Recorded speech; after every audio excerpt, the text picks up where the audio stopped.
Hello, multi-dimensional sensory beings, and welcome to the All 12 Signs series for the Sun in Taurus 2023.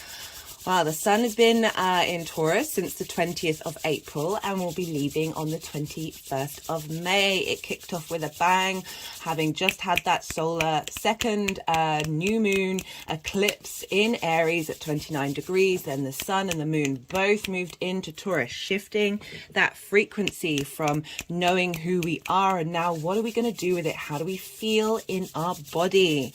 Taurus is the first earth sign. It is fixed in nature, yin and night, receptive, drawing things in. There's a slowness, there's a gravity to earth, and it's ruled by Venus. Hello, Venus. The energies are just wanting to go over by the card of Venus that I have up here. So this is about what feels good in your body, what's important to you. It can be knowing what it is that you really like and sticking with it. Taurus can be a very stubborn sign. All the fixed signs are pretty stubborn because they are fixed in nature. Once they get going, once they've got an idea of something, they keep going and might not be open to change. We have had the nodes. We've had the North Node in Taurus for some time now. And this is helping that fixed energy shift and change, specifically because we have Uranus there as well, the awakener, the maverick of the universe, shifting our ability to understand what it is that we like in our body. As I said, it's also ruled by the bull. So there's a sense of stubbornness. There's a sense of slow and steady wins the race. That bull, try moving a bull to get it to do what you want. That's not going to happen. It's just not. The bull traditionally through many cultures has been a very fertile energy, a very strong energy. It's when we moved away from being more pastoral and moving towards cattle. It meant power of what you have, the tangible things that you have. And so how does Taurus feel for you? It's your senses. It's the way that your body responds. I've talked about this in the Mercury transit video in Taurus. We've got a retrograde there. Mercury is currently retrograde. And it's helping us sort of break out those stubborn physical responses. So our body responds to things, previous experiences, trauma responses, and we're really helping break down those fixidities, those stuck energies in our body, to help bring in new paths, new radical paths, with that maverick energy of Uranus. And the Sun being in Taurus. So the Sun is the center of the solar system. Hello, Sun. And it governs all the movements of all the planets and everything else. Like it's the focal point. It's the portal in which we access the rest of the universe. It is that which helps us grow. That's which helps us evolve. We feel good absorbing sunlight. Vitamin D is so crucial for the human body. I recommend for those of you who don't take vitamin D, go get some, go find some. It's pretty cheap and we need that. It's a fundamental thing to help our immune system, help this physical form, this physical body be able to thrive. As I said, it's a first earth sign. So it's the individual earth sign. So it's very personal to you. Your likes and dislikes are very personal to you. It's not about thinking necessarily about society or about the collective, but the individual space within it. We've been dealing a lot with that with the Aries transits of the I am, that spark of spirit. And now we've been building that autonomy. We're now bringing that into our body and how we move through the 3D world. Right, my name's Chloe and this is all the cards on the table. I work with card divination, astrology, and I channel energies through my body. As you can see, my hands are moving around right now. This is independent of my conscious thought. I bring all these modalities together to help us understand the astro weather, understand the energies that are moving around for us right now, so we can see what's coming up, not necessarily take things personally when things feel heavy or conflict based or a bit frustrating. Realize realize that this is just an energy that will change and move and grow. The more we understand these things, the more we can integrate and then co-create and shift that frequency and make informed autonomous decisions. So as I said, I use astrology. That's more for the cerebral mental mind of understanding the cycles. The card divination is tapping into the divine, but also our visual cortex.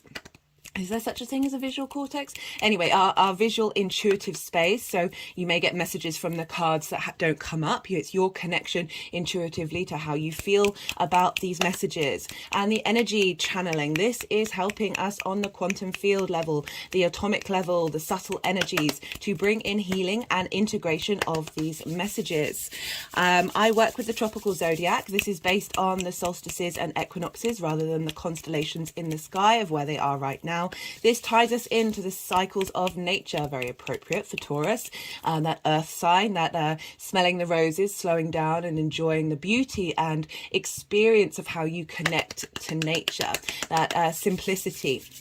And I also work with the Hellenistic principles mostly, as well as my own intuitive responses to them. And this is based on the Greco-Roman period over 2,000 years ago. And what does that mean? That means I use the whole house system. So when you're looking to your natal chart, each sign represents a whole of a house for what I'm dealing with. And I also don't apply the modern rulership of Pluto to Scorpio, Uranus to Aquarius, and Jupiter to Pisces. And this is just because I feel like those planets don't particularly want to be bound by a particular sign, and there's a lot of weight that goes behind the traditional rulership that makes a lot more sense for me personally.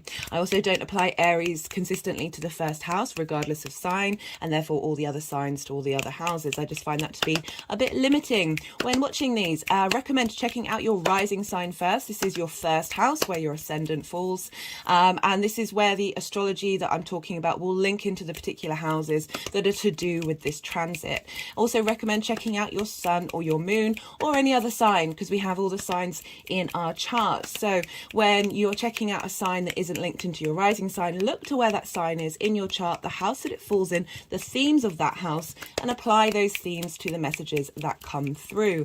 Take what resonates, leave what doesn't. Sometimes there are very personal messages that you may not be connecting to. It doesn't invalidate the rest of the message. What else did I want to say? Yes, so I want to say thank you. I really want to say thank you to everybody watching and spending your time with me. I realize that time is precious, and I do appreciate the energy transfer. If anything resonates in these videos, and you just feels like it helps you understand the world that's around you, helps you get a bit more perspective and able to stand back from energies and then really focus on what it is that you want, and helps you understand, as I said, what's going on. There are ways that you can pay this forward.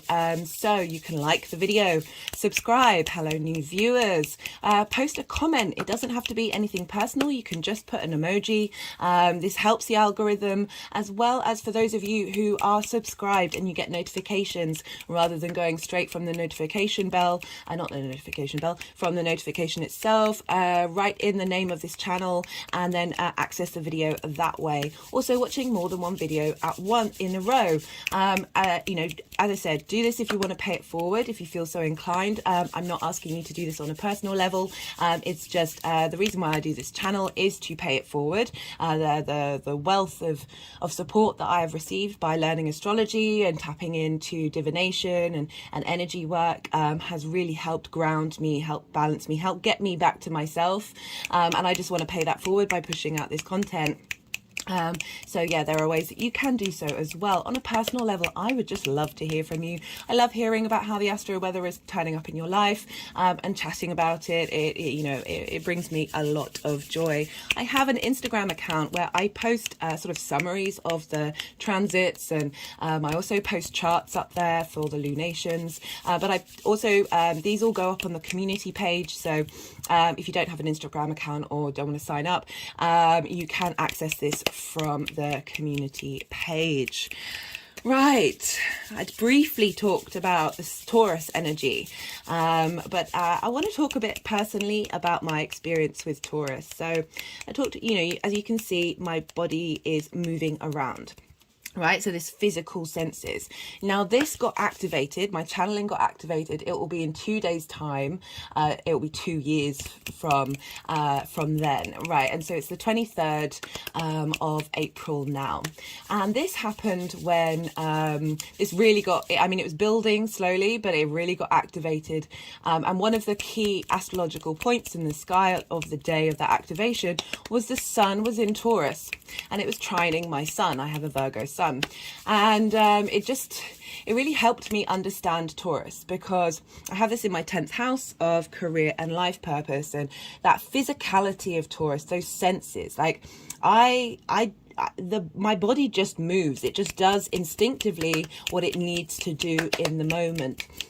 And this isn't me paying attention to it. This is generally, well, maybe not on a conscious level, but this is generally just an instinctive response mechanism, this very physicality of the channeling coming through in my body. And I just wanted to share that because, you know, it really does home in that point of it's a very individual experience. Your body is sacred.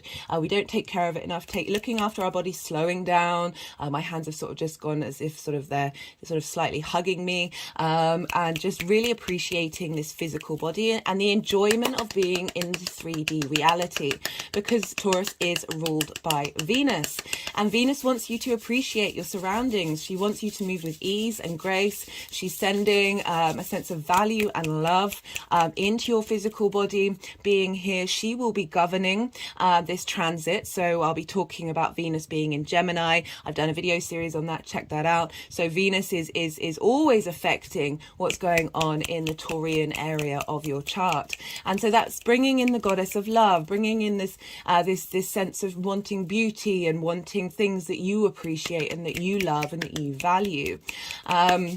So there's, you know, we've got these very strong links into Taurus of appreciation, of it's a, you know, there's a lot of power with Taurus as well. I want to talk about King Charles III, who will be his coronation is actually happening next Saturday, and interestingly enough, he has a moon in Taurus, and he also has Taurus in the 10th house, and this will be happening when he's got a nodal return.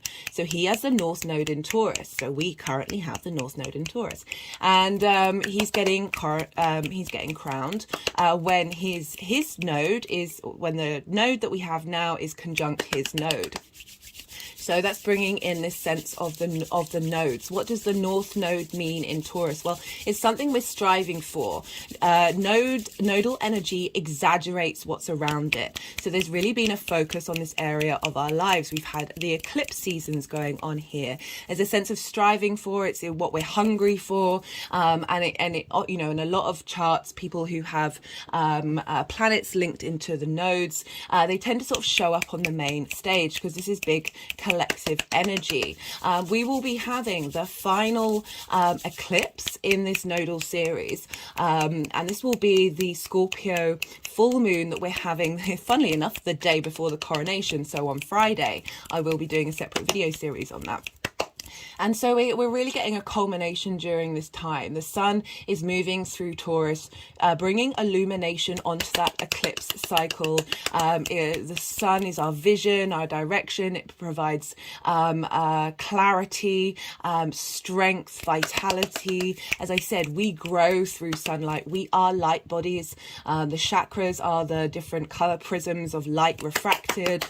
So light is very important to not only the human species, but the whole universe. This is the thing that's governing us. This is where our focus is. When the sun moves through a sign, this is what we're looking to, where our vision is headed, and what we're directed to think about. It's our life force. It can bring about a sense of animation to that area of our chart. So we've got quite a few planets in yin night signs. So that's water or earth. So there's a slowing down, but there's a surety with Taurus. Like, as I said, Taurus knows what it wants, knows what it's doing. And there's a real strength there. As I said, can be very stubborn to change its mind. But we've got Uranus there as well. So we're really breaking that up, along with this retrograde in Mercury of helping us break down those structures that may have been limiting us. Okay, so they're wanting to go to this card. So I've pulled 3 cards before this reading. And I'll just pick this up to show you. And this is from the Gateway of Light Activation Oracle by Carl Gray. I put all the all the decks in the description box if any of them take your fancy. And this is the Soul Star Activation, fulfilling soul contracts, remembering who you are. Now, for those of you who watched the eclipse video that I did, this was very much about sort of bringing all the different journeys that our soul has gone on and bringing them together and clearing out energy that's blocked that spirit of who we are. We're feeling more certain of what we want to do, certain with what we're going. This eclipse energy takes a while to build. It could have shown up very prominently on the day or the days around it, but we're in that integration phase. The moon is just coming out of its new moon phase, so we're slowly building up, we're cultivating, we're working out what this energy is. I've certainly noticed, not only in myself, but the people that I've interacted with, of just needing to sleep a bit more, needing to integrate. A lot of the work that we're doing at the moment is happening in our sleep. That's come up because of Mars being in Cancer and Mercury being in retrograde, a slowing down in our physical body, a taking care and understanding how to communicate to our physical body. And Mercury's doing that, as I said, while we're sleeping, of connecting the dots and clearing out old pathways. Right, so let me read from the book. The soul star chakra is the energy center that is found, interestingly, like the sun is the star of of our solar system. Our soul, we're bringing in this sense of that vitality, that spark of who we are, the illumination of our life and our direction. And it's being activated in this Taurian sign of the physicality of our body, what is personal to us in this 3D realm, but with the sun being a sort of very, not necessarily a physical part of who we are, but that illumination of our soul at this time. The soul star chakra is the energy center that is found around 6 to 12 inches above our crown and connects us directly with soul wisdom. It is our gateway to the etherical realms, which hold all the lessons of all the incarnations that we have experienced. Through our soul star, we access information and wisdom like a computer connecting to the internet through the broadband. Instead of having to move through dimensions to access the information, we can remain connected at all times and download support as necessary. My hand is sort of just moving around the top of my head, in between the third eye and the crown chakra. It's moving up to the crown chakra and sort of opening up like that, up to the soul star chakra. I'm now shaking. Right, the message. Through your previous journeys, you have learned much about the inner workings of your soul and about the cycles of karma. Before this incarnation, you set a powerful intention to remember your divine origins. At this point, you are in a powerful space, for you are remembering who you truly are, and you know that you have it within you to make a great difference in your own life, the lives of those you love, and of course the world. This remembering is in alignment with the soul contracts you made before coming to this realm. If you find yourself worrying if you are making the right decision, know that even if you aren't conscious of it, all that you have chosen so far is in accordance with your soul's evolutionary plan. And when you draw this gateway, you are opening up on higher levels. So in terms of longevity, I wanted to go back to talking about King Charles III, because it's also linked into Elizabeth II, and she had her sun at 0 degrees of Taurus. Now, she had a very stable reign. She was very committed. She liked horse riding. She was very sort of simple in her nature. No matter what your views are of monarchy, these are just of facts and representations of this. Slow and steady wins the race, like this, being mindful of your physical body, being able to take care of yourself. She was obviously doing that and arguably taking care of her community, her country, you know, this physical land that we're in, and wanting us to work together and be appreciative of one another and the land that we're in. And I just found it funny that like two things linked into monarchy have been, you know, came up. The sun traditionally was linked into the ruler of the country, you know, the center, the thing that we are focusing on. That's that seat of power, that strength that we have. Our ability to, that will to live, our ability to make decisions. And, you know, the sun moving through there is really helping bring that energy, that very potent energy of that eclipse that we've just had, into the physical realm, and really help us shine a light on what it is that is important to this 3D incarnation. I certainly don't practice that we should be fully moving into higher frequencies. Well, we should raise up our frequency, but not sacrifice that of the enjoyment of the 3D experience. That's come through quite a lot in the previous readings. Right, let's what do I want to talk about? Okay, so taking me here, I obviously saw that I was like, oh, what, there's something missing here. So this is the Mystical Shaman Oracle, and two cards came up, and the Mystical Shaman and the Ancient Ones. So I'm just going to read from the book for you.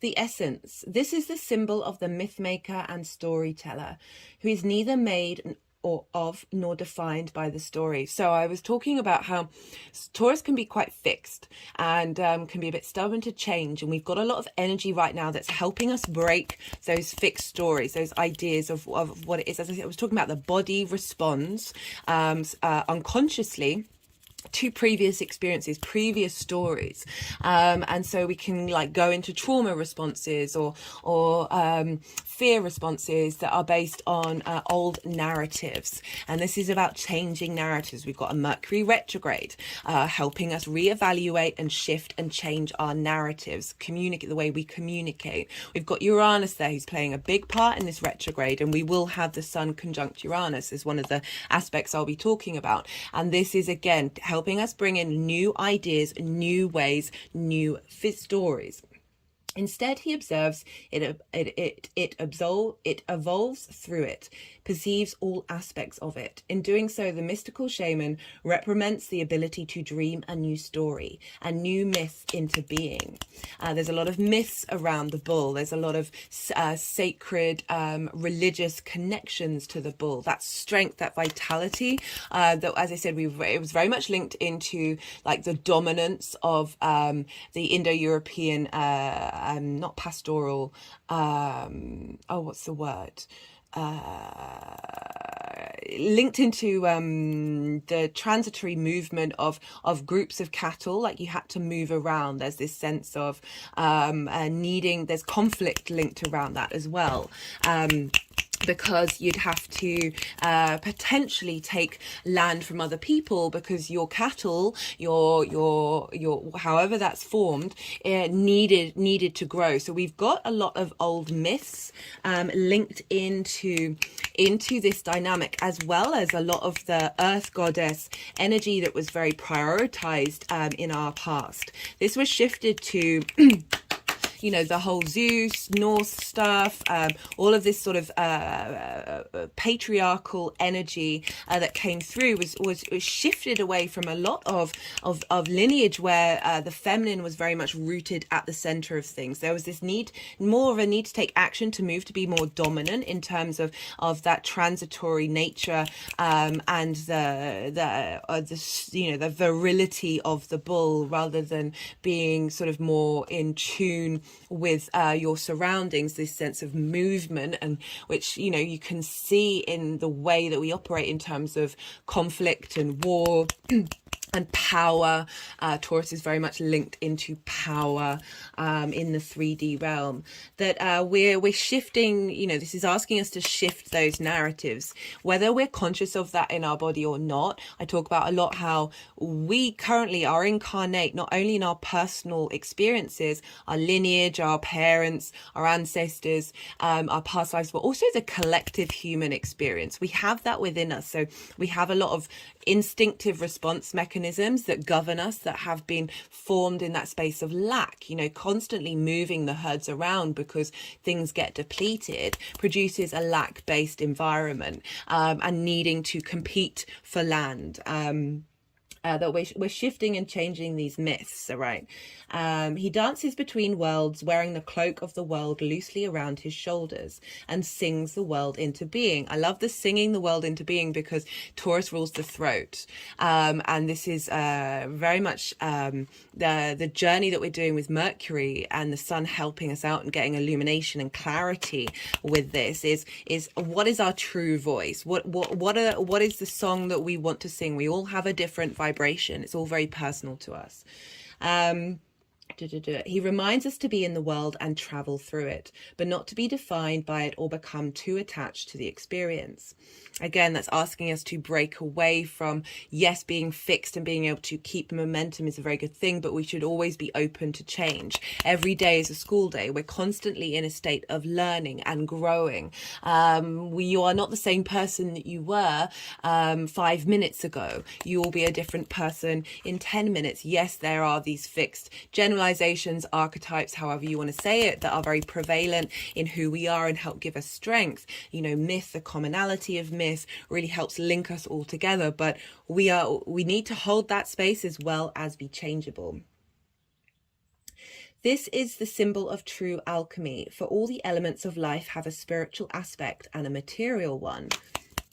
You know, asking us to not just be that love, yes, it's hard being a human being, and yes, some of us may find that incredibly difficult because it feels, the frequencies out there feel very alien to perhaps where we've incarnated from. But, you know, shaming that and separating that, you know, we're supposed to put love on things. We're dealing with Venus here, a sense of appreciation of not only the spiritual, but the material as well, because we are nature. Everything that has come before and everything that will come after is present in this moment.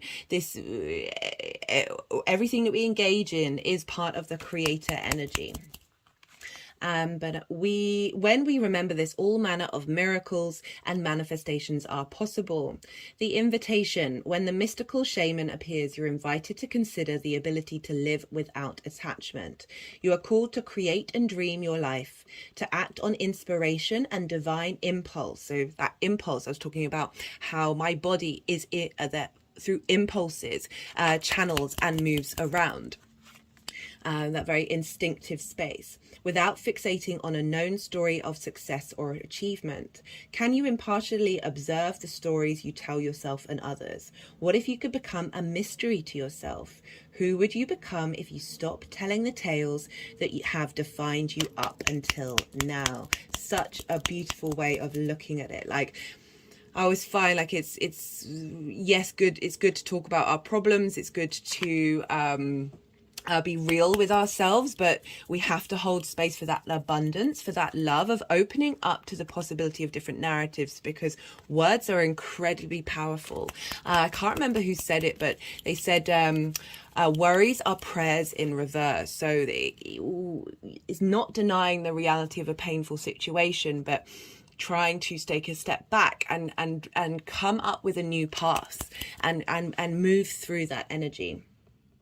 What if there was no need to explain you to anyone, not even to yourself? The way of your most extraordinary life is to become a blank slate and allow the form of your dreams and desires to show up as it will.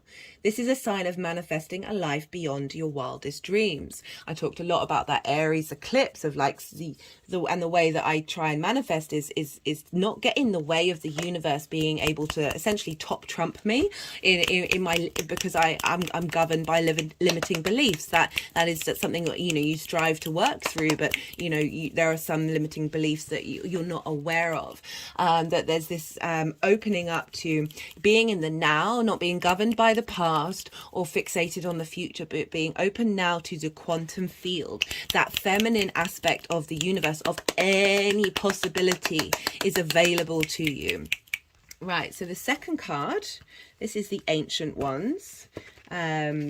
And so the essence of this card: the Ancient Ones are the shaman of old who defeated death and escaped from the tyranny of time. The Ancient Ones once walked the earth like us in flesh and bone. Now they reside in infinity and can counsel us after we say yes to our calling. That calling, that voice, that direction, that expression of self, that clarity of truth, of knowing your existence, and knowing that it is personal to you, it is individual to your experience. We are all the universe manifested in individual form. Yes, we are all connected and we are part of that creation energy. But the universe wants to express itself in many, many different ways. Yesterday was Earth Day, and there was a big march by Extinction Rebellion in London about a call to biodiversity. There are so many monocultures in the world right now in terms of the food that we eat, that farmer, that agricultural land. A lot of Taurian energy in some examples. I think it was in the Venus video or perhaps the Mercury video that was linked into that sort of pastoral way of life, that connecting, and that a lot of modern technology is, you've got huge swathes of acres upon acres of land that is one thing only. That is going against nature. If we just listen to nature, and you look at it in so many indigenous people's cultures of the way that they cultivate the land, this is about bringing all the different parts of who we are, all the different parts of your body, all your senses together, getting them to work together and integrate and be in flow and harmony. That is, it's moving away from, wait, what was the word that triggered me to say that? I can't remember. Can't remember where that tangent just came from. But essentially, our supply systems are breaking down. Uranus has been doing, things that those supply systems weren't working. They weren't facilitating abundance. Like, imagine the energy that you're eating of something that's been grown out of season, rather than looking for appreciating the cycles of time, that fixity of the cycles of time. And that there are times when we should be engaging with energy that's coming from the earth, from that moment, rather than being forced. Don't get me wrong. This is not me against technology, against science. Everything has its place. It's just we often go out of balance with things. And Venus wants to bring harmony. She wants to bring balance. She wants to bring relationships, and that's not just in one-to-one relationships. That is your relationship with the world, how all these things connect to one another, and how they can be in harmony. That is that individual form, right? We're all yeah, that was it. We're all the universe manifest in individual form, and the cultivation of each of those things, letting them thrive, letting them grow, letting them be in love, and how we all intermingle with one another on an individual basis, but as a collective. The more that we are in that flow and understanding of who we are, peeling back those layers, being very mindful with our thoughts, our emotions, our actions, that we come to a really grounded space, that earth energy, that like knowing the integrity of working in the long term. And how the more that we cultivate that, the more that we look to nature and work with nature, the more that we're going to be able to be in harmony, not only with our surroundings, but with each other. The invitation. The ancient ones are inviting you to reach to the future to help birth a new destiny for the earth. Go ahead and find out who you are becoming 10,000 years from now. If you accept the invitation, great power and blessings will come your way and allow you to craft a new destiny for yourself. Do not hesitate to bite off more than you can chew, because you have unlimited spiritual resources available right now. the medicine. The ancient ones beseech you to examine your attitudes and actions and be sure that they are of the highest integrity. Not forgiving an ancestor or yourself is keeping you from freedom you seek. Remember, this is no longer your karma. You can break the chains that once bound you to the family drama and be free of your generational curses. Forgive the ones you need to release. Honor your biological ancestors by lighting a candle to them tonight. So again, we're being asked to shift our dynamic and understanding of who we are, to forgive, and that, you know, unconditional love of everything that's happened and everything that's come before us and everything that will happen before us. And the sun moving through here is shining on our light on those paths, on those directions that we can go in, and helping us connect to our physical form of what does it feel like in our body? How is our body responding to this? Right, I think that's all I'm going to say for this introduction. In part 2, I will bring up examples of people who have the Sun in Taurus, Uranus in Taurus, and Venus in Gemini. I'll also potentially talk about the crystals that have come out to play that want to get involved. They're both crystals that have come up before. We've got Agni, Techite, and we've got Chrysocolla. The Chrysocolla is a Taurus stone, and the Agni stone is actually is linked into Aries. So we're bringing that energy of that eclipse, because that eclipse is to do with the nodes, right? And the nodes are still in Taurus. So that's all that energy is being brought in here. And now we're working out, how does it feel in our body? How do we want to move? What it is that we care about? And just being a bit more sure of ourselves. You know, fixed energy can be very sure of themselves, and getting that sense of just knowing, of feeling, that just not having to think about things, but just that sense of knowing and appreciation.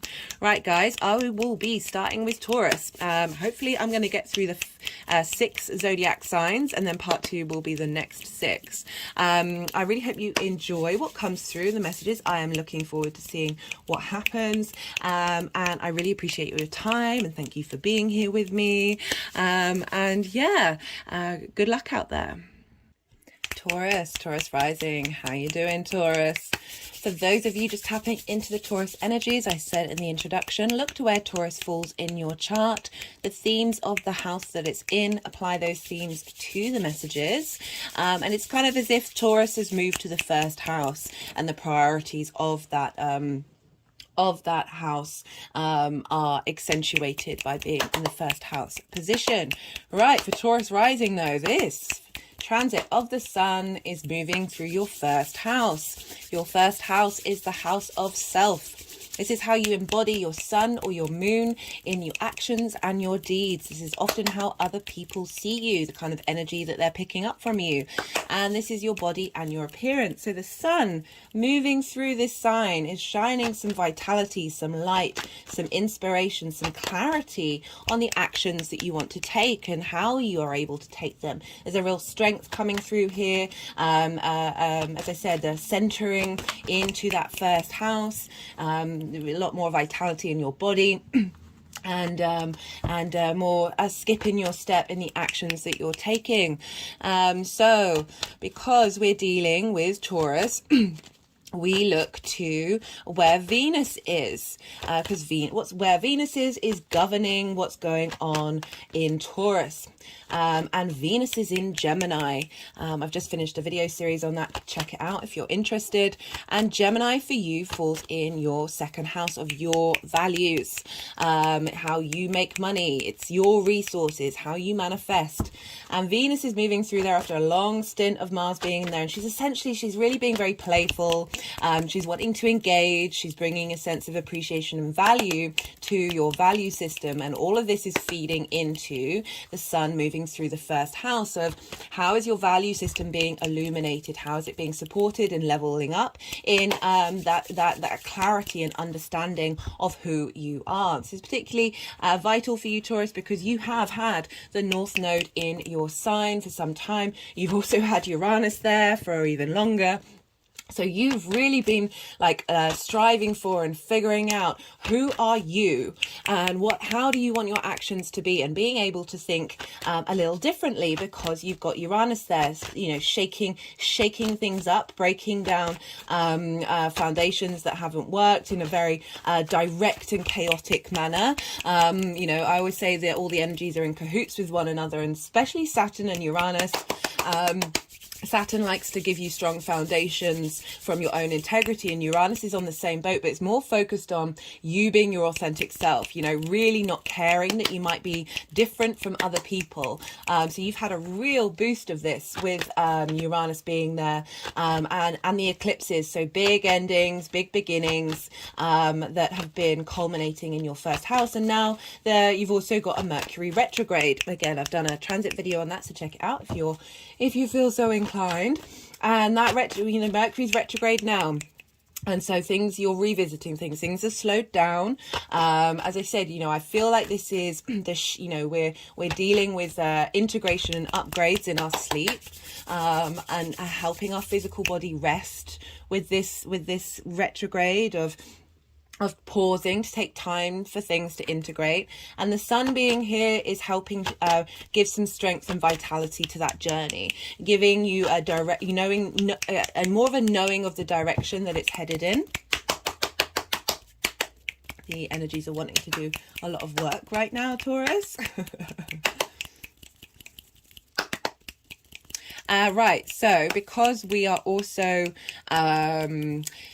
right, so I meant to say Venus will be moving into Cancer on the 7th of May. So for the other half of this journey, it's the focus will be on things will show up more on your house. This is the house of communication and local community. So there'll be a shift from, things coming up about how you make your money, how you value yourself, the things that you care about, to then being how do we communicate that, bringing some ease of communication on your intuition, because Cancer is ruled by the moon. And because we are dealing with, let's move, I've got these beautiful, I went for a walk in the park yesterday. It was a lovely day. It's raining today. And I really like always collecting bits of branch that have fallen. It was also very windy a couple of days before, that have a lot of lichen on them. Now, I should have mentioned this. I'll mention this in the other this is really not wanting to stand up, but they're being quite determined. Let's turn this around. I've got another piece of Agni-Techite here, bringing in that Aries energy. Lichen takes it's like moss. It takes a really long time to build and grow, and there's some of the fundamentals of our existence. Like, I might do some more research onto lichen and talk about that in the next introduction. But it's sort of highlighting that longevity of fixed signs and the slowness of Taurus, of things take time to get to a certain space and get to where we want to be headed. What was I talking about? Right, so because we're dealing with the sun transit, we want to look to where Leo is, because the sun is ruled by Leo. And so things show up that are linked into the Leo area of your life, because the sun is leveling up. The sun is leveling up the Leo area of your chart. So every time the sun moves sign, it's always going to come back to your Leo energy.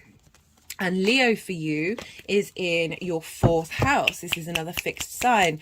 And that's your house of roots and foundations, your ancestors, your parents, the roof over your head, and the things that you do in private. So this illumination of self, this understanding of how you embody yourself, may show up in the things that you do at home, the things in your private life, or getting more strength of harmony in your private life, harmony in your home, because of this transit of the sun moving through you, and getting to know you more. So yeah, that's those are the sort of energies that are at play for you, Taurus, during this transit. Now, there are going to be there are going to be 5 piles. So the general energy of the sun in Taurus will be the first pile. And then there are going to be 3 aspects that I want to bring in here for this transit. So the second pile and the first aspect that is coming into play, we have had the Sun square Pluto.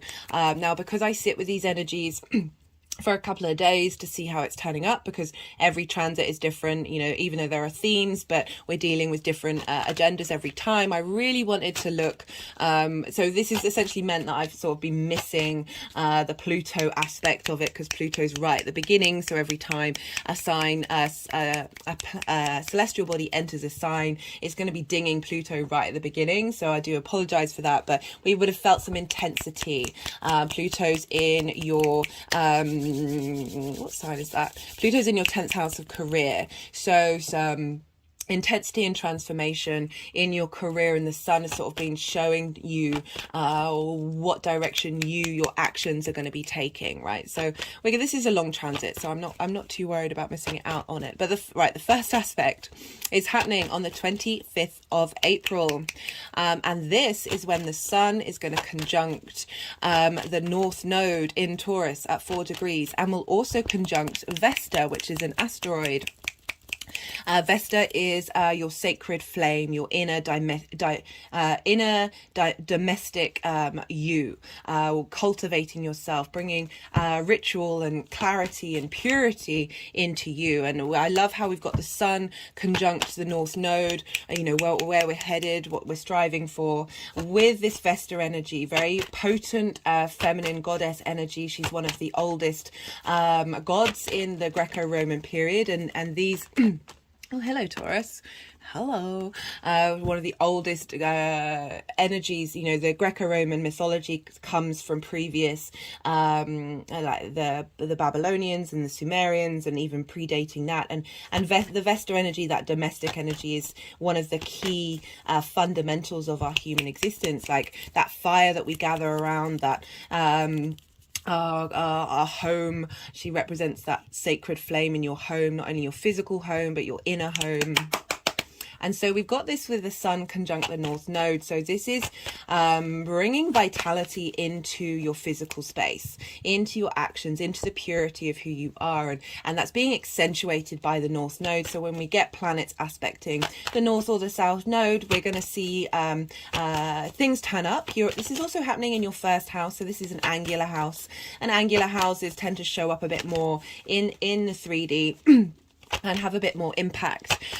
So we've got a lot of just a sense of inspiration in what it is that you want to cultivate in yourself moving forward. What do you want to make big? What actions do you want to make big? How do you see yourself? Like the vision of your you, and the vitality of your body as well. So giving a lot of strength here at that time. At the same time, the Sun, the North Node and Vesta are all going to be sextiling Saturn in Pisces. So Pisces is in your 11th house of hopes, dreams and wishes, friends, groups and alliances. And so Saturn, as I talked about at the beginning, is like very much wanting to get you in your own power, but realizing that authority with that responsibility comes with that authority and comes with that strength. I mean, we've got a sextile, so this is an aspect of Venus. This wants to bring creative energy, appreciation energy, harmonizing. There's an ease to it. You're not having to think too much at this time, but we're getting a real boost to the nodes, which is our sort of a long-term collective and individual structure.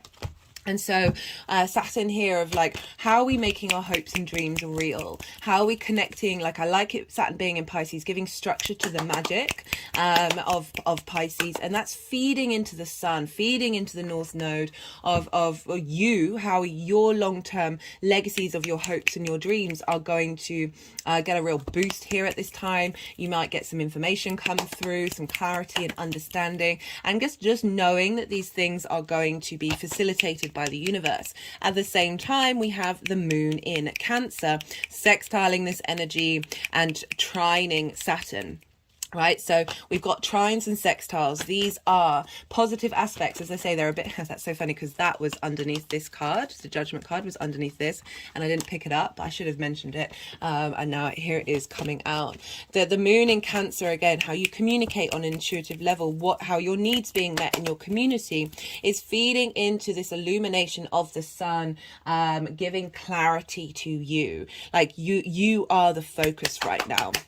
And there's a lot of creative ways, of harmonious ways, feeling good at this time, having a sense of inner strength as well, and and that communication of the moon into your intuition of what it is that, how you shine, what light is that vitality is, how you're able to shine your light, not only for yourself but out into the world. And we've also got that with the Saturn in the 11th house of groups and alliances, so we're bringing in the energy of the outside world facilitating the vitality of you.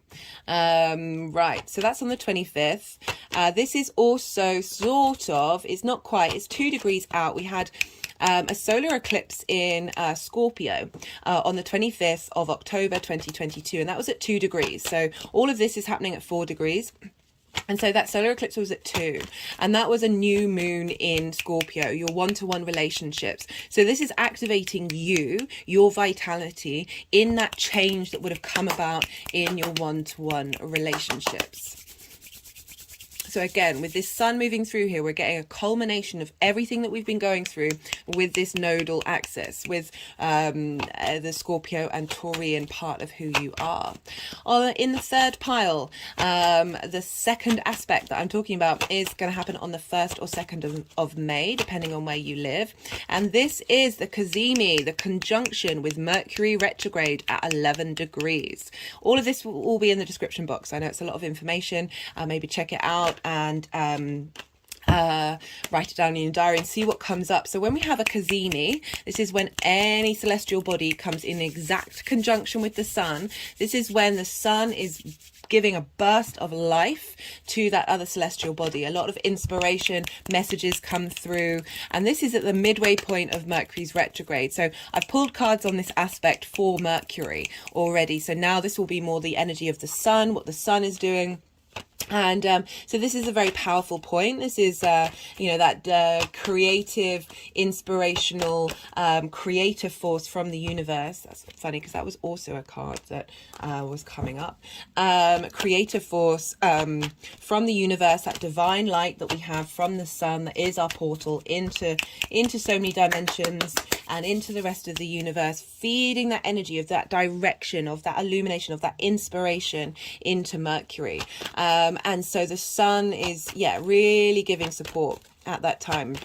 A couple of days later, we're going to have the final eclipse in this eclipse cycle, and this is going to be the full moon in Scorpio. So again, a culmination of everything that's happened since that solar eclipse that I mentioned before, that happened in October, and also the culmination of everything of this cycle of this in the full moon in your house of one-to-one relationships. So this is a leveling up of your relationships, a letting go of relationships that haven't served you. It could, it's a pretty powerful thing. I will be doing a separate video on that eclipse, so check it out if you're interested.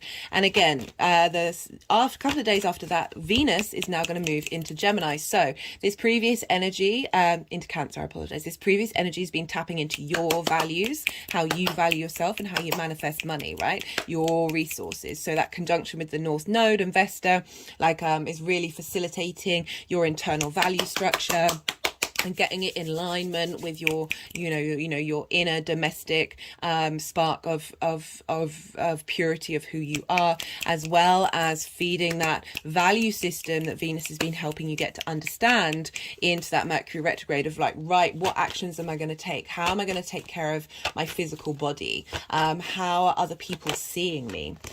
That's nice. I was talking about Venus moving into Cancer, and the Ace of Cups comes up. And so the fourth pile and the final The final aspect that I'm going to be talking about is happening on the 9th of May, and this is when the Sun is coming into conjunction with Uranus. Just saw the Three of Cups there. We'll see if that wants to come up. And this is happening at 18 degrees of Taurus. So, very maverick energy, Uranus, the oddball of the universe. Really wanting you to get and know yourself, your own inner autonomy, the ability to think in lots of different ways, lots of magical ways, lots of sparks of inspiration coming with this conjunction. Again, it's another Cazimi with Uranus and the Sun. So the Sun is shining an illumination on your individual spirit, and helping clear paths, helping give vitality to Uranus moving through the rest of that sign. And just again, like really wanting you to be you, and that essence of who you are, your direction, your clarity, your vision of who you are, integrating with this knowing that you are different. We are all different, and that's okay. And just very innovative, inventive ways of taking action may come through. It may be that you start doing things a bit differently that is more in line with that Uranian energy, and that you're feeling good about that. There's a sense of vitality there. So on the 6th, I'm not pulling cards for this one, but just letting you know that on the 16th, well, on the 14th and 15th, or 15th, depending on where you live, Mercury's going to go direct. And basically the day after, Jupiter's going to move into Taurus, into your sign. So this is really shifting gears. So we've been in retrograde here. So we've been revisiting things. We've been slowing down. You might not been able to bring things into being in the way that you would have liked to. You're having to go over things. It's just there's a slowness, and there's a slowness for a reason. It's that integration period. Now Mercury's going to go direct, and Jupiter is going to move into your sign. Jupiter likes to bring abundance, wisdom, and understanding. So you're going to get a real boost. I will be doing a separate Jupiter transit video. You're going to get a real boost in you and a sense of expansion of who you are after having the Sun like really give some clarity. Now you're able to expand on that clarity. So I just wanted to let you know that that's kind of the energy for the last couple of days, sort of 6 days. 6 or 5 or 6 days of this transit. You're really going to feel very invigorated at this time. There's going to be a lot of vitality, a lot of expansion, and a lot of clarity and moving forward. And then the final pile are the energies moving forward, how this is all integrating and helping you level up. So that's everything. I'm going to shuffle for a little while longer to see if any other cards want to come out. This is usually when I'm a bit quiet, because I start to really quieten my mind and allow the channeling to come through. The energies will put the deck down when they're finished, and then they'll want to we'll move the cards around, and as I said, this is when I quieten my mind, so I'm not thinking, so talking can be a bit difficult in doing that. So this is when I'm quiet, and this is a really great time of pause and integration of you absorbing the information that's coming through, any intuitive hits that you have with the messages and how it's relating to your life. The way that I read tarot is on the sort of inner work that we're doing. The more that we question ourselves and work on ourselves, the more we change our frequency and get in line with our authentic self, and that ripples out in the world around us. Okay, that ripples out in the world around us, and it changes events that happen and the things that we draw towards us. So the cards, when I'm working with the cards, is to focus more on you. Admittedly, this is the first house, so it's very much about you. I may mention things that sort of, themes linked into work or love and romance, but that's more something for the personal readings that I do. If somebody has a particular question, as I said, with the more that we work on our inner self, the more that we are able to change our frequency. However, I mentioned these themes of what's coming up, so, and also the houses that they're coming up. You've got both the first, second, third, and fourth being activated. So those houses of you, your values, how you communicate, and then your home. You may notice things that are linked into that might not have come up in the messages of being like, okay, no, that's what I can see. Right, so there's going to be 5 piles. Let's just move these out of the way.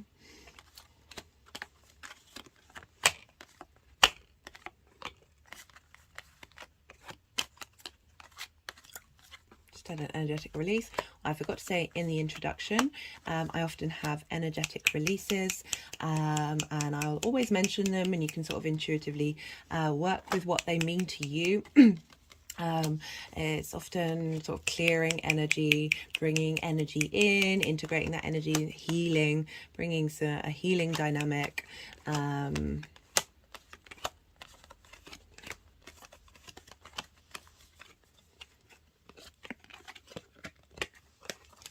Right, 5 piles, guys.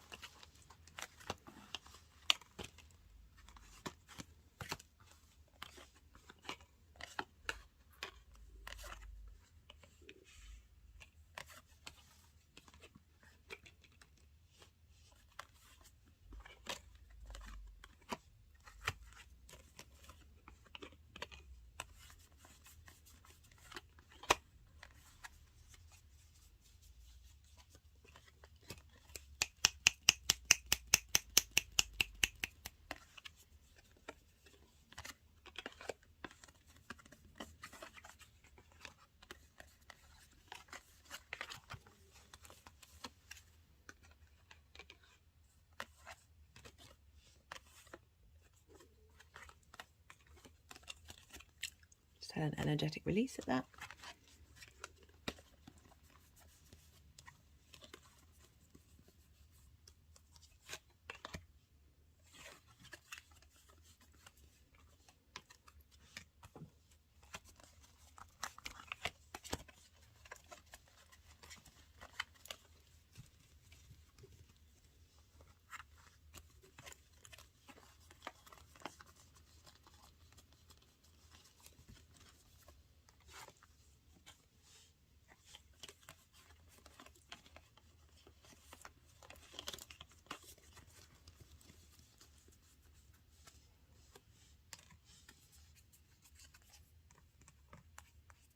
So I think you can see like they're moving over the angel energy, the galactic energy in that page, and that pentacles, which is earth.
So we have the energy for the sun moving through Taurus.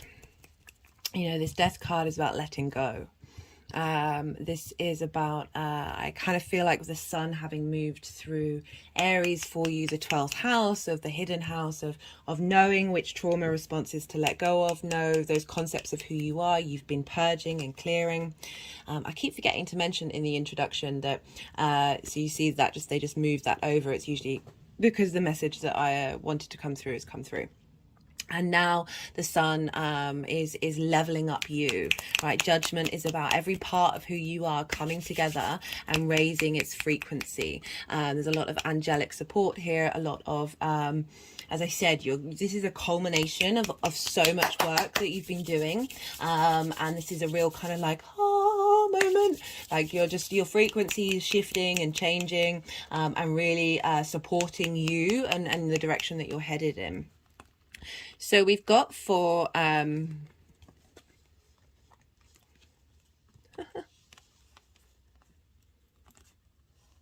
this is the original pile that wanted to go there. It's so funny that they do that. Right, so this is for the 25th of April, depending on where you live. If you're watching this video after the event, it doesn't mean that you're missing out on the energies or the messages. We feel this in the lead up and we feel it afterwards. This is about an integration of an energy, a seeding of an energy. Sometimes things show up that are very prominent at that time, or they're clues of how this energy is going to manifest and like move forward with you. We've got the Six of Pentacles, which for me is about all of these things coming together. You've got Vesta, the North Node, we've got Saturn, we've got the Moon, all coming together. This is about receiving help from a higher power, whether that's your higher self, like a guru, or someone you just respect in what's being given. And this is following the Five of Pentacles, which is feeling left out in the cold. And this is about giving and receiving, being in receipt of something from the universe, or something in the physical form. But I'm getting with this pile up of really like you are getting a lot of strength here, a lot of vitality that's helping support you and bring you back into balance.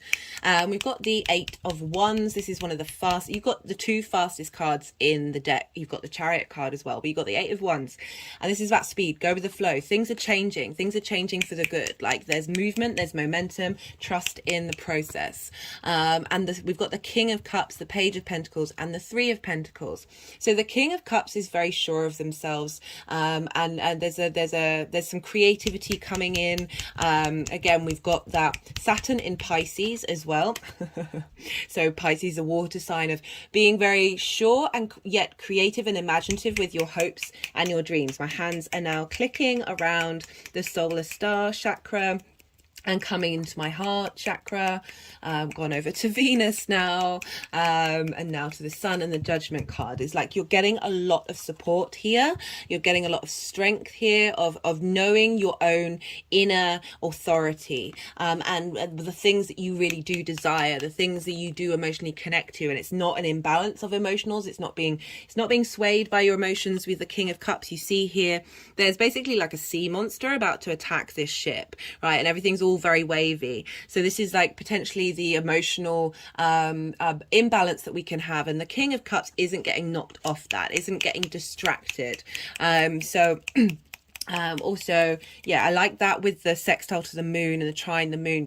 Mars is there as well, giving you this this strength in your intuition and knowing.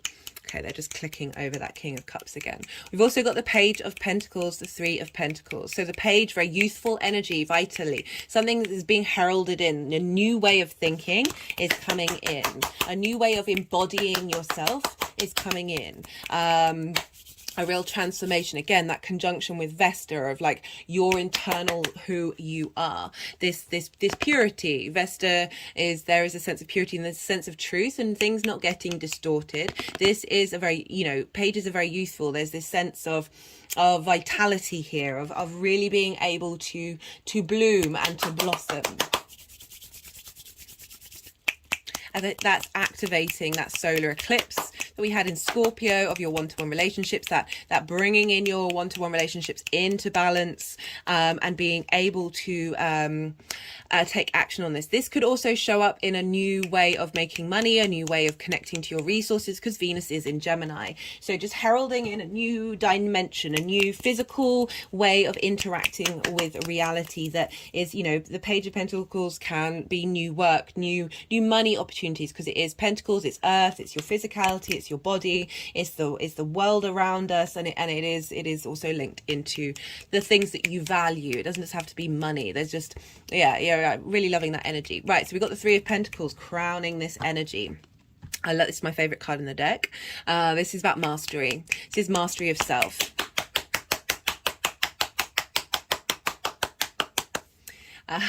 Knowing the skill that you have as an individual, not second guessing it, not doubting it. But this is also dealing with like other people who are also, you're bringing that vibrational frequency in. Again, I said that's activating, that's that eclipse that happened in your Scorpio area of your chart, shifting that frequency of the one-to-one relationships that you are drawing in towards you. And now you're sort of knowing it, you're feeling it. Things may show up in that regard. You know, as I said, we've got the Page of Pentacles. The seventh house is not just romantic, it's business as well as friendship. Anyway, these guys are all working together to create something beautiful and long lasting. Like you know, the temple of you are governed by Venus. This appreciation and value of yourself is really feeding in now. So you know that your capabilities, you know you have strengths, you know you have the ability to enact your mastery in your actions and your deeds. And things may show up at this time to help let you know that you are on that path. That energy is infused in your being, your physical form. We're also still in the retrograde, so things, as I said, may take a little time. You're rethinking, you're going over, you're cultivating, you're shifting gears. That it may show up a bit more when, as I talked, like Mercury going direct and Jupiter moving into your sign. Right, so the second aspect is on the 1st or 2nd of May, depending on where you live. And this is when the Sun is conjunct Mercury, and Mercury is still retrograde here. This is 11 degrees. And we've got the 5 of Wands here. The 5 of Wands is chaotic energy, like things haven't quite been able to get going. There's movement, but there's no direction with the 5 of Wands. This could be about your actions may have felt a bit discombobulated because of this retrograde, that this is you're figuring things out, you're working out what it is that you want to do and the direction that you want to head in. We've got very supportive cards coming in with this Sun infusing Mercury with that direction, with that vitality. We've got the Hierophant card, which is the card for Taurus. This is about knowing yourself, having gone through some things, right? Having gone through some, so you know, as I said, you've had those eclipses, you've had Uranus there. The Hierophant is about stability and long-term understanding of self. And we've got the Ace of Cups and the 4 of Wands. So the Ace of Cups, this is vitality. Your cup runneth over. You are your frequency is tapping into this abundant space. You look, this is I always say give from your source and not from your cup, because then what you're giving is on an energetic level of abundance. Like you're not depleting yourself. There's a real sense of renewal here with that Ace of Cups and that Sun and Mercury talking to each other of what messages are coming through, of understanding you and what's important to you, and that vitality that you're getting in how you communicate through your actions and your deeds. But also Mercury in Taurus is communicating to your physical body, and for you on the 1st house, that's also the integration of every different part of you working together. You know, we've got that three of Pentacles, which can also be understanding how you work and how your physical body all connects to one another and how it is part of a holistic whole. Right. The final energy crowning this is the 4 of Wands. This is a celebration card. This is about having done the hard work. You're now reaping the benefits and reaping the benefits of that hard work. It's linked into the harvest, right? So this is just after the harvest has come in, you're going and having a magnificent feast with all the people that you've been working with, and being able to celebrate the work that's been done and really see the results of that. So whether that shows up at the time, as I said, we've got a Mercury retrograde, so these things may take a little while to cultivate, but the energy that's being infused is that of well done. Well done, you've made it, you've got through it. And not only that, but what you've reaped from that is serving you for long term, because this is about cycles. This is not just immediate gratification. There is a celebration here. It's also both the Hierophant and the Four of Wands link into commitment. The Four of Wands can be a marriage to yourself, a commitment to yourself, and the integrity that you have of your inner being. You know, you had all those transits in Aries, which just phenomenal, guys, of really understanding yourself and the magic of who you are, because it's also a very magical house, the 12th house. Right, and now with Jupiter moving in there, you're integrating that. Right, the third aspect that I want to talk about is this is the 9th of May, when the Sun is conjunct Uranus. Beautiful energy these cards combine. So the Nine of Wands is you're still standing, you are still being true to yourself, but you felt like you've been facing a battle in the world around you of how people view that. With this card, I always say, like, do you need to fight those fights?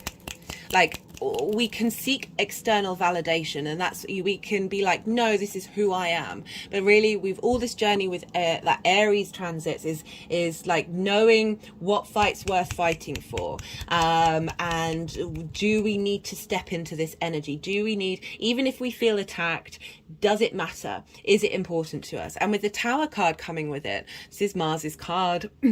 You know, I also link it into Uranus as well.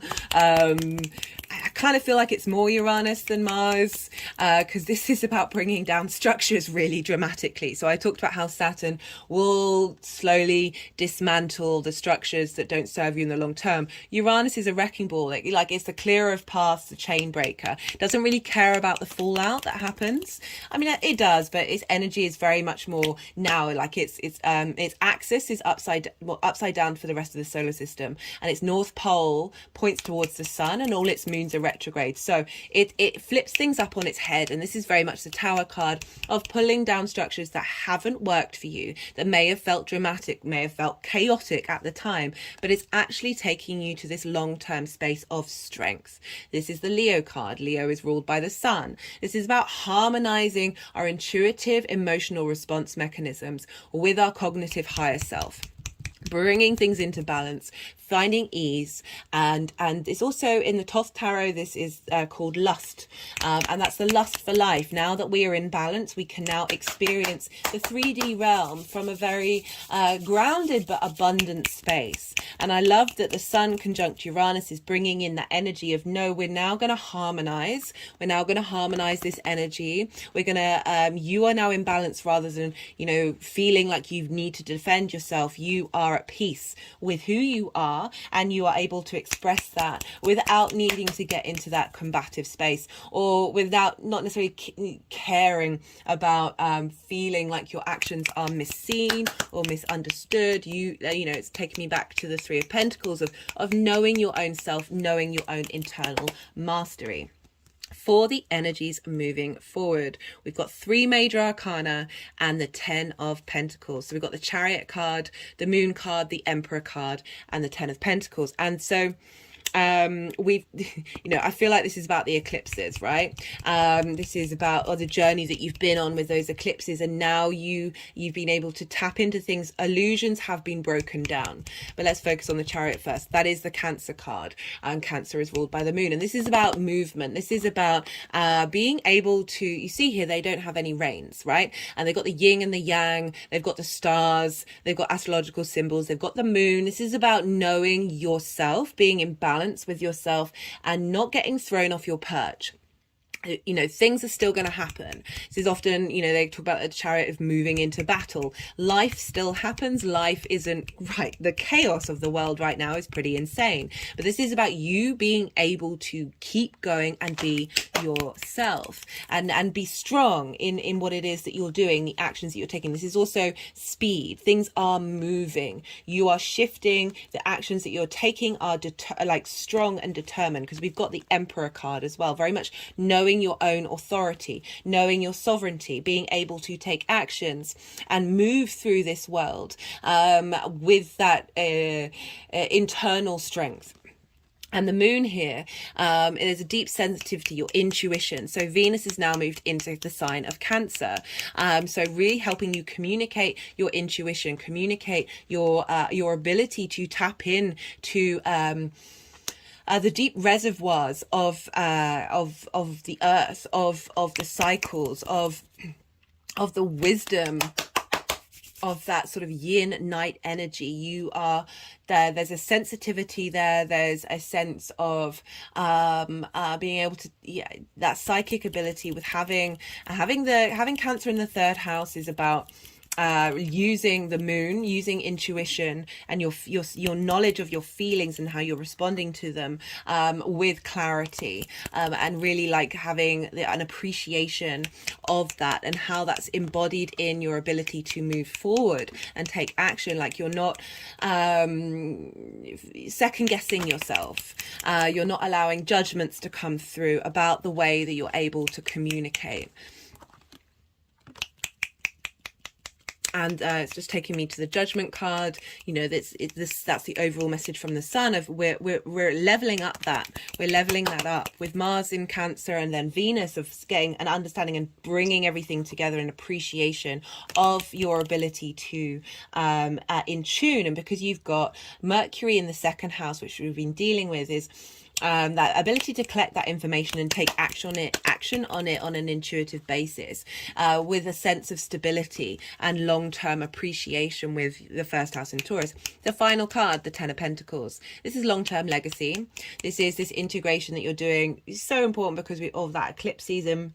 Of bringing the 3D and the material, the 3D and the spiritual world together. So you see here, this figure's got a lot of esoteric symbols and also nature symbols as well. Of nature is the esoteric, magic is nature, we are nature. And then you've got people dressed plainly in a town. So implying that everything is coming together and working in harmony. Pentacles is earth sign. You are an earth sign of the actions, that the growth and the illumination and the frequency vibration that is leveling up for you is helping you understand your clarity and the direction and the inspiration. Because remember, we're dealing with the Sun, of where you're headed. You know, this is also with the fourth house of a good structure in your home,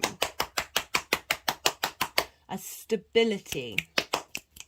Love this. Right, I'm going to pull some clarification cards.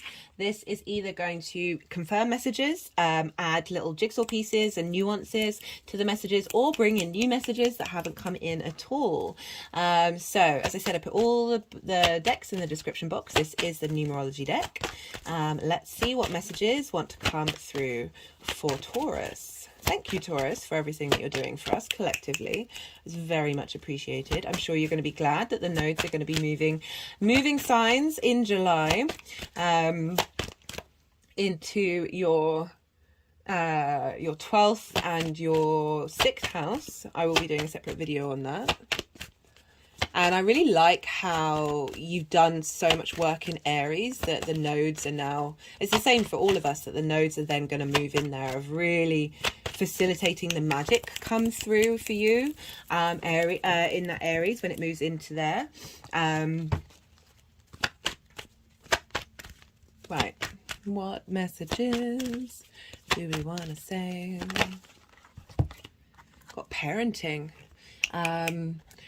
understanding self, It's gone with the death card, so I'm wondering if it's sort of highlighting the clearing out of traumas based around our parents in the 12th house that's helped you open up yourself, help you know. We're also dealing with the 4th house of home, because that's where Leo is, of linked into our parents. It's often where a lot of trauma is, because no matter what our parents do, they mess us up and create trauma bonds, that by clearing those misconceptions that we get in the 12th house, those our unconscious response mechanisms, by clearing that, you are then able to be the parent to yourself, right? The adult in the room, be able to nurture and nourish yourself, and you know, be your cheerleader in the actions that you're taking and how you embody yourself.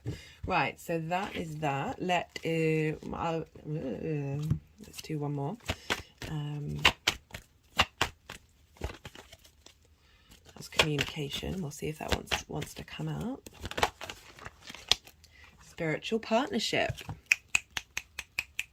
So, the way I always read that in these readings, because I'm focused on the inner work, is spiritual partnership with yourself, spiritual partnership with your actions, how you embody yourself, an understanding of who you are, an enlightened awareness of all the different parts of who you are, bringing that all together and understanding that.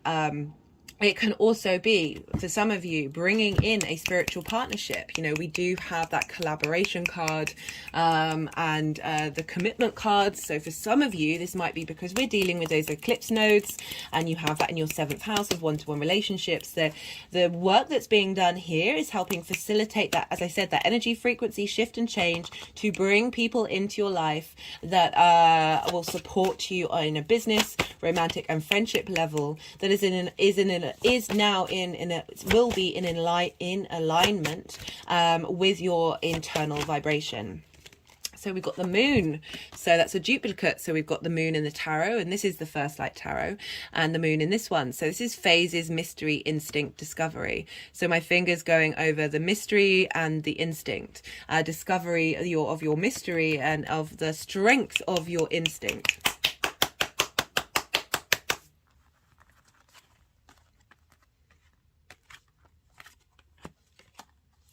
And the power of that.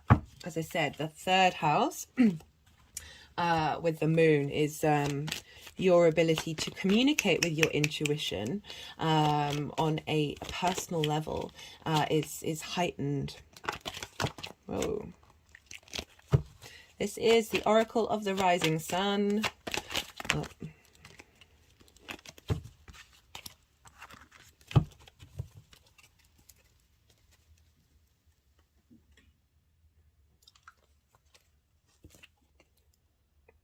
I just had a feeling that this deck needed charging, so they've just gone over my hand chakras, which is where a lot of energy transfer happens. And the card that comes out is the Sun in Taurus. Love that. Acquisition. That's just fab.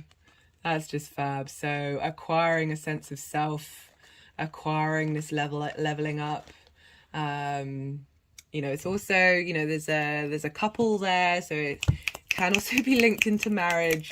I do try and avoid these messages just because not everyone's looking for that. You may be like, oh, that's not what I want in my life, that's not what I'm bringing in. As I said, some of these messages are personal, some of these take what resonates, leave what doesn't. It doesn't invalidate the rest of the message of anything that you may have linked to. So they've just gone to the soul star activation again, clearing contracts that we were doing with that Aries eclipse, and now we're bringing it into force, bringing in new contracts that match that higher vibrational frequency. Okay, right. Any final messages that we want to bring in? Ooh. Adventure. With the moon card,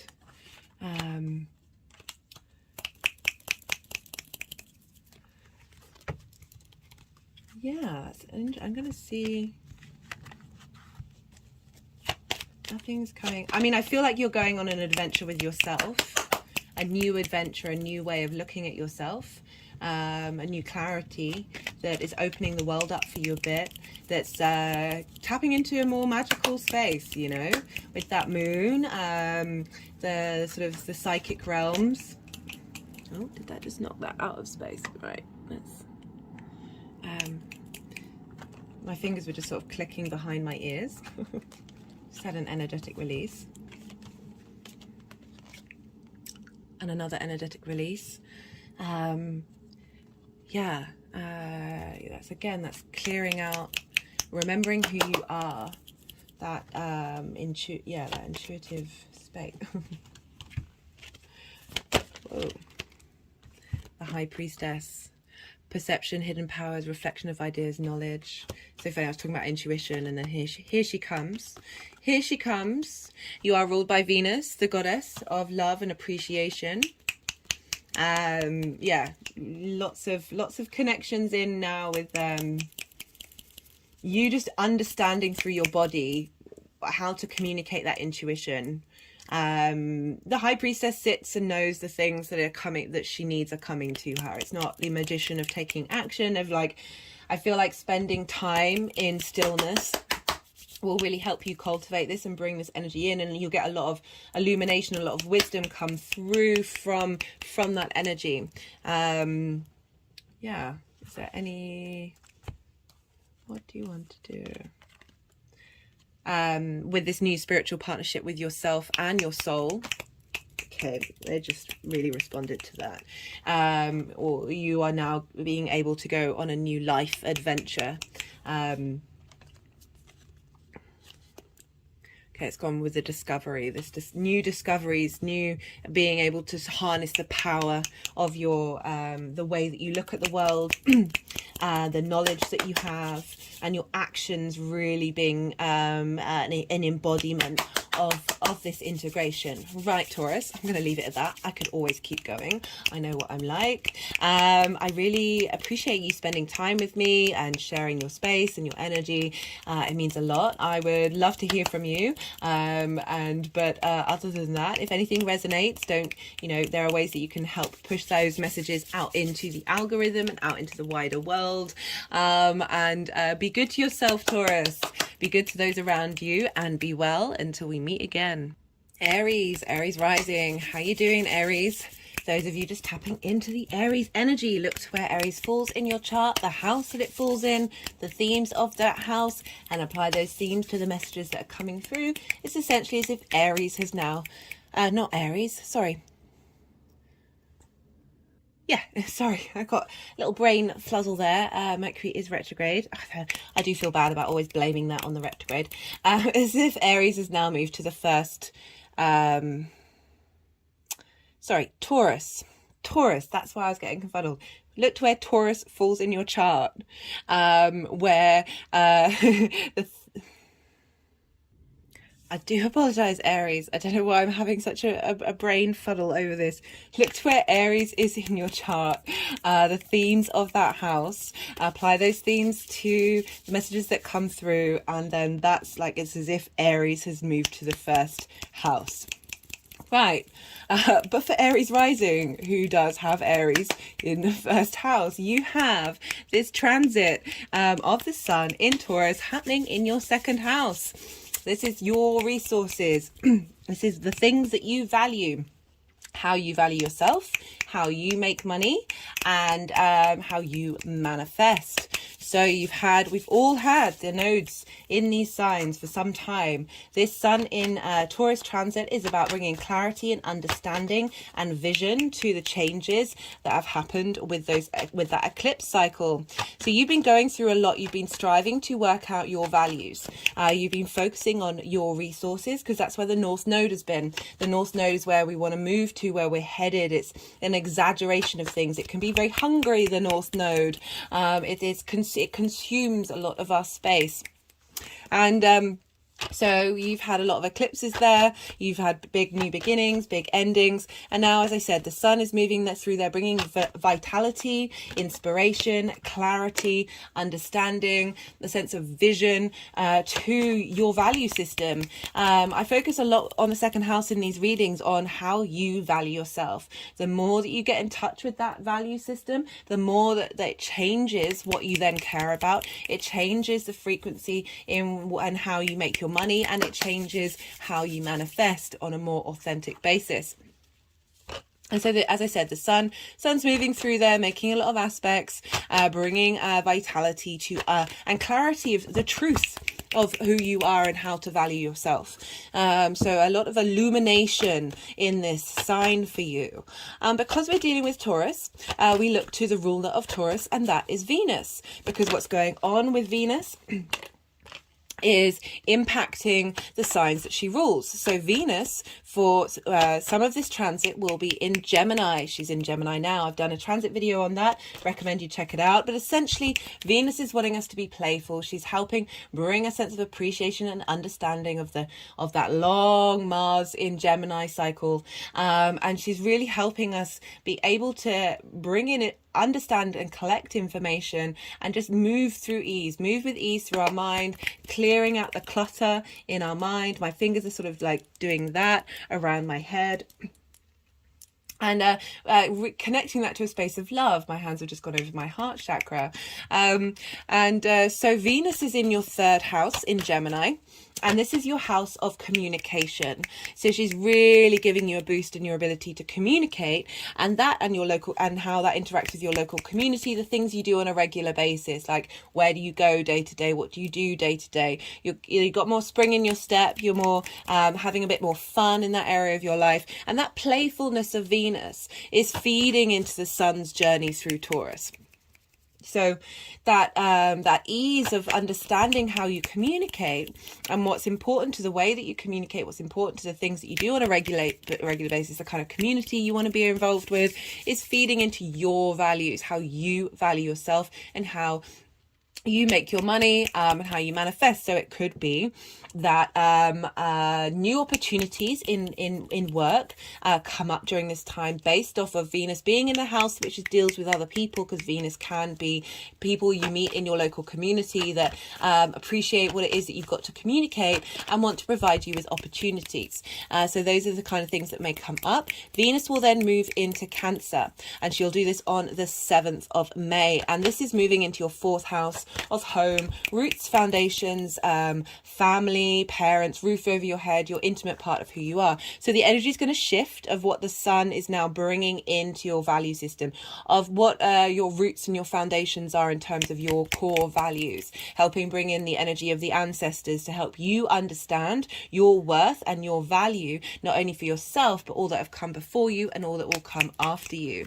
Again, bringing in that playfulness of the things that you do at home, perhaps collecting information in your private life that's helping you understand your value and then how you want to make money and how you want to manifest. We also, because we're dealing with the sun, we look to where Leo is, because the sun rules Leo. And for you, this is a fellow fire sign, and this is your 5th house of creation energy. So what's going on with the sun in terms of how you value yourself is leveling up your creative energy. And that's that creative spark that brings us joy into our lives and the things that we do, that makes us feel good. It's the house of amusement and fun. It's also linked into children. But, you know, I feel like anything that we do from a creative space feels like we are birthing something into the world. There's a lot of vitality there. There's a lot of joy there. So funny. I said joy. Oh, you got 2 10s. Interesting. So how you look at yourself, how you look at the things that you value, is going to bring strength and vitality to that creation flame that you have, to that spark of who you are. So those are the things that might show up, maybe helping your relationship with your children, if you have children, helping understand your relationship to how you get amusement and fun, because there can also be trauma in the 5th house, because we can want overstimulation, we want to see, there's you know, there's addiction that kind of stems from the 4th house of your home into the 5th house of bringing that into balance, now that your how you value yourself is going to be shifted. Specifically, like, you know, this isn't just any sun transit. As I said, we've been having a lot of eclipses. We're going to have the final eclipse in that cycle, so it's a real culmination of this journey and understanding your value and how you feel about it in your body, what's going to last you long term. Right, so that's this kind of general energy. There are going to be 5 piles here, Aries. The first pile is going to be the sun's journey in Taurus for you in general. This is, you know, now that we've worked through Aries of understanding who we are, we're now like, how do we implement that in the physical realm? We're dealing with Earth here and fixidity, like what's gonna sustain us in the long term. Had an energetic release when they clicked over those 2 10s. The second pile is going to be for the aspect that's happening on the 25th of April, depending on where you, no, not depending on where you live, it's only just on one day. So if you're watching this after the event, it doesn't mean that you've missed out on this energy. We feel it in the lead up.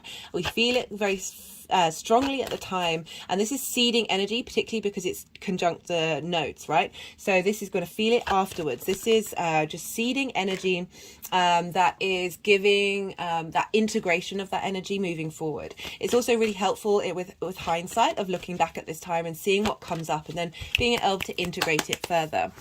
So you're not missing out on this being of coming to this later on. So on the 25th of April, the sun is going to conjunct the North Node. So the nodes are linked into where the eclipses happen. So this is big energy. This is heavy energy. The nodes tend to exaggerate and make big whatever is around them. And so the sun, our vitality, our vision, our clarity, our sense of personal sense of self, where we want to be, the ideal version of us, the center of the solar system, the center of the moving all these celestial bodies around, that what governs us, where illumination is being shone, is going to conjunct the North Node of like the direction that we're heading in, the thing that we crave, the thing that we're seeking, this bringing matter and spirit into balance. And it's also going to conjunct Vesta. This is an asteroid. And Vesta was a goddess linked into the internal flame, like our domestic internal space, as well as our domestic surroundings. There's a sense of purity with Vesta, of really wanting to put ritual and dedication into things. And so this conjunction with the sun and this beautiful energy coming from Vesta with the North Node of, how do you truly see your inner flame? How do you truly see your value system? The illumination of this is being made big, right? This dedication, this purification of self, of getting back into our soul alignment is really being boosted at this time, because not only that, this energy, this is happening at 4 degrees of Taurus, will be sextiling Saturn in Pisces. And now you have Saturn in Pisces in your 12th house. This is the hidden house, the house of mysteries, those constructs of who we are that may produce unconscious trauma responses, but also our soul, our magic, our essence. And Saturn loves being in the 12th house. The 12th house can be a sense of isolation, of going inward. And Saturn likes to spend time in dedication of something, but in an inner space that can bring isolation. And in the 12th, that's kind of what you want to cultivate. And so this is our long-term legacy. This is a long-term integration of self here. This is a very transformative transit. And the more that we uncover those hidden parts of who we are, that's feeding into, so that Piscean energy, or that magic there that Saturn's giving structure to, giving you a sense of authority, of understanding those hidden parts of who you are, and the magic that you're able to create, is that with a sextile, which is an aspect of Venus, bringing in creative ways of engaging with this, a sense of appreciation and value for the journey that you've been on, those trauma responses that you have, the essence of your soul, feeding into the direction that you're headed. And this vitalization, this clarity and understanding of the sun, tending to your personal sense of self-worth. And at the same time, the moon is in Cancer, and so this will be sextiling the sun and trining Saturn. So again, sextiles and trines, easy aspects. Don't necessarily have to think too much about it. They're just sort of happening. It's a flow state. So we've got a trine between the moon, your emotional needs, in Cancer, which is in your fourth house of home. So your intuitive space, so understanding the needs that you want in your home for your foundations, feeding into your value system, like establishing a very strong foundation based on your core values for the long-term legacy, because we're dealing with Saturn, your long-term authority and integrity. This is activating the solar eclipse that we had in Scorpio, which was a new moon on the 25th of October 2022, and that was at 2 degrees of Scorpio. So it's within 3 degrees, so it's still opposing that eclipse. And you had that in your house, 8th house of shared resources, the outside world's resources, the give and take between you and the outside world. In terms of, this can be intimacy, time, things, ideas, anything. It can be linked into inheritance, cosmic inheritance. But essentially your dealings with the outside world. So you would have had a reboot, a change, a shift of gear of what are you purifying, what are you making true to you that's important to you. This is being activated in terms of how that dynamic, that change in dynamic has been impacting your value system and how you appreciate yourself. And now that is being illuminated and exaggerated at this time. So again, great energy coming in for that time. This third pile and the second aspect, don't worry, all of this will be in the description box. I know it's a lot of information. It might be a good idea to go and check that out, write it in your journal, and see what comes up around this time. The 1st or 2nd of May, depending on where you live, the sun is going to conjunct Mercury. Mercury is still retrograde, so Mercury's retrograde for all of this journey. If it wasn't right at the beginning, it was in shadow period. So we're re-going over things, we're re-evaluating, we're clearing blocked energy that's in our physical body that's getting in the way of us being able to communicate with ease with all the different parts of who we are. And so when the sun conjuncts a celestial body, this is called a Cazimi. And this is when messages can come through. This is a sense of vitality that's being fed into Mercury. And the sun is gaining the wisdom and understanding that Mercury's learnt during this retrograde. It's the midway point. And it's essentially a lovely feedback loop of divine inspiration, divine wisdom, a clarity of understanding of where you're headed with this retrograde, what's important to you. As I said, the knowledge that you've learned and that you're receiving from Mercury of what's important in your physical form and how to value yourself. I've already pulled cards for this aspect, and I did so in the Mercury in Taurus transit video. So do go check that out to see what came up. But that would be more in link with what's going on with Mercury, and the cards that I'm going to pull today are as what's linked into the sun and your vitality. A couple of days after this, we're going to have the final eclipse in this eclipse cycle, and that will be a full moon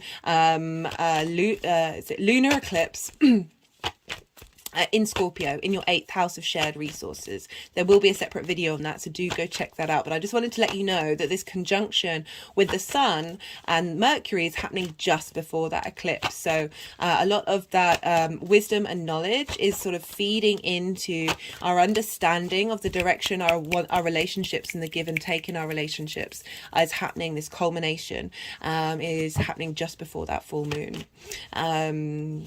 So 2 days after that, on the 7th, Venus will have moved into Cancer, into your 4th house of home, roots, foundations, your parents, your private life, the things that you do by yourself, and the roof over your head. So she's really helping you tap into your intuition, tap into the needs of yourself and how you communicate them and understand them. She's just bringing a bit more ease into your home life as well. My hands have just sort of gone into a prayer position around my heart chakra.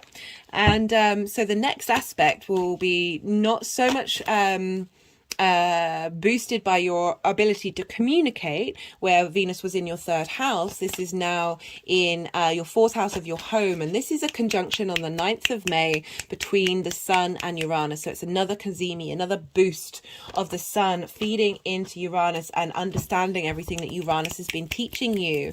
So Uranus being in Taurus for so long, really getting you to understand your true maverick potential of your values and how you manifest money, thinking in different ways of how to bring things into your life, of what it is that you care about, shaking things up, being a bit disruptive in order to get you to clear your path, to break those chains that you might not have been able to do yourself, or bringing in a lot of really unusual ways of looking at yourself and looking at the way that you manifest.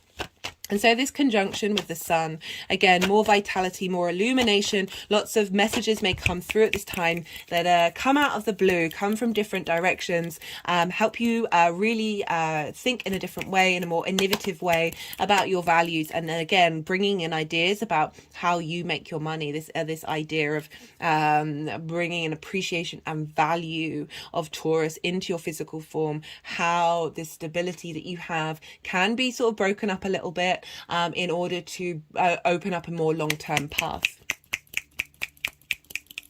Following this, I'm not pulling cards for this. I will be doing a separate Jupiter in Taurus transit video, but I just want to let you know, like, the last bit of the Sun's journey through Taurus, everything's shifting. So Mercury on the 14th or 15th of May will go direct. So where you've been going over things, revisiting things, perhaps things haven't quite been going the way that you wanted to, in order to sort of redirect you on a path that's actually suiting your higher needs.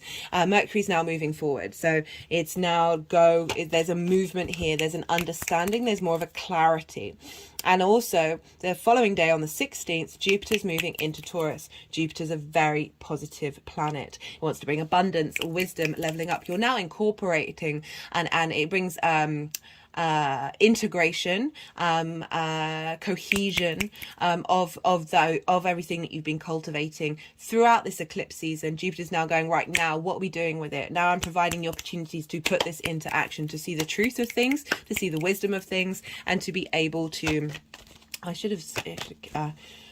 didn't realize how far I'd got through and how few cards have come out for you, Aries. The energies have wanted to do a lot of work, and that stopped me from shuffling. So that's going to kick off right at the end of the Sun being in Taurus. But this is, I'm just letting you know, because this is a real shift in energy that's happening here. The 5th and final pile is the energies, how they're going to integrate and how they're going to move forward. And so, yeah, there's a lot of strength here. So I've kind of talked a little too quickly and done a little too much energy work, because I definitely feel like that's a Page of Swords. We'll see if it wants to come out again, because there's 5 piles, and so far we've only got 5 cards. And for those of you who are regulars, you know it's very rare for there to be 1 card per pile. So I should imagine there's a fair amount that wants to come out. So I'm going to let the energies do what they need to do and shuffle. They will put the deck down when they're done, and then I will work with the energies to move the cards around. This is when I quiet my mind and let the channeling come through. So I'm not thinking, I'm not engaging with the cards. I'm letting the energies do what they need to do. They might do some more energy work, and I'm really starting to enjoy these moments of stillness. I used to be a little bit like, I understand people have got time, they don't want to waste their time. Having a lot of quiet during a video might be a bit off-putting, but we need stillness in order to integrate, and that's been a very key message with all of these personal planets being in yin night signs of, you know, it's not just go go go. It's very important to rest. It's very important to be still and see what comes up. So during the stillness, during this quiet time, perhaps tap into your intuition, think about what I've said in terms of the energies, see what's ringing bells with you, see get any intuitive hits that might come through that help you understand and see what's going on. I've spoken very generally about the different houses that this is going to be impacting. So it's your 2nd, 3rd, 4th and 5th. And, you know, just be mindful of the things that may come up that may be linked into that, where you can go, oh, I can see how that works now. I understand. And yeah, take what resonates, leave what doesn't. Sometimes there's very personal messages that come through that aren't won't be for you. We kind of get a sixth sense of these things, but I just thought I'd highlight it. It doesn't invalidate the rest of the messages. Yeah, let me now go into stillness in a place for mindful integration.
So funny because I saw that card twice.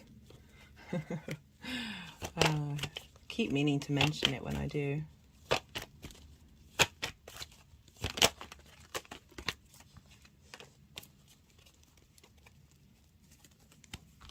Right.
right, so we've got for the energy of the sun moving through Taurus. We've got the moon, we've got the star, and we've got the Knight of Wands. So the moon for me, if you know, this can be read in different ways, but what I'm picking up is sort of pulling down the illusions that you have of yourself and your value system in your unconscious mind. My hand's just gone over my third eye chakra, and gone into the back of the cards. That it's bringing a sense of clarity. The sun is shining a light on those things, and with the star card as well, this is about healing. This is about deep transformational healing, and knowing yourself. She is unclothed. She is got rid of the masks of truly knowing her own value. I keep forgetting to mention in the introductions that when they move those cards like that, it's like that's the message that's come through, and being able to hope and dream in ways that represent the value of what you are. And the Knight of Wands is sort of the crowning energy of the sun coming in to defend your passions, to defend who you are, and to give you strength.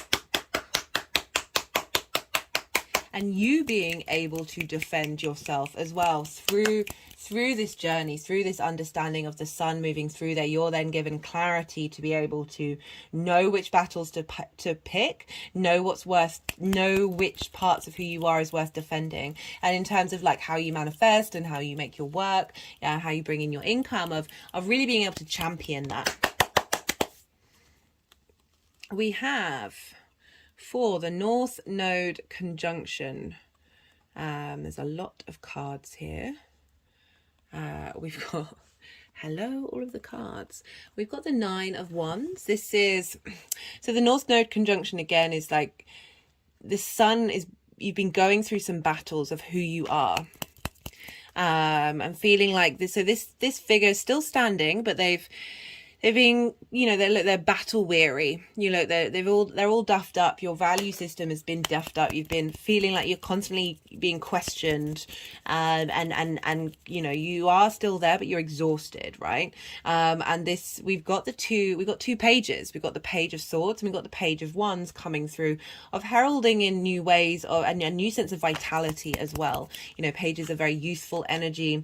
They bring in that energy. You know, this figure is exhausted, that with all that eclipse energy you might have felt like you've been duffed up from each side, and like this big energy, but it's suiting you in the long run.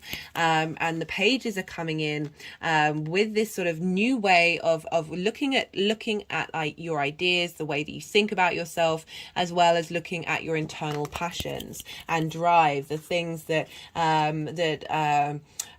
could, you know, link into that manifestation energy that we have in the second house. And you know, sort of Wands can be very much linked into manifestation, that you're now being facilitated by this conjunction of here is the reality of the situation, here is where you're headed. You're being supported by those the understanding of the hidden parts of who you are, and that being cleared out with the vitality of the sun, the clarity of understanding with that Saturn being in the sign of Pisces in your 12th. And we've got the strength card, the King of Wands, and Temperance. Strength is about things now coming into balance, after that Nine of Wands of feeling a bit like pulled in all different directions and having to like defend yourself in many different ways, that and that exhaustion. You're now in this is about harnessing your intuitive emotional response mechanisms with your higher cognitive thought.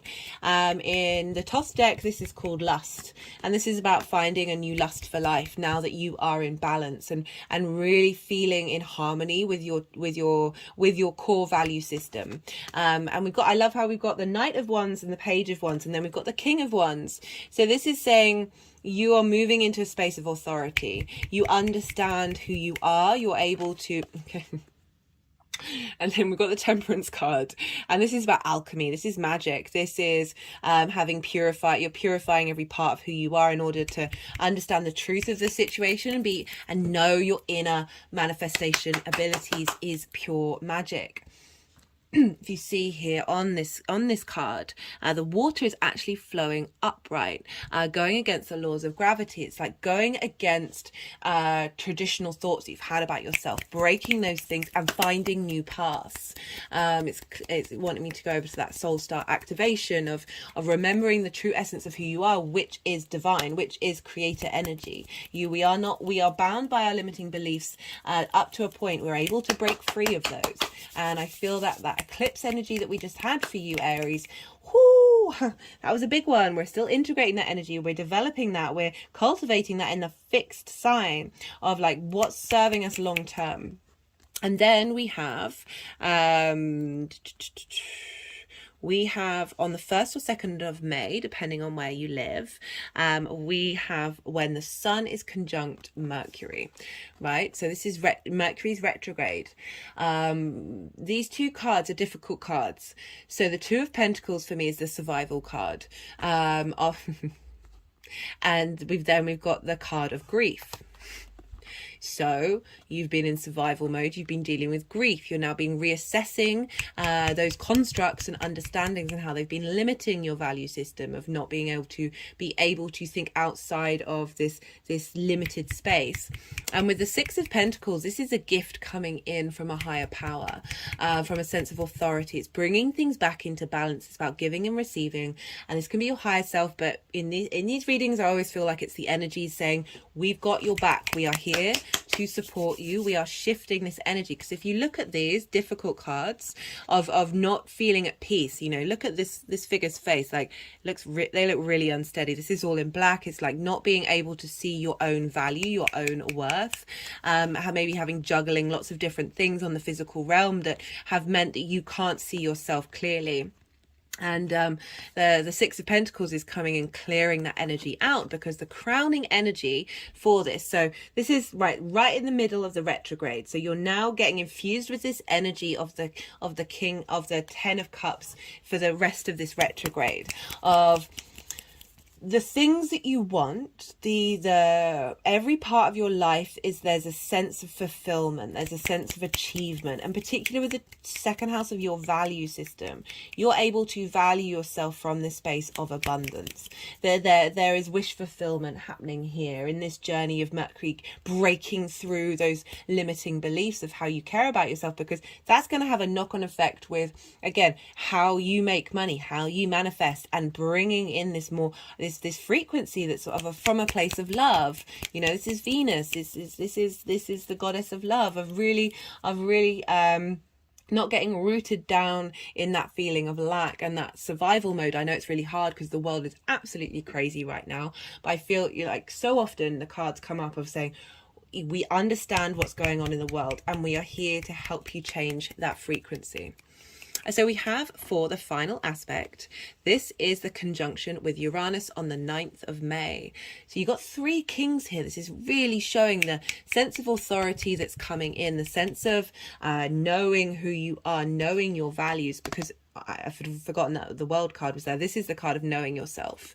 This is the card of the world opening up. And I like how this is happening with the Uranian energy of not second guessing yourself, like that Nine of Wands, sorry, of feeling like you're duffed up, you're having to question yourself, other people are questioning you, you've got limiting beliefs blocking that. Even if you're not conscious of this and you feel like you've worked through some things, this stuff is still there. There's so many layers, of this.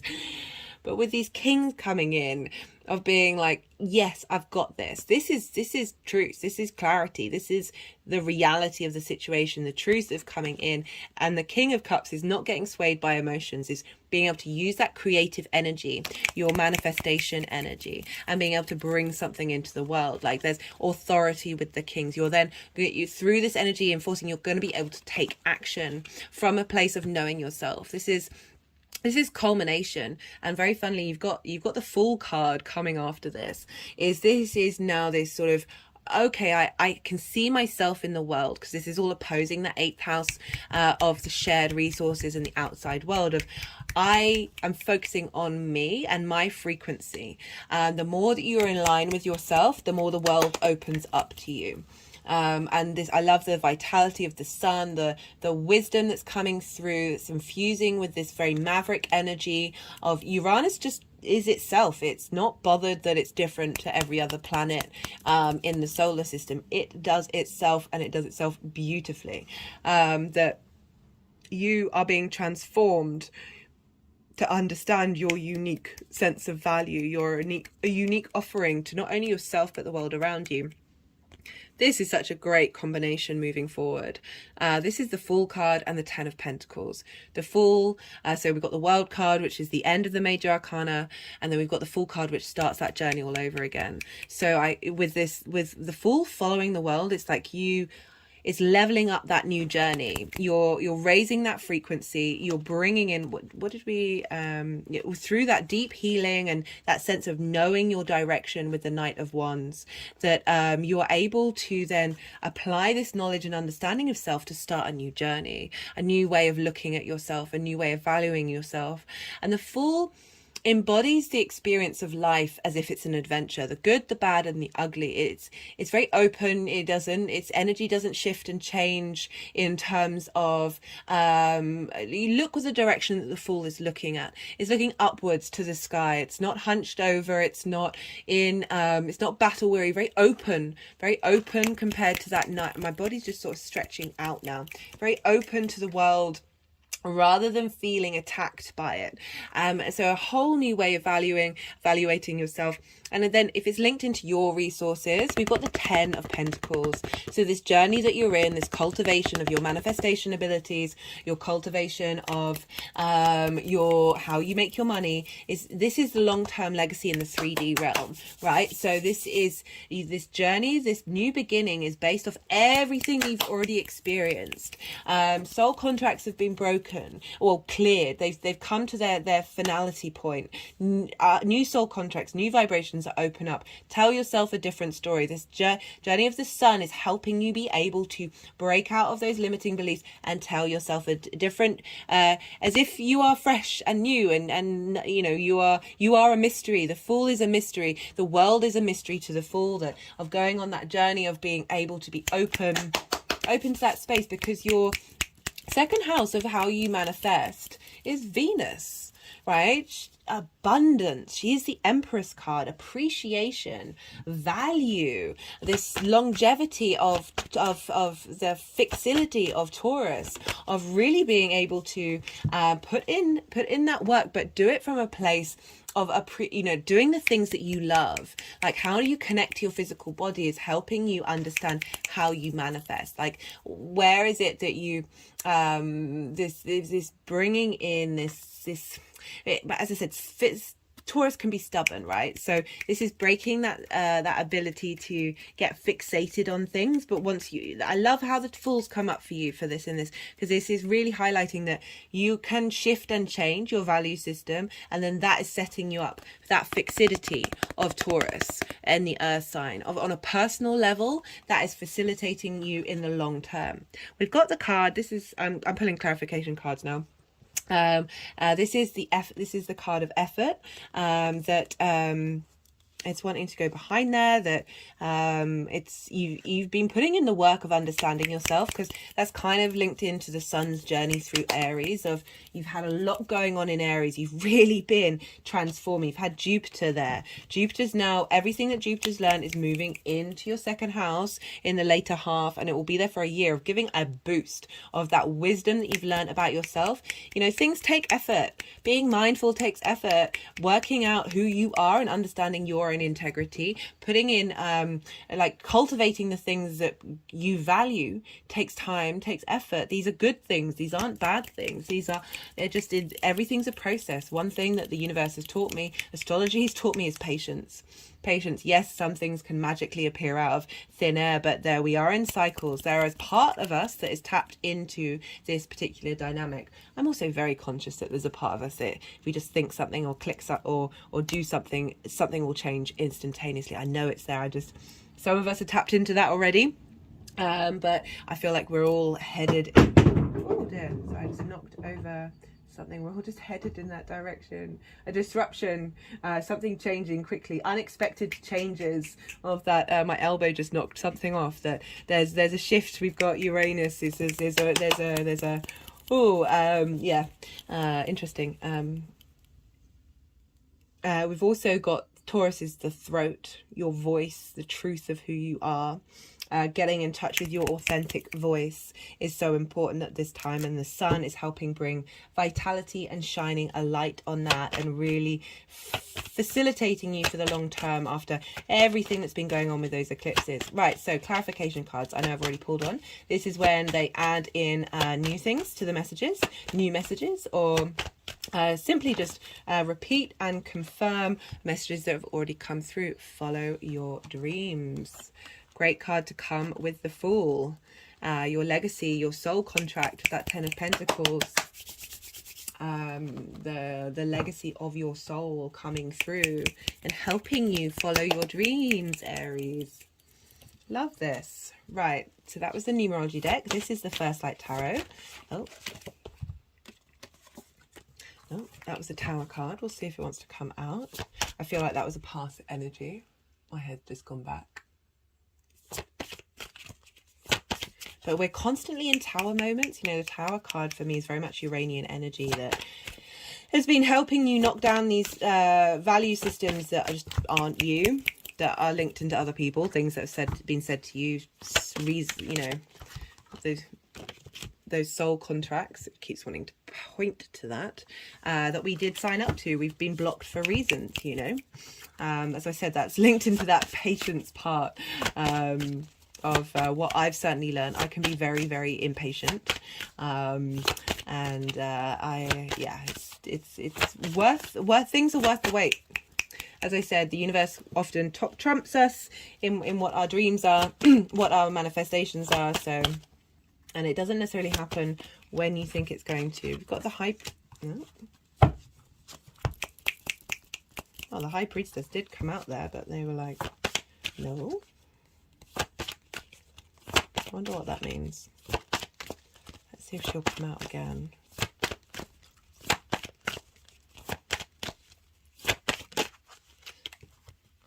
Just thinking about the High Priestess, and she's an energy. We have that. I think that's like a reminder that even if we think we're consciously not dreaming these things, right? So I always try and not block my own way. There is a part that's that High Priestess of us, that's the inward of drawing the things that are meant for you towards you. That there is a part of you underneath all those trauma responses that is working that magic, and it might not seem apparent, but it's certainly cultivating there. We've got the Chariot card. This is drive, determination, ambition, emotional control. Where they're wanting to go. They're wanting to go over ambition.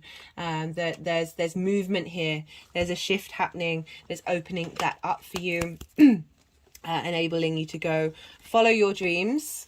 You know, the Chariot is very balanced in itself. It's which I'm not surprised with everything that's gone through your 12th your first house of being able to weather any storm.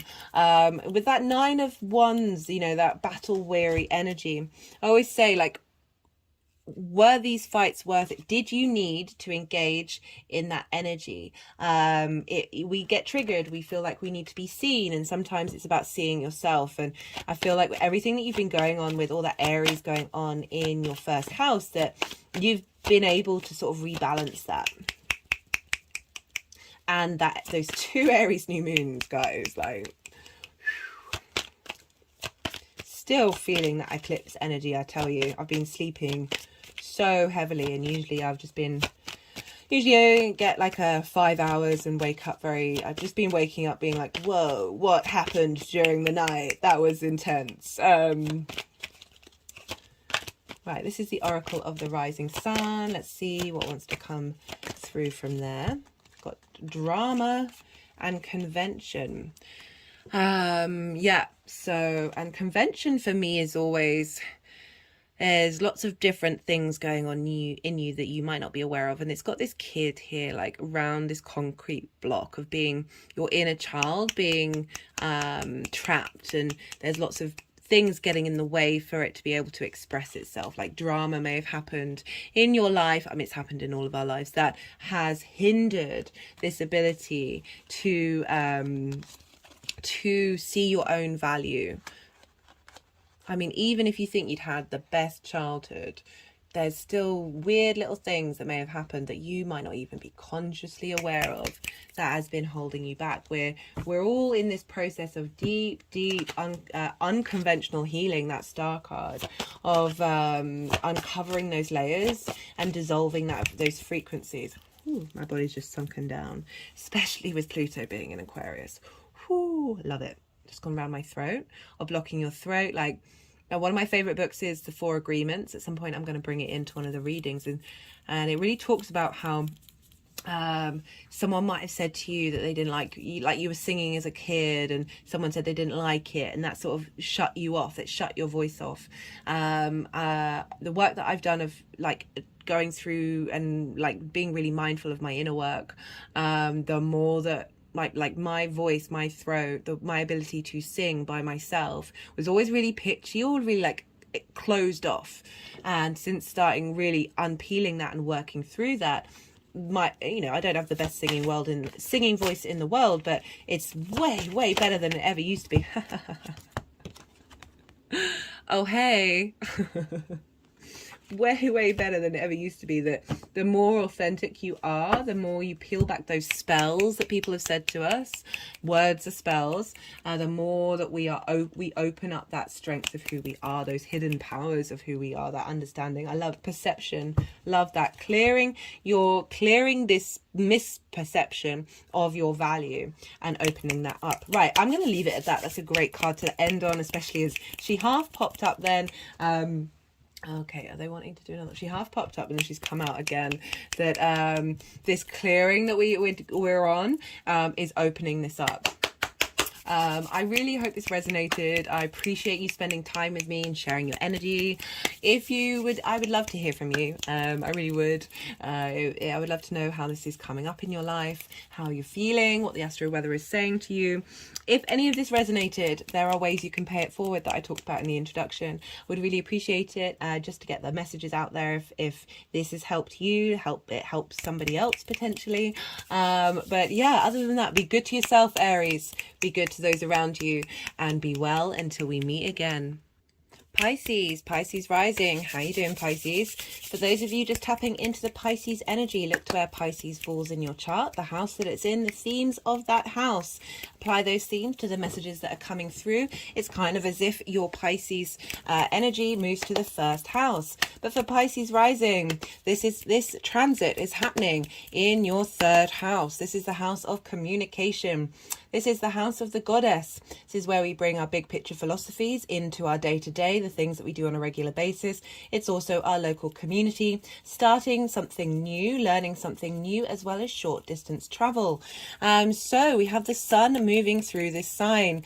So illumination being shone on how you communicate. Illumination being shone on your local community, the things that you do. You're getting a bit more vitality, a bit more strength and understanding and clarity about the things that you're doing on a regular basis. Just a little more strength coming in. Okay, that's weird. A little more strength coming in from the sun, helping you understand this eclipse cycle that we've been going through. So providing wisdom, inspiration, clarity and vision, direction of what this is all meant and how this has affected you. So you've had the North Node here as well as Uranus for some time. The North Node has provided eclipses that were like where you're headed, what it is that you want, sort of craving and striving for, and a way of communicating in a way that's more authentic to yourself, particularly because of Uranus being there. Uranus has been in the sign of Taurus for quite some time, will be there for a little while longer. And Uranus wants to bring in maverick ways of thinking, maverick ways of communicating. Perhaps you've met some people who are maverick in their own way. They're very comfortable being who they are. And that's helped inspire you to connect to that yourself. New ways of doing things, maybe changing your routines up, changing the things that you do on a regular basis. All of this has been energy that's been cultivating. We've also got a Mercury retrograde. And so you're revisiting and going over old structures that may have been blocking you, thinking about what's really important in the way that you communicate. I've done a Mercury in Taurus transit video, so do check that out if you're interested. But the sun, so the sun is really helping give a strength and clarity in the way that you are able to speak and communicate. This isn't just speaking, this is also writing. It's all sorts of different things of the way that you communicate and the things that the way that you communicate on a regular basis. So we've got there's just a lot of vitality. This is, the center of our solar system, so your focus is being brought into this area of your chart. Right, because we're dealing with Taurus, we looked where Venus is, because the ruler of a sign affects and wherever that ruler is affecting that sign. So Venus, for some of this transit, is in Gemini. She's already there. Again, I've done a transit video on that. And it's bringing in some playfulness. And this is in your 4th house. This is your roots, your foundations, your home, your parents, the things that you do in private, the structure, your ancestors. And Venus is helping you understand and appreciate that long Mars in Gemini transit. She's bringing things together. She's harmonizing things. She's also clearing out the clutter. Venus likes to tidy up. She likes things to be in harmony, a sense of value in your home, playfulness coming into your private life and the things that you're doing, getting a bit creative. With what you do in your home life, and this is feeding into your 3rd house. So the leveling up that's happening in your 4th house is having an impact on your ability to communicate from an authentic place. Taurus rules the throat, so very prominent communication energies coming through for you, like what it is that you value, what it is that you care about in terms of the long term, because we're dealing with fixed energy here, and so Venus is impacting that by helping you understand your foundations and the roots of who you are, and how that brings it out into your local community. She'll also be moving into Cancer on the 7th of May. So this is moving into a fellow water sign. She loves being in the 5th house. And this is a fun and amusement. This is your creation energy. So having established like this ease of moving through your home and enjoying your private life, perhaps understanding traumas better, and helping bring that into a sense of harmony and not letting it deplete your sense of love for your home and your private life, also giving in the strengths of the ancestors of that 4th house, is then shifting gear and moving into the house of the house of joy. This is again, I focus on the creation energy. That was the 5 of Wands. We'll see if that wants to come out. I focus on creation energy because everything we do, that way, that things that gives us a kick in our step, makes us smile, comes from the 5th house of, again, that can be romance, dating, children. But as I say, I focus on that, your internal creation energy, because the more that we work with that, the more our vibrational level matches interesting. I'm talking about Venus and in Cancer, and we've got Cups energy coming out, of getting a vibrational level that nourishes you and brings harmony to you. So that's feeding into how you communicate. So perhaps you're enjoying the things that you love, and that's helping you be able to understand your authentic voice. Because we're dealing with the sun, what's going on with the sun is leveling up your Leo energy, because the sun rules Leo, and you have Leo in your 6th house of work, health and routine. So your clarity and understanding of your of the things that you communicate the things that you're learning, the places that you're going, the things that you're doing on a regular basis, is helping you be able to have some vitality and strength in what you want to work towards, how you work, how you take care of your health, and how you establish routines. Like we're really bringing, as I said, this sun moving through here is bringing clarity and understanding to all of those eclipses, and that's now impacting what shows up in your 6th house. So perhaps something linked into work, work is going to help you understand your value of what it is that you're speaking, what it is that you're saying, a sense of appreciation at work and how you embody that. Also, understanding your true voice and understanding the way that you communicate is going to have an vibrational frequency on your health as well. When we're blocked, when we don't feel seen, especially if we don't see ourselves, that we can, you know, this might be triggering for some of you, but it's certainly something that I've seen in my own life and the people around me and the people that I interact with, that when we don't have a solid foundation, that things can crop up. We've also, a lot of illnesses and stuff are linked into soul contracts, and this is one of the main cards that's come through off the back of that Aries new moon, that eclipse that we had of integrating our soul's journey, all the different journeys that we've been on. Like we're clearing a lot of debts, we're clearing a lot of karmic stuff that's going to bring vitality to your health. Right, so that's the sort of general energy going around for you, Pisces. There are going to be 5 piles. The first pile is for the general energy of the sun moving through Taurus. And then for the second pile, this is the first aspect that I want to talk about. All of this will be in the description box. I know it's a lot of information, but it will be there, so maybe go check it out, maybe write it in your journal, and then see what comes up around that time.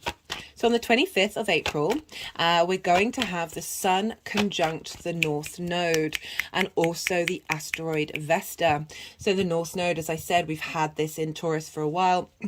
This is what we've been striving for, what we're hungry for. It can make this energy very big and very sort of, I mean, karmic is a way of saying it, but it's a big energy. It's like, it's both collective and very personal. There's an intensity to wherever the nodes are.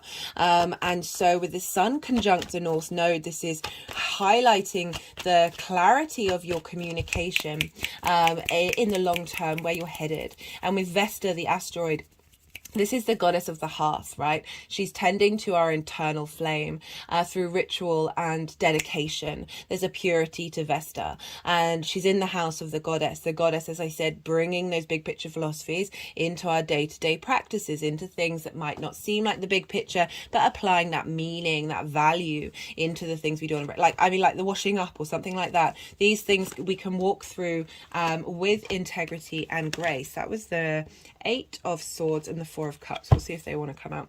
And so what does this mean? The Sun energy and Vesta's energy is made big by the North Node. So this vitality, this clarity, this wisdom, this direction that's being fed into your sense of who you are is being exaggerated, is being boosted by the North Node. Often when we have celestial bodies hit the North or South Node, something comes in and changes the situation. And makes alterations. So maybe somebody that you meet in your local community might come in that is more of a reflection of your internal vibration that you're drawing towards you. And with that Vesta energy of really being able to tend to and bring care to that inner domestic life that you have within you, that opens up your voice, your throat, your understanding of how you communicate. And not only that, but this will all sextile Saturn in Pisces at 4 degrees. So you have Pisces in your sign. It is your first house. Of self.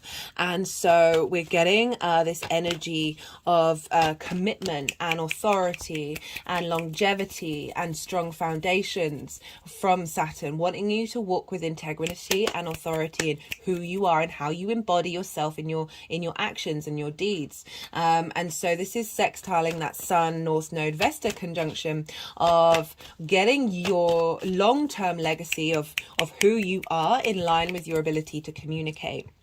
And I forgot to mention, like, the third house sextiles your house. So this is an aspect of Venus here. This is wanting to bring creative energy into you. This is feeding into you, sense of appreciation and value of you and who you are. And really bringing some harmonizing energy into this eclipse cycle. Oh, hey, Venus. And at the same time, the moon is in Cancer in your 5th house of your creation energy. So this is trining Saturn. So your ability to tap into your intuition and what nourishes you, what nourishes your creation spark. This sense of personal, intuitive, emotional connection to that is feeding into Saturn of the long-term legacy of you and how you embody yourself, and that sense of wisdom and understanding of that through that trine, and by sextile to the Sun, Vesta, and the North Node of bringing in creative ideas, creative inspiration to really let you know that you are a unique being running around in this 3D form, that you have your own way of tapping into things and your own way of speaking that is valid, and that's how you nourish yourself. My hands have just gone over my heart chakra. This is activating the Scorpio eclipse that we had, which was a new moon on the 25th of October 2022, and that was at 2 degrees. So all of this is happening at 4 degrees. We feel it in the lead up and we feel it afterwards. For those of you who are watching this and the time has passed, it doesn't mean that you've missed out on the messages or missed out on the energy. This is this is a time of either things coming in that really shift on the physical level, like show up very loudly, or these subtle integrations that are changing your energy frequency. That is, it's not that you miss it. It's this energy still coming in towards you. So as I said, that's activating that solar eclipse, which happened in your 9th house of your big picture philosophies. So that was a new beginning of changing the way that you look at things, refining the way that you map yourself out in the world, and that is feeding into your ability to shine a light on how you want to be in your day-to-day, how you want to be in your community, how you want to express yourself based on those philosophies. Right, the second aspect in the third pile is happening on the 1st or 2nd of May, depending on where you live, and this is the Sun's conjunction with Mercury. And we've got the Empress and the Emperor. So this is the midway point in the retrograde. So what I've just talked about, the retrograde still happening. We're revisiting things. That sun energy is infusing into Mercury's journey of that understanding and clarity, but we're still going over things. Things might still not be manifesting in the way that we want to. We might be like questioning how we communicate, understanding how that really works for us in terms of the long term, like clearing away old structures that may have been very fixed in the body. And now the Sun is conjunct Mercury. This is called a Cazimi. And when we have a Cazimi, this is when a celestial body is conjunct the Sun. And so this is an infusement of the Sun's vitality, inspiration, clarity into Mercury. So Mercury's getting a boost here at the midway point. And having had the Sun conjunct the North Node of where you're headed, now Mercury's infused with that. I've pulled cards for this in the Mercury transit, so check it out if you want to see those, but the cards I'm pulling here are going to be more about what the Sun's journey is about. And so the Sun is also learning from Mercury of everything that you've been going over, that internal space of going backwards and going inward and revisiting is infusing the knowledge of the Sun and the vitality of the Sun of helping out, because the Sun's going to go over these degrees that Mercury's going to go over of implanting that knowledge and wisdom already in that space. And this is happening a couple of days before the final eclipse that we're having in the Scorpio Taurus axis. And this is on the 5th of May. And this is when we're going to have a lunar eclipse. It's going to be a Scorpio full moon. And so this is the final one. So this is like a culmination of those philosophies from that solar eclipse that I mentioned in the previous aspect, that there's a culmination of the work that you've been doing, a sort of a strengthening here, and it's also an ending, as it can be an ending, as I said, and bringing together of everything together, and with that ending is a leveling up, is a moving forward from a different frequency. 2 days after that, we've got Venus now moving into Cancer. So the previous aspects have been focusing on what's been going on in your home, how you're thinking about things, how you're moving with a bit of ease, how like bringing that sort of energy of that playfulness in your private space into your local community, into the way that you can communicate, into the things that you're doing on a regular basis. So then we've got on the with the fourth pile and the final aspect, we have on the 9th of May when the sun conjuncts Uranus at 18 degrees. So this is, you've had Uranus there for a while, and now the sun and Uranus are talking to each other, a clarity and understanding of these unique, maverick, innovative ideas that are coming through in the way that you communicate, bringing it all together, getting a sense of direction, of knowing where that energy is headed, because Uranus is going to be there for a while. There's a lots of you, as I said, very like comfortable in your own skin energy of Uranus. If you're not, and there are things that have been blocking you, Uranus helps clear that path. But it's very much like its north pole points towards the sun, so this conjunction is very much these two energies, this slightly chaotic but very abrupt energy, flipping things on its head, getting a boost from the sun of the journey, and the sun getting a sort of instillment of very unique less conforming energy for you. So it's really opening up your throat chakra, really giving a sense of clarity to your unique being. Lots of clues may come through here, lots of sudden things that may happen in your local community and people that you meet that really help maybe change your understanding of yourself and be able to facilitate your ability to express yourself in a very unique and authentic way.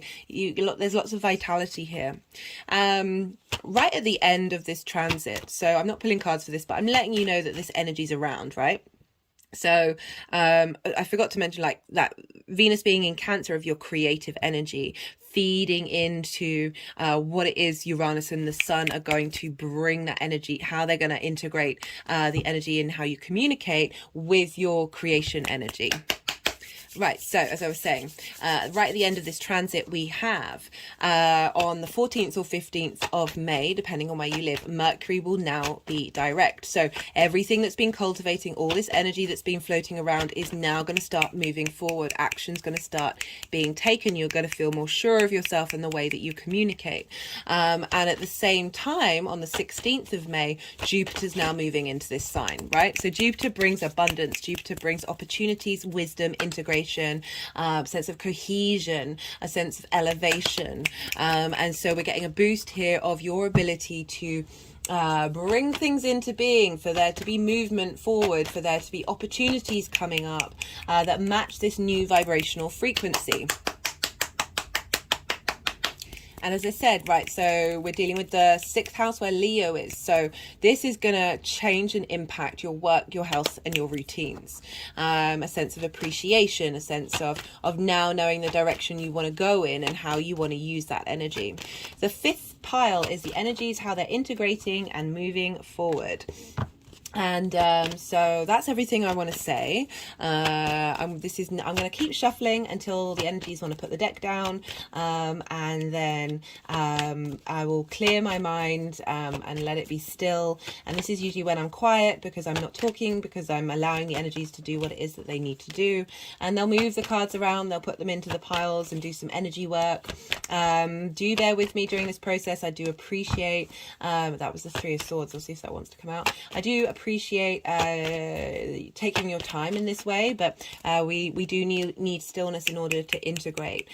So see what comes up during this time when I'm not talking, see what intuitive hits you get, see what you're picking up from the cards that you've already seen come out, and just let the energy flow through you during this time.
My fingers are just clicking to my third eye, which is kind of appropriate for the Queen of Cups and the Ace of Swords, tapping into your intuition, being able to think with clarity.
An energetic release then putting those two piles together.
So we have the energies of the sun moving through the third house for you, Pisces. And we've got the Five of Cups.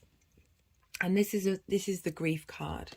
This is about feeling like you have lost something, and just making me think of the sun moving through Aries, of really reevaluating and shifting this energy of that value space with everything that's been going on in Aries for all of us, of really shifting this frequency. But this grief card, so this is about focusing on that which you do not have. The cups have spilled over, and grief is a very important process that we all have. But this is about the energy that we then turn around and we see that we have the Two of Cups here, and then we go over this bridge into a different frequency, into a different timeline, where we then find a safety and structure. My hand has just gone over my throat chakra. So this is the dealing with that communication of feeling like you haven't, with all those eclipses you've been going through a lot, dealing with things that may have changed, that these eclipses are bringing in new opportunities, and the sun is helping bring some clarity to that, to give you that understanding of the truth of your voice, that frequency that you are safe in your ability to speak, you are safe in your ability to communicate. And the crowning energy is the Strength card. This is the Leo card, which is ruled by the sun. And this is about bringing into balance our intuitive, instinctive, emotional response mechanisms with our cognitive and our sort of higher self. It's more that higher self of having a wider perspective than being very much in the moment. And the more that we bring these into alignment, and this is what the sun is saying, we're bringing that balance, bringing that this sense of our emotional response to things into the perspective of the reality of these changes that have been happening in this area of your life. Of in the long term, this is suiting you, this is bringing you into balance. In the Thoth deck, this is linked into lust, and that's in the terms of when we get into balance, we're able to appreciate our surroundings, appreciate this 3D reality. We're dealing with the day-to-day, we're dealing with your local community, of having strength in that space of being in balance, and then appreciating how you communicate, feeling good about yourself, feeling good about your 3D reality, bringing in lovely energy that is bringing in the kind of environment that you want to be in, that's matching your the frequency that you're cultivating during this time. So this is for the conjunction with the North Node and Vesta, as well as sextiling Saturn in your first house, and the moon in your fifth house of your creation energy. This is the Four of Pentacles and the Six of Wands. So the Four of Pentacles is about knowing your own strength, knowing there's a sense of safety here, knowing the power that you hold. I keep forgetting to mention in the introduction that they will do that when the message that needs to come through comes through, and I'm kind of cut short. I'm I could say a lot more things, and they're like, no, move on. The power that you hold in your the way that you communicate. And this is the Six of Wands. This is about celebration, this is victory, but it's also the individual in the community here. So this individual hasn't just done it all by themselves, they are part of a greater whole. But what I'm getting with this is knowing your own power, that strength of the direction that you're heading in with that North Node, that Vesta, that cultivating the strength of your inner space, and knowing the vitality of it is bringing victory to your local community, is bringing victory to the things that you do on a regular basis. You're feeling good in the way that you're moving through the world. It's one of the most positive cards in the deck. It's acknowledging the work that you've done, the experience that you've gone through, and the vitality that you're getting, that energetic feedback of feeling good, of knowing that you're in this victorious space is shifting that dynamic of feeling in that grief space, of feeling lost. There's a frequency change that's happening, that's bringing in this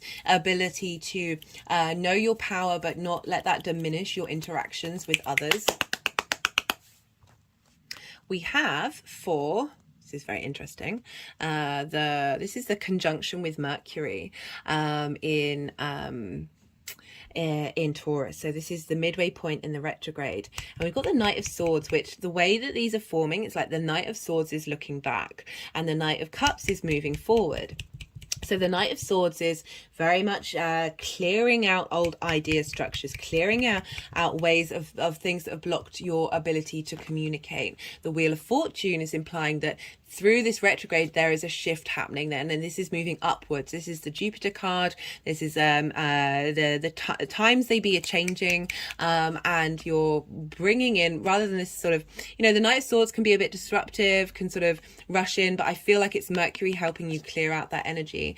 And the Knight of Cups is how this energy is integrating and moving forward. The wisdom that you're learning from, and knowing that things are changing, things are growing. Nothing is still, nothing is stagnant. Everything is in constant motion, and sort of that awareness of maybe there may have been some heaviness, some discord that is shifting. You're like, oh no, that's not forever. Things are moving upwards. And the Knight of Cups is very romantic, very dreamy, very idealistic, of being able to look forward and move forward with ease and with flow, and be able to be very imaginative in the way that you communicate, rather than and open. Like there's a sense of, you know, love in this, of loving in the way that you speak and loving the way that you are able to interact in your local community, being very refreshed of exploring new ways of learning, new ways of speaking. So it's sort of confirming this sense of victory of the local community, that you're able to champion yourself in that local community from a place of love, which is really lovely, because we are dealing with Venus here. For the third and final aspect, this is the conjunction with Uranus. So we've got the Five of Pentacles. This is feeling left out in the cold. This is being in a space where you're like, nothing's going right, nothing's seeming okay. There may have been disruptions happen that have made you feel a bit sort of like you don't feel safe, because Uranus can do that. Uranus can like break down all those structures that gave you support in the 3D realm, right? So like this can also be like limiting beliefs that you have that had that sense of feeling safe, that this is being broken up. And the sun talking to Uranus and Uranus talking to the sun is how temperance is alchemy. It's refining every part of who you are, bringing it all together and being able to create magic. So the energy of the sun bringing vitality, of shaking, of that. Thank you, Uranus, for breaking those structures, for causing a bit of chaos. Thank you for doing that, because in that process you've been able to alchemize yourself and really get to the truth of who you are. And crowning this, like I feel like, you know, this is sort of all cultivated, and this is coming forward, is the Queen of Cups and the Ace of Swords. So Venus has moved into Cancer by now. So that's your creation energy feeding into this. The Queen of Cups nourishing your creative energy, being able to appreciate the difference, the uniqueness of self, your angelic self, your with this clarity, with the Ace coming in, of being like, yes, thinking differently, communicating differently, and doing it from a space. You got that Knight and the Queen of Cups, so really doing it from that emotional connection, because you Pisces, you are a water sign, of bringing love into this, bringing universal love into the way that you speak, and that being able to, that the way that you communicate is affecting people on a physical level. Like it's bringing that sense of safety and security, and you've been helping clear that out in yourself, which is helping you create magic to be able to do that not only for yourself but for the people around you, your bigger community. That there's a truth in what it is that you're expressing. The sun is giving you a real wisdom and messages coming through at this time, of wisdom and inspiration, of just like beautiful clarity of I've forgotten these cards. Okay, this is power. This is a very strong authority in who you are and how you communicate that. Got the King of Pentacles, the Emperor with the Empress, and the Ten of Pentacles. So knowing your own inner authority, being very comfortable with yourself and how you communicate that, and your ability to do so. You're now not closed off. There's no restriction. What was here again? There's no grief here, right? There's a knowing of your own innate abundance.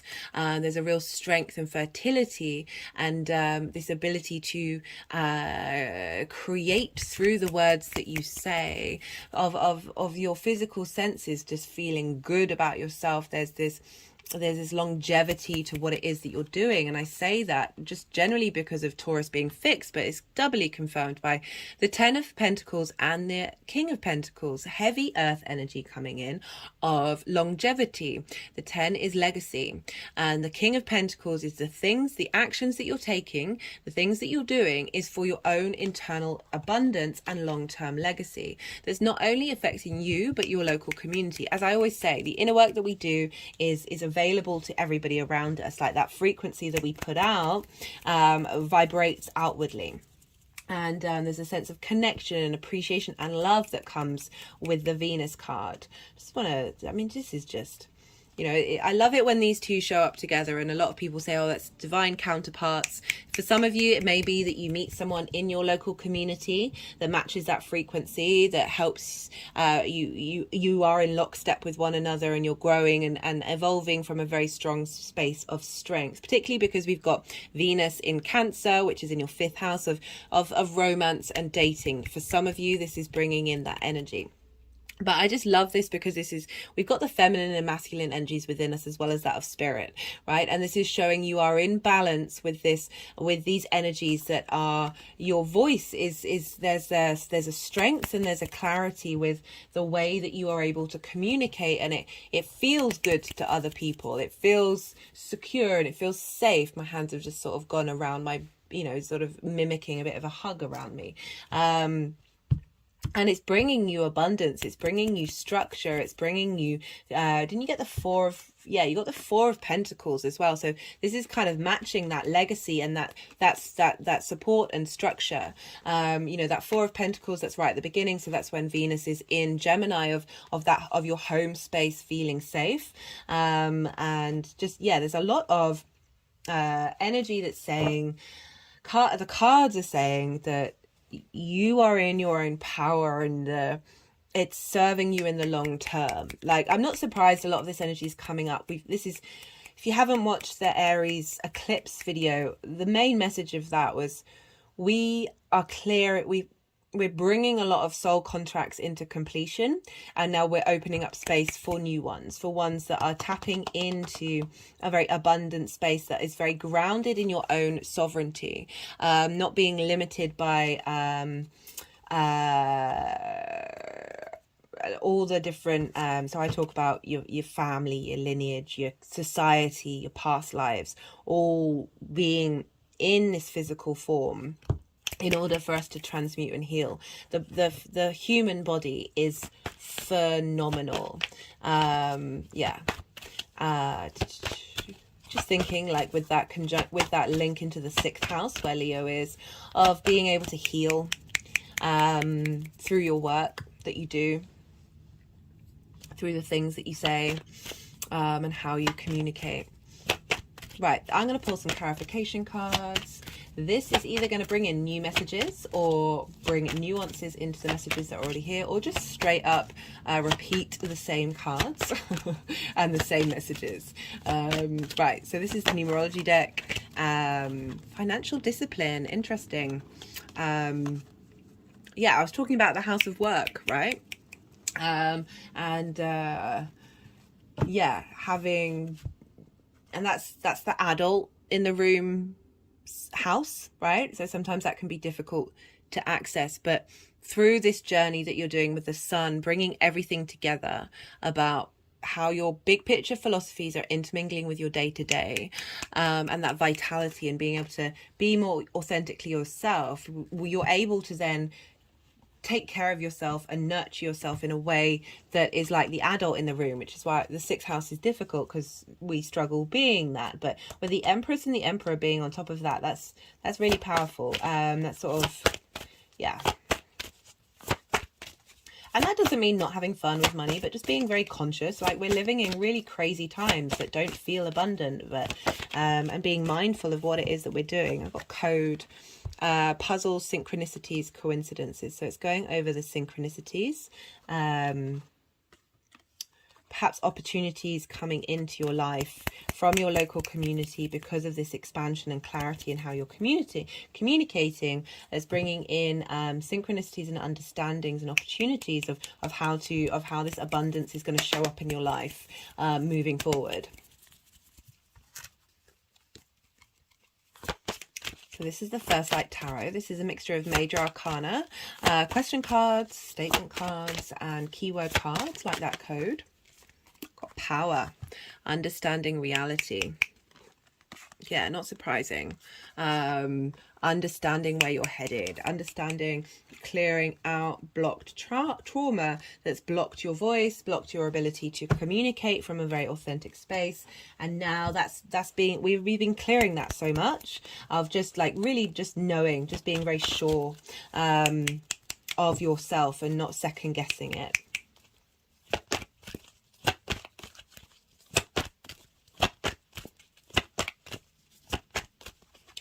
See what else wants to come through. Oh, I was saying, being sure of yourself. You know, this is very much, this is the Aries card. You've been doing a lot of work in your value system, and now we've got Aries and Taurus intermingling with one another. So, I mean, but, you know, Aries and Venus getting on board of going, you're now seeing things come into fruition, especially as all of this is sextiling Saturn in your first house. So this is long-term legacy with that Saturn transit, and this is bringing about creative ideas to bring that into fruition. Just had an energetic release for you during this time. Right, this is the Oracle of the Rising Sun. Let's see what messages want to come through for Pisces. Ooh.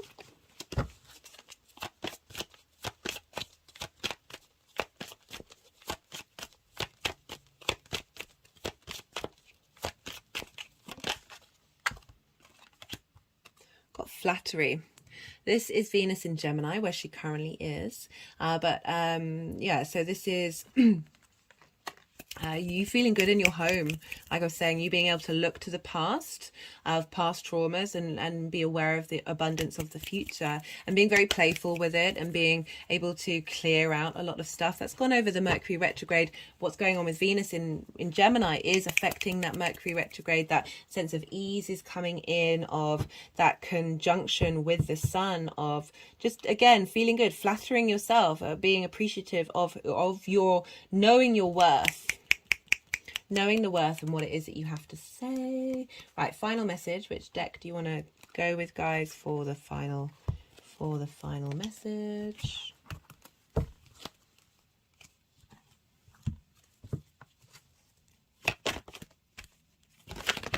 Ooh.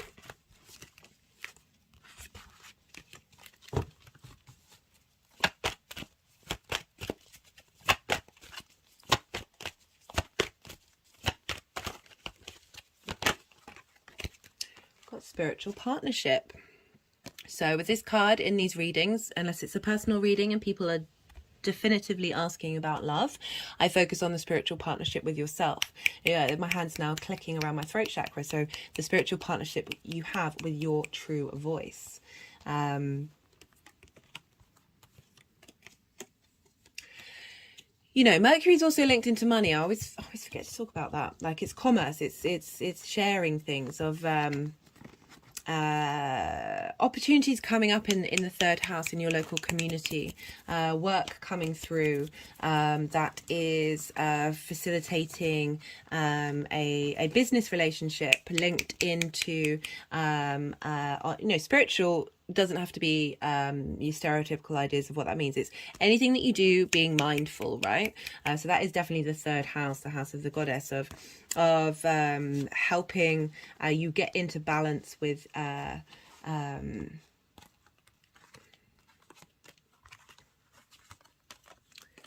again, for those of you who are looking for that,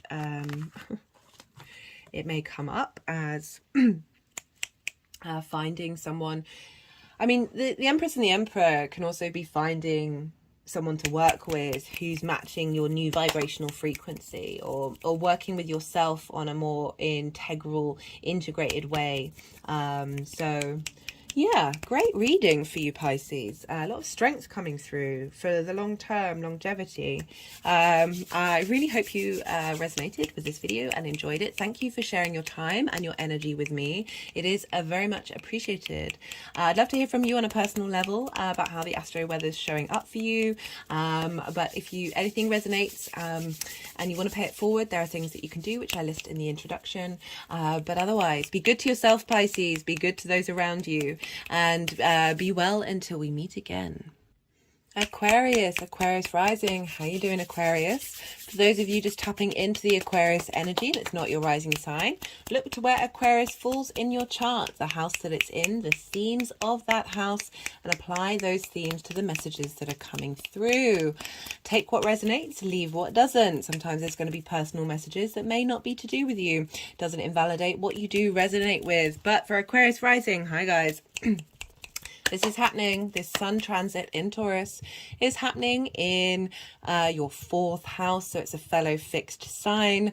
And this is the 4th house is the house of roots and foundations. It's your ancestors, your lineage, your parents, the roof over your head, and your private life. What do you do when you're by yourself or in that private space of who you are? And this is happening in an angular house. So the 1st, 4th, 7th, and 10th are angular houses. And these are very powerful houses. Things tend to show up and have a big impact on who we are. I personally feel like all the houses do, but you know, traditionally these houses are the key pivot points of our chart. And this energy squares your Aquarius energy. So a square is an aspect of Mars. This can bring about conflict, drama, and frustration. Speaking of Mars, the Tower card is Mars's card. I also link it into Uranus as well, and Uranus is in Taurus. Anyway, conflict, drama, frustration, competition, all of these things might crop up with the sun moving through there, a sense of frustration and friction. But these things that crop up that are more the sort of unintegrated Mars energy of that square are to show you and help you understand what it is that you truly value and what's important to you. The other aspect of a Mars aspect, that square, is friction. We need friction to create in this linear 3D time frame that we are currently very much aware of. There are other ways of manifesting, but in particular in this 3D realm, squares can be a very good way of doing that because it's bringing something into action, bringing something to a head. This can be slightly disruptive energy. This can it sort of requires you to take effort and to do things and just to work with that energy rather than a sextile or a trine that's more easy, free-flowing. You don't necessarily have to think about it. But as I said, very powerful manifestation energy. And the sun moving through here. So the sun is shining a light, putting your focus on the 4th house. So maybe spending some more time at home, maybe enjoying your private life, looking at your foundations and your roots and seeing what feels safe for you. What do you need from that home idea? What's important to you? Now the sun is moving through Taurus where we've had eclipses. We're going to have the final eclipse in that cycle during this transit.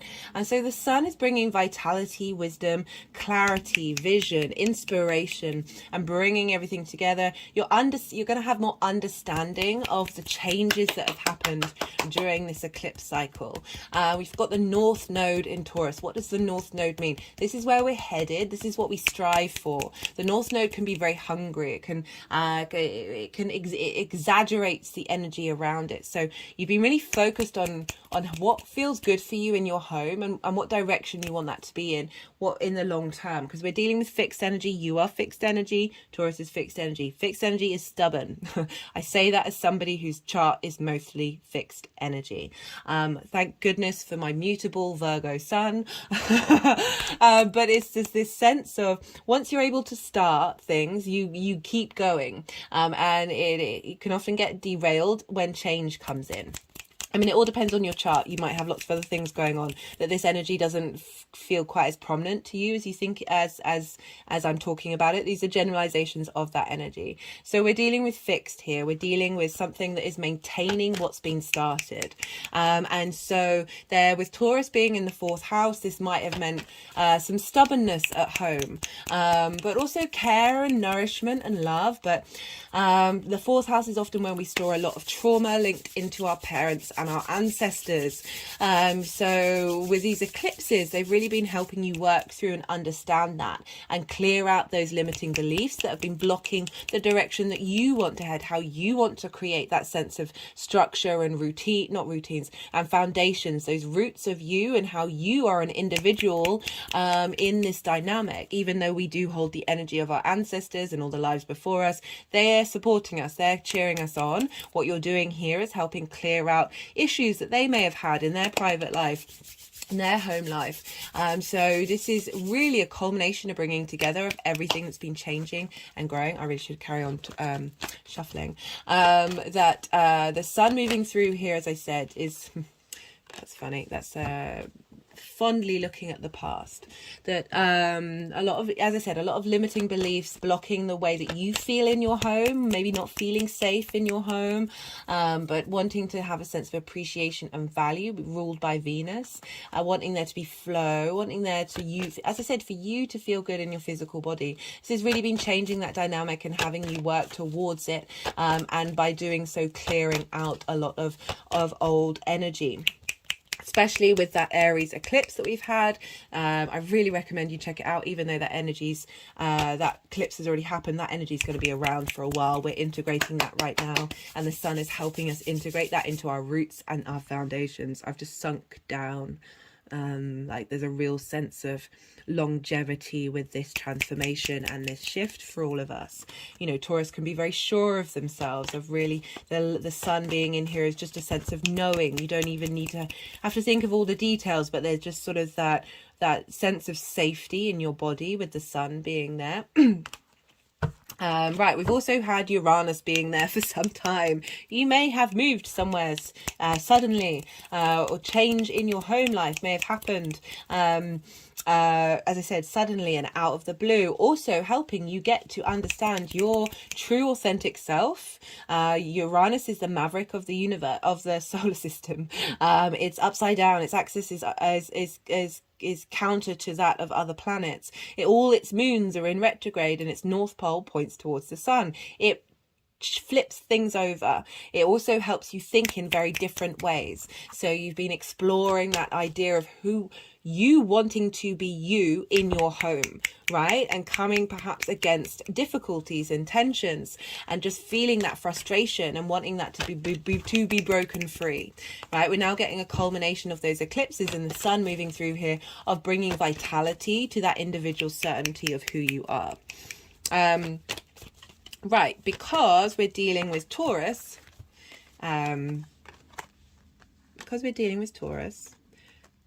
that I saw that earlier. I keep forgetting to mention it. Because we're dealing with Taurus, we look to where Venus is, and Venus is in Gemini, and I've done a Venus transit on that. She's in the sign that she's in the house that she loves being in. She loves being in the 5th house. This is her house of joy. This is the house of joy, and this is where she feels really good. Like, she wants to have fun. The Venus energy in Gemini is so playful.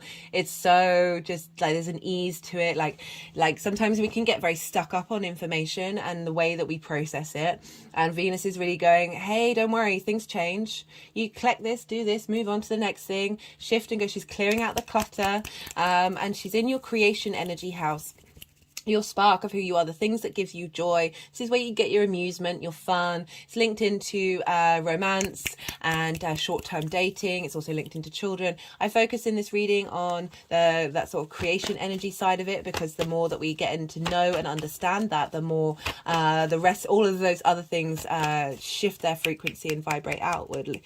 So Venus in that creation energy is feeding in to the sun being in Taurus. So getting creative in your home, having fun in your home, being like, I love this transit with Venus being in Gemini, especially with that Mercury retrograde. She's really helping us change. It's adaptable energy. It's that mutable energy that's like, you don't have to be fixed in something. You can have long-term energy, but you are able to like shift and change, and it doesn't diminish who you are.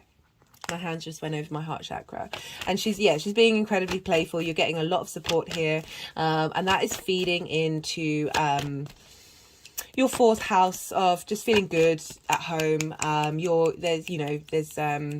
won't talk about, I'll move on to the Mercury retrograde. And then Venus, well, you've got a Mercury retrograde. Mercury's retrograde now. You're revisiting things, revisiting what are your values, and those core structures, those foundations of that sense of security are being reworked and reassessed during this time. It might not feel like you're getting going, but Venus is very much giving a bit of momentum, giving a bit of speed. She's in she's in the fastest sign of the zodiac. It's air, it's mutable, it's ruled by Mercury. It's go, go, go, go, go. And then she's going to be moving into Cancer on the 7th of May. And this is your 6th house of work, health and routines. So appreciation of work, appreciation of your intuition, of your being able to nurture yourself. So that energy, that 6th house of work, health and routines, is feeding into your home.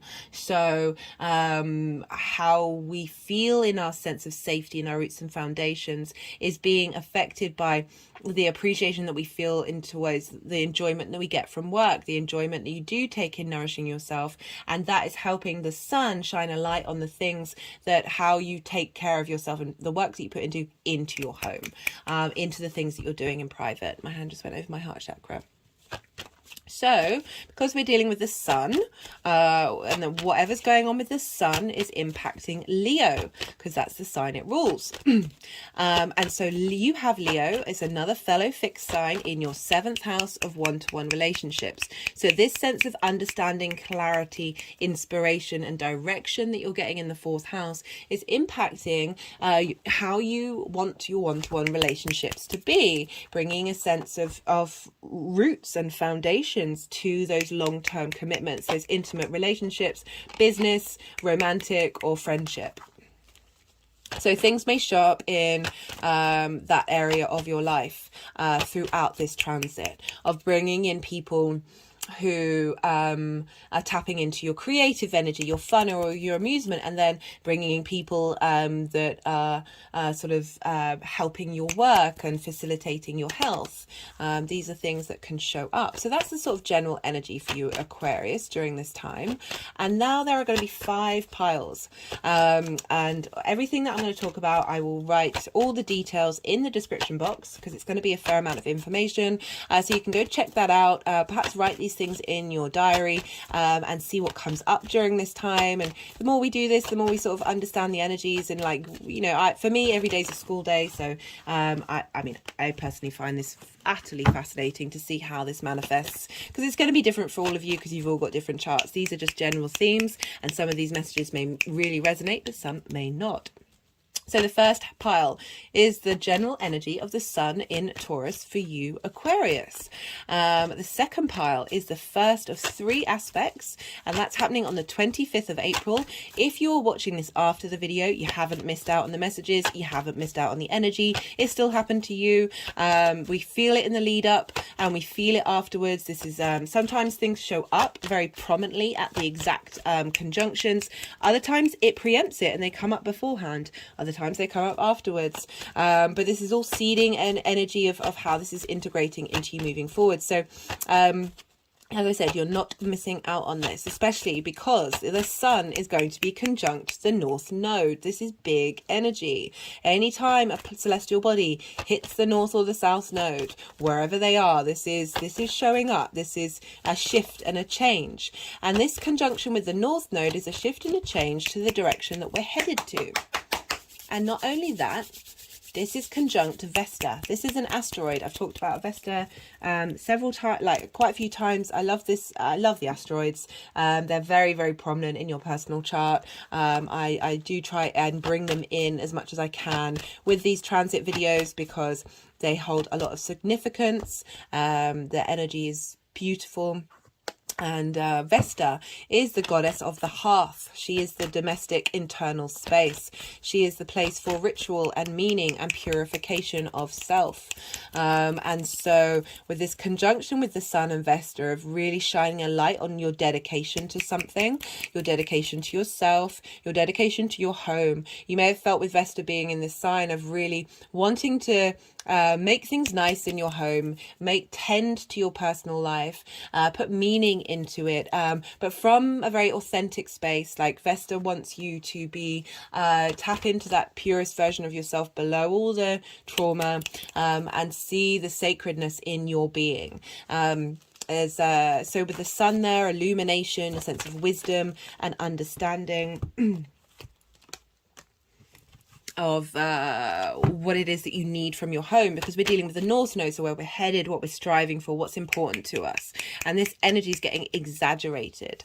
At the same time, all of this, so this is happening at 4 degrees of Taurus, and this will be sextiling Saturn at 4 degrees of Pisces, and you have Pisces in your second house of values, your resources, how you care about yourself, what it is that you care about, how you bring in money, how you manifest. Saturn moving through here, giving you responsibility and structure, helping you get to a space where you understand your own authority, your own integrity, and the responsibility that you have to value yourself and take care of the way that you bring in money and how you manifest. So this is the sextile energy. This is an aspect of Venus bringing creation energy, very creative, very easy flowing, very inspirational.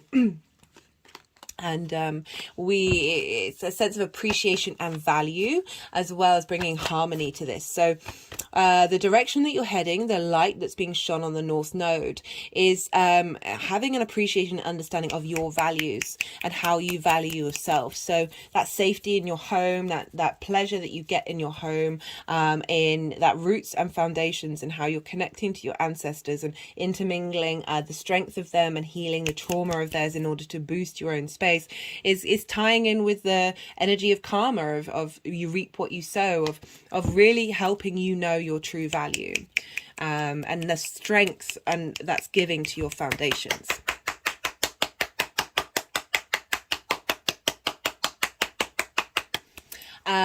This is also, the moon is in Cancer, right? So this is trining Saturn. Trine is an aspect of Jupiter, bringing wisdom, elevation, integration, cohesion, and just a sense of opportunities coming in between Saturn and your values and how you make money, and the moon, your intuitive response mechanisms, the needs, how you nourish yourself in your house of work. So very inspiring energy. And this is, the moon is sextiling the sun. So our conscious thought and our unconscious being in harmony with one another, that sextile of just thinking about the moon. We got the moon card, and the dogs bark. A neighbor's got a dog recently, and it's it seems to be barking at very appropriate moments of I love how this has got the sun and the moon in it, that harmonizing of your animal, emotional, instinctive responses with your cognitive thoughts. And so, what was I saying? So the moon sextiling the North Node, and Vesta and the sun is like, how do you nourish yourself that supports your work and your health and your routines? The moon will also be sextiling the South Node. I keep forgetting to mention the South Node. So that's in Scorpio, of your career. And Saturn is also trining that. I've pulled cards for this actually in relation to Saturn. So check out the Saturn transit videos for that one. Of your value and your career linked into your work, feeding into the North Node and the Sun of your home. What's important to you, what's of value to you in terms of the long-term physicality of how your body feels safe in this world. Sorry, I just had an energetic response to that. Sort of, I feel like I've gone quite heavy and my shoulders have hunched over, and there's just a feeling of weight in my body, and my hands have gone over my heart chakra, that this is certainly an energy that's been blocking a lot of us, not only us, but our ancestors, that we don't feel safe. It's very hard for us to feel safe. Is coming up against others with ideas of what they think are right, that stubbornness of Taurus, impinging on our individual experience of feeling good in our body and feeling safe in our body. Collectively, our roots, our foundations are being broken. Nothing in the world feels safe. Politically, environmentally, spiritually, everything's being questioned. Nowhere feels safe. And it's about finding that safety within ourselves that doesn't get affected by the frequencies of the outside world. So that impulsive, tangible, felt space of Taurus in your roots and your foundations, that you're getting this strength. That Four of Pentacles is about power, is knowing, you know, your body, you are that space of safety.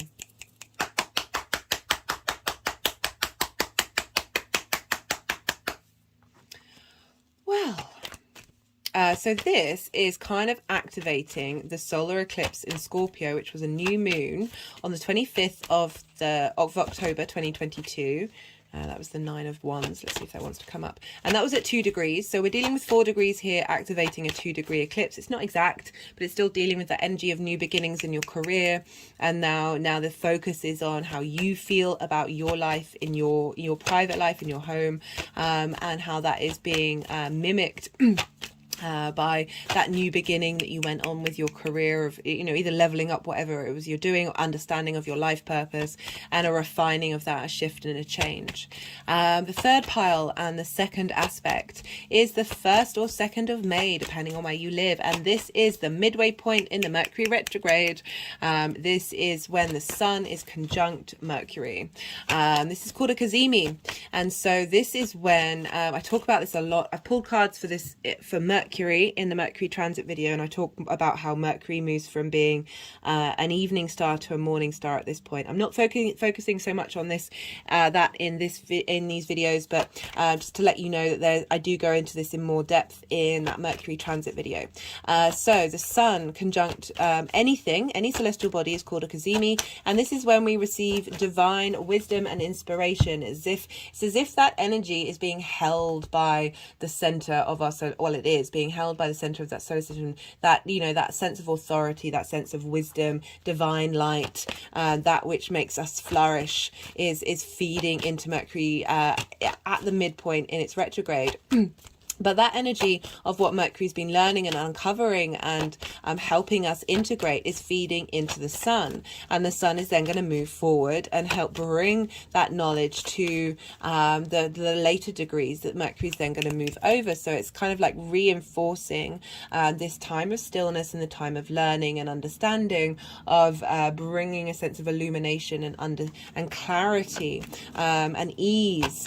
And vision to what it is that we're doing. So it's a great boost in the middle of the transit. And this is happening a couple of days before the Scorpio full moon lunar eclipse that's happening on the 5th of May. This is the final eclipse, with the nodes being in Scorpio and Taurus. This is a culmination point of everything that we've been doing and integrating. And so this is happening in your 10th house of your life purpose and career. So again, referencing that previous eclipse that I talked about in the other aspect of, that was the new beginning. Now there's like a culmination of what you've been cultivating, what you've been doing. This can also represent endings. I will be doing a separate video on this, but I just wanted to let you know that this is the energy that sun talking to Mercury is happening just before this. And then on the 7th, Venus now moves into Cancer. So now we've got a shift of energy, less playful, more mindful, more dreamy, more intuitive, of Venus moving in here. And that is feeding into the sun for our third aspect and third and final aspect, and the 4th pile. And this is happening on the 9th of May. And this is the Sun conjunct Cazimiing Uranus at 18 degrees. So this is very vital energy, very maverick energy coming through. Again, as I said, like Uranus has been helping you get to be yourself in your home life, in with your parents, with that structure of that sense of safety. You are able to express, you're being able and facilitated to express your truest self and come up with different unique things of doing, creative things of doing things, new ways of thinking in your home life. And the Sun conjunct Uranus is really shining a light on that journey of very inspirational ideas coming through. You know, we've got the Ace of Swords, of lots of messages coming through at this time to help facilitate this growth in your home life, in your roots and your foundations based on your authentic self. So big vitality. And this is kind of being impacted on what it is that you want from your work, what it is that you want from your health, from your routines, of being able to harness this ability to think innovatively, inventively about what it is that you want. Think maybe finding different pathways to engage with work, to engage with your routine and your health. Right, so those are all the aspects. I just want to say that on the 14th or 15th of May, depending on where you live, Mercury will go direct. So for the latter half, the final touches of the Sun in Taurus, Mercury will be direct. So there's more action here. That vitality of the Sun is going to find more forward momentum in the way that we're able to communicate. The day after that, on the 16th of May, Jupiter's going to move into Taurus. This is like the fact that Jupiter's moving to Taurus the day after Mercury goes direct is very powerful energy. This is like, now we're creating opportunities, we're creating movement, we're bringing in a wisdom and clarity and understanding to our fourth house that's helping us be able to see clearly, to see the truth, to have a sense of knowing within us of what's important to us, that integration, that elevation that Jupiter's going to bring. And so that's all happening at sort of the last sort of 5 or 6 days of this transit. And then the final pile is the energies moving forward, how they're integrating and bringing things. Oh, hello, you've got your card, Aquarius, the star card is your card. How these energies are integrating and helping you move on your journey into the next step. Right, so I'm going to keep shuffling until the energies want to put the deck down, and then I will I'll quieten my mind and I'll let the energies do what they need to do with the cards. They'll also do some energetic work. So this will be a moment of stillness. It's taken me a while to really be okay with this stillness, because I do appreciate the time that you're all spending, and you know, this might feel like a waste of time, but we do need that stillness. And I think it's having all the personal planets, well, Venus isn't there anymore, she will be moving into Cancer, most of the personal planets in yin night signs, which is about stillness and drawing inward. I've got a lot of fire and air in my chart, so finding stillness is something that I am learning to appreciate with these energies of, no, we do need that stillness, we do need that rest to integrate. So this is a time for you to think about what's just come up, what I've spoken about, and how that might be already being very reflective in the life that you're living right now. As well as the intuitive hits you may come through, your own channeling. We are all channelers in our own way, our own unique ways, as well as thinking about, you know, any of the cards that you saw come up that you might have got an idea of what that might be, and think about that and just let everything cultivate and integrate. Right, let's see what else has to come through.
So they put the star card with the moon card, and it just came to me like, I forgot to mention, right, so you're a fixed sign, so the fixed signs have been going through it for a while now.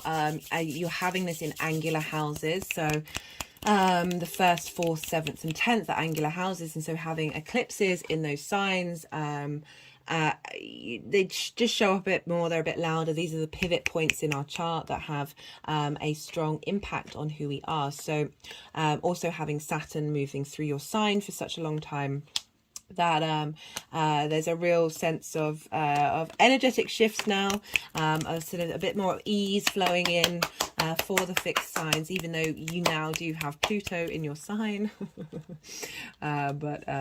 I see the journey of Saturn having gone through there as really facilitating our ability to be open to the transformation that is going to 20-year cycle of Pluto. Right, so 5 piles.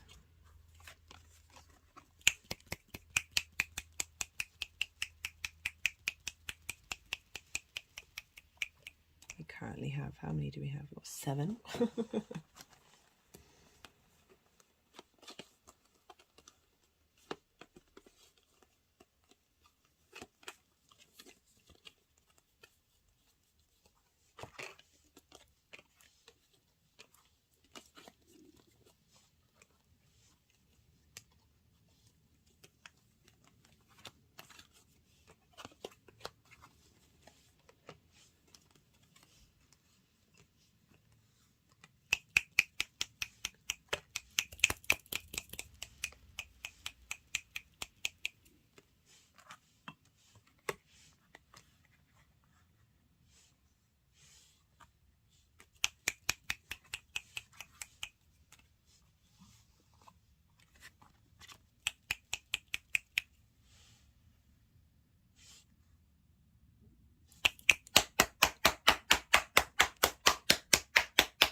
So we have for the sun moving through Taurus. We've got the Tower card, the 10 of Swords, and the 6 of Cups. So this is, for me, this is the clearing up of the eclipse cycle, the clearing up of an understanding of vitality, a clarity of what's happened with Uranus and what's happened with those eclipses. So the Tower card is Mars, so that's also bringing in that square aspect between Taurus and Aquarius, where you may have been going through a lot of frustration and drama and things sort of falling apart. I did mention that about Uranus being in your fourth house of your structures of your home, dismantling. So we've got, and those eclipses marking endings and sudden changes and dramatic moments happening in your life. And we've got the Ten of Swords in reverse. So for me, this is the resurrection card. And particularly when it comes up with the fourth house of the swords are all in the spine. Upright is like feeling stuck, feeling betrayed, and not being able to move. You are immobilized, and with that fourth house of our ancestors and our parents, right? So it's our blood lineage, the roots and foundations of who we are, as well as our soul heritage as well. That there are things that we have been going through that have been blocking up our energy flow. So we store a lot of trauma in our spine, and this, with the Ten of Swords in reverse, for me, this is resurrection from that. This is release of that, because all those swords fall out when it's in reverse. And yes, you may still have the wounds of them and they take time to heal, but with this Six of Cups, right? So this is the general energy of the sun moving through there. This is about being able to appreciate the past. This is gifts coming from the past, that this may have felt painful. This may have felt disturbing and like, everything is falling apart. Nothing is safe. I can't move. I'm stuck. I'm immobilized. And this card is coming along. The sun is helping you realize that everything that's happened to us has got us to this space. We are here for a reason. It's my personal feeling and experience that we signed up for this nonsense. We have the capacity to heal and change and shift timelines. And this is real support coming from the ancestors, coming from your past lives of, yes, you've had to go through things. Those contracts have been broken. They've been cleared. You have turned up and you have done what you've needed to do to fulfill that contract. And now it's opening up this, and being able to look at this with a sweetness, with lightness, with a sense of appreciation and value from that Venus energy of being able to move on, essentially being able to you're integrating that information, and the wisdom that you have learned, the gifts the past has given you, has got you to a space of being able to move with more authenticity in yourself and have a sense of value and love. So it keeps wanting to bring this Venus card in, this sense of love. You are being shown love at this time. You've gone through pain, you've gone through disorder, but your reality, the sun is bringing in a frequency of love, because it really wanted to go with that card. This is also some readers see this as the soulmate card, because you've cleared certain soul contracts. It's open up the way to bring in others that are based on your roots and your foundations. We're also dealing with the seventh house of one-to-one relationships. So that's not just romantic, it's business and friendship as well, that your frequency is shifting in and bringing in contracts that are more akin to celebration than they are to pain and rejection. We have for the conjunction with the North Node and Vesta, and this is sextiling Saturn in Pisces of your values and your moon in your house of work. So we've got the moon card. For me, it's also the Pisces card, so it's sort of highlighting the Saturnian energy. But for me, this is because we're dealing with the North Node, we're dealing with those eclipses. So this is showing you that what's being cleared out, what's being worked with, what's being highlighted, what's being accentuated is based on that eclipse energy. And we've got the Seven of Wands. So the Seven of Wands is someone, for me, the way that I read this card is, this is someone who knows who has a lot to give, has a lot of value, but they don't necessarily know it, right? So look how uneasy they look. They're wearing different shoes, but they're still going. They still got the higher ground, but there's this sense of feeling like you've been in a space of competition. And in the home life, that can be just not feeling safe, even though your foundations, without you even realizing it, are from a higher place. giving you structure. The potential challenges or that lack of knowing your worth has been cleared out in this eclipse cycle. This is about clearing out of delusions. And we've got the star card. This is your card, Aquarius. This follows the Tower card, which you've also got. And this is about deep emotional healing that these eclipses have been bringing in, this understanding of this feeling, like, as I said, this person feels unsteady. I think that's more the focus of this, is you're bringing in a sense of steadiness here. You're able to get into your authentic self. Like, she is unclothed, she is free of masks. There's galactic and 3D energy of healing here, but it's about hopes and dreams and feeling your light is shining brightly in your home. And that sense of, you know, that sun with that conjunction of that North Node, that's the frequency you're bringing in, moving away from feeling unsteady and feeling like you're consciously unsteady in your private life, in your home, of your needs being met, feeling like you've been having to combat the needs that you want to be facilitated, because we're dealing with the moon here as well, our emotional needs, and the second house of values, where Saturn is, of helping you get to a space where you see clearly, you are aware of yourself, and what it is that you have to offer. We've got the Page of Cups here, which is the crowning energy. So this is very useful energy, heralding in a new way of connecting imaginatively and creatively. There's an ease here with that Page of Cups. It's one of the happiest cards in the deck. You know, very it's really being able for you to break out of structures and ways of emotionally connecting to things, and think in more creative, dynamic ways of where you're headed, and just like having that feel good, useful feeling in your home life. We have for the conjunction with Mercury and the Sun, right? So this is when Mercury's in the midway point in its retrograde, and the Sun is shining a light. So we've got the Devil card and we've got the Knight of Swords. So the Knight of Swords is actually facing backwards. So this is kind of highlighting the fact that Mercury isn't going direct yet. You're still revisiting things. You're getting a lot of strength here. And the Devil card is showing up of like, in the fourth house, this is trauma. This is trauma that leads to addiction issues. And so much of our trauma is in that fourth house. This is a sense of power, feeling controlled by something.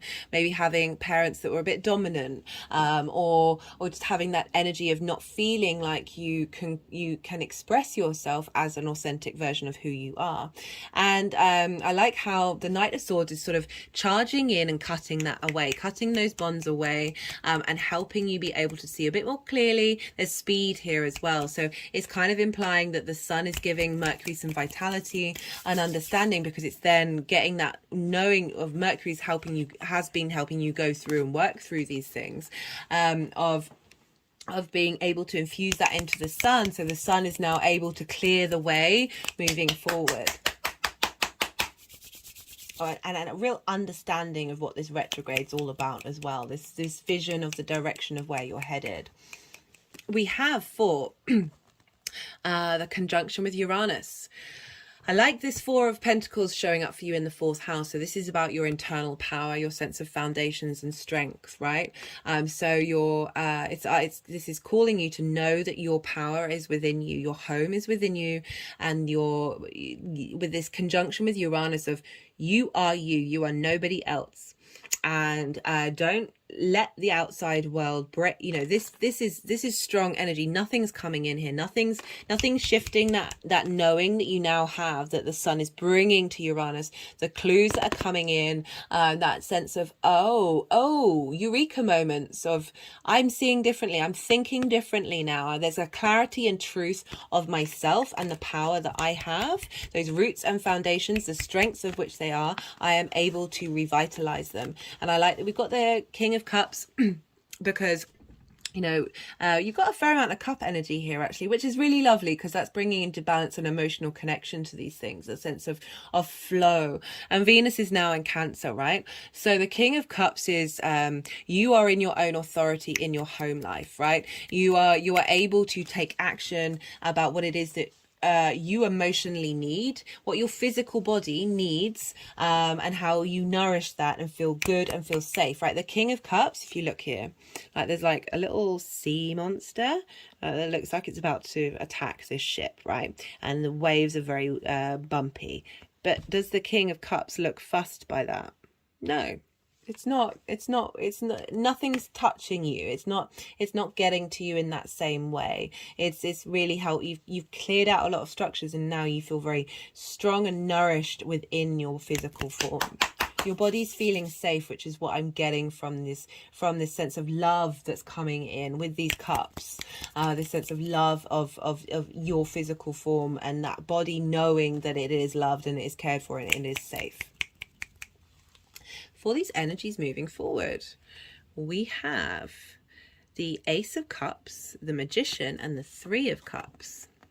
So the Magician is all about knowing your own power, knowing you have all the resources that you need in order to create the life that you want. You're not having to seek outwardly. You're very certain of who you are and where you're headed. Other people aren't shaking that safety net, those foundations. You're now very consciously aware of the magic that you have within you.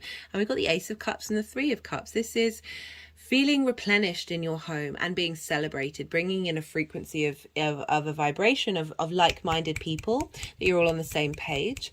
Again, this is impacting your 7th house of your one-to-one relationships. So this change and this growth of knowing this abundant space that you're feeling, that your cup runneth over, that you are replenished in your home. That love energy is just, all that cups, when we're dealing with Venus, is really coming through. That I'm also getting another message of like the ancestors are celebrating the work that you've been doing and everything that's been going on, that this is now culminating in that sense of support from your ancestors, perhaps a sense of support from your parents, although we don't always get that. And I do focus on the fact that you do that for yourself, and then that frequency changes and it's bringing in different dynamics. So love that. From what was it yeah, this feeling of instability to this space of, look, they're in harmony with one another. It's another form of balance. It's another form of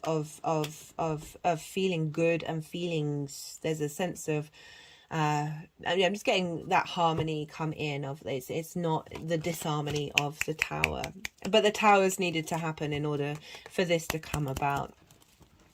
Right, I'm going to pull some clarification cards. Let's see what wants to come through for you. This can either confirm messages that have already come in, add to the nuances, or bring in new messages that haven't been touched on in the tarot. Let's see what wants to come in for Aquarius. Got karmic completion. Just had an energetic release. My finger's now clicking over my third eye.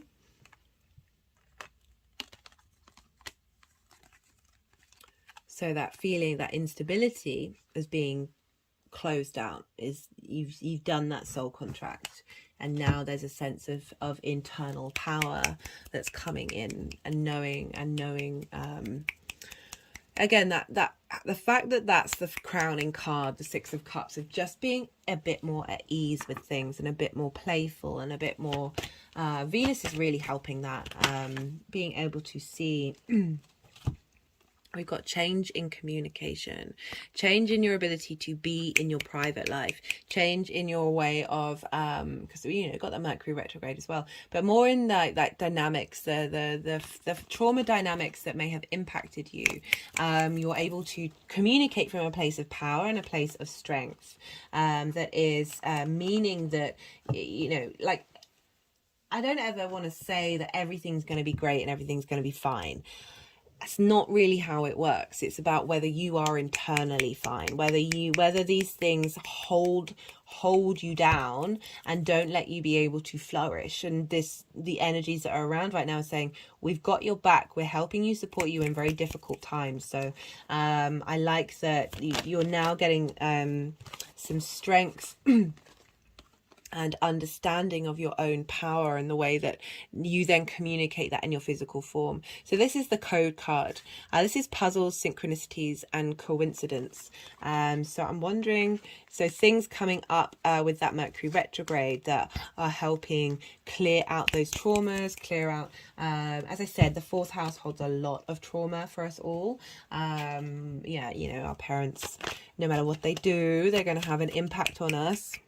So my hand's just now clicking behind my throat. So I always feel that when my hands go to the back of my body, this is more linked into past ancestors, past lives, dynamics that just... Okay, so with that card of like being able to see through these synchronicities, to not take these things personally, to understand why these things have come about. And the more that we have perspective and the more that we understand, the more we shift that sense of feeling personally traumatized by something.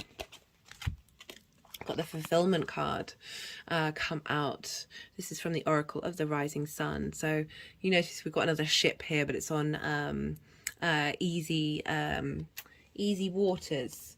It's also got a massive money bag, so that could be linked into the fact that we're dealing with Venus moving into Cancer in your house of work, health and routines, as well as this energy sextiling Saturn, because this is a Saturn card, but it's in Sagittarius, of your second house of values and how you manifest money, right? And how you manifest in general. It's your resources of this clearing out of this reintegration and involvement of your fourth house, now that you're more sort of certain of who you are, that's going to have a knock-on effect in how you are able to work and nourish not only yourself but the people around you. The Sun card, freedom, nature, free-spirited, innocence, nature. Well, I mean, we are all nature, but also maybe getting out in nature. You know, the part of the process of everything, right? Like everything has its cycles. The Sun is that vitality, but I like the freedom as well, because it's saying that this hold that your home life may have had on you, whether it's conscious or not, like we can still have done loads of work, but it's still there. And we're really, like, I swear, since that eclipse, like we're just able to move through this with a lot more ease. New contracts are being formed that is tapping into your nature, your personal nature of the Sun, right? Rather than and allowing you to embody you and what it is that you need, rather than based off of previous experiences. I'm loving this fulfillment card for you guys. Like that's cute.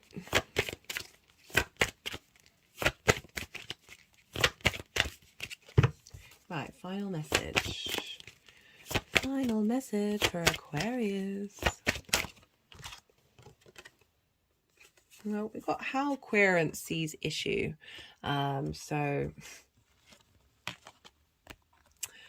I guess you're going to really know that fulfillment, and be really open to it and be at peace with it. It's not, you're not blocking it. Your soul certainly isn't blocking it. I'm not going to leave that as the final message, because, you know, we need a bit more juice than that.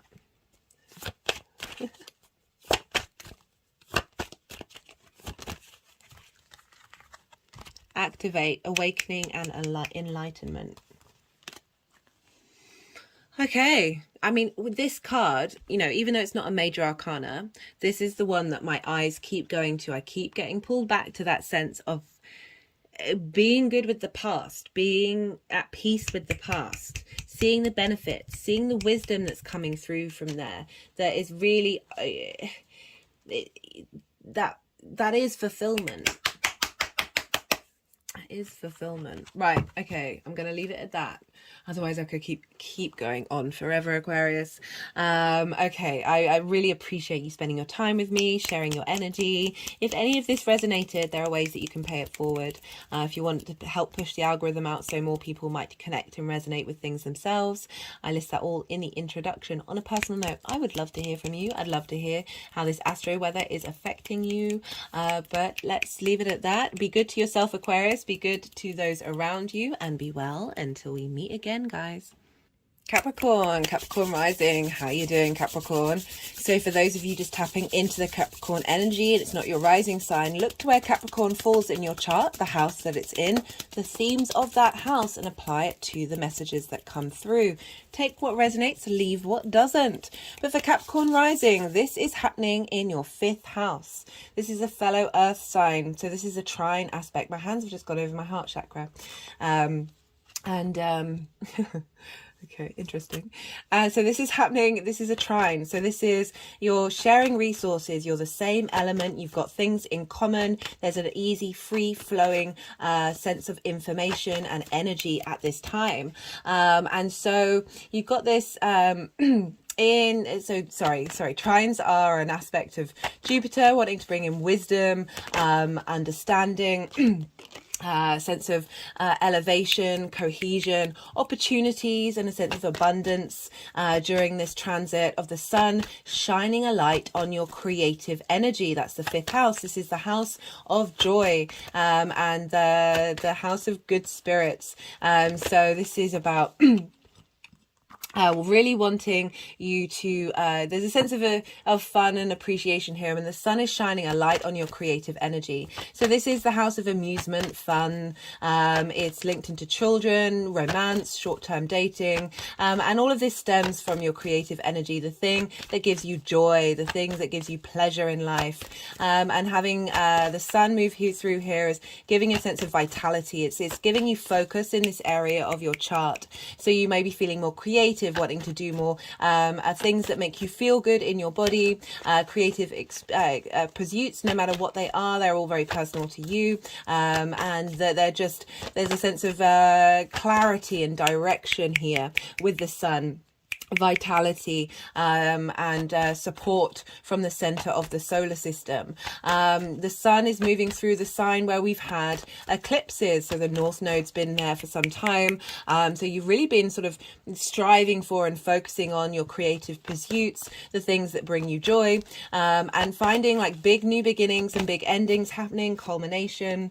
It's the Chariot card. We'll see if that wants to come out again, and just the sun is now helping you understand what all of that's meant, giving you a sense of clarity and vision to the direction you've wanted to be headed in. The North Node is like where we're headed, what we're striving for, this sense. It can be very hungry, it can often not feel particularly satisfied, but it exaggerates energy. So the sun's getting an even bigger boost moving through the sign with the nodes.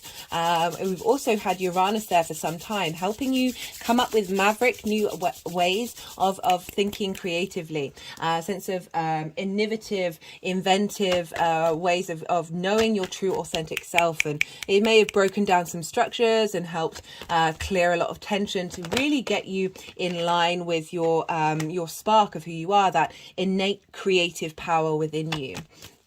And we've got a Mercury retrograde there, and so the sun is helping provide wisdom and support to that retrograde. What was that card? 3 of Cups. Lovely. And so there's a lot going on in Taurus. So because we're dealing with Taurus, we look to where Venus is, because Venus is the ruler of Taurus, and where Venus is having an impact and adding a flavor to the sun's journey. And so Venus, for some of this transit, is in Gemini, and Gemini is in your 6th house of work, health and routine. So she's bringing a sense of appreciation and value to the work that you're doing. You're more inspired and more in flow. There's a playfulness here. She's helping us understand and appreciate and give a sense of harmony to that very long transit of Mars moving through Gemini. So your work is going to be, you're prioritizing what's important to you in terms of work with this creative energy, this illumination that you're getting. So they're in balance with one another. I talk about this a lot in the Venus transit of Mercury and Venus are in cahoots with one another. So there's a lot of shared understanding of the direction that you're headed, and the Sun is now getting support from Venus. There's an ease, there's a flow, there's a sense of love coming in here from your work. It's not as much of a burden as it could have been, and you're able to tend to your health needs and your routines and do so in a creative way, especially in a very different way because of that North Node and Uranus energy. But we are dealing with a Mercury retrograde, so we are revisiting things, we're going over things. There might not be so much momentum.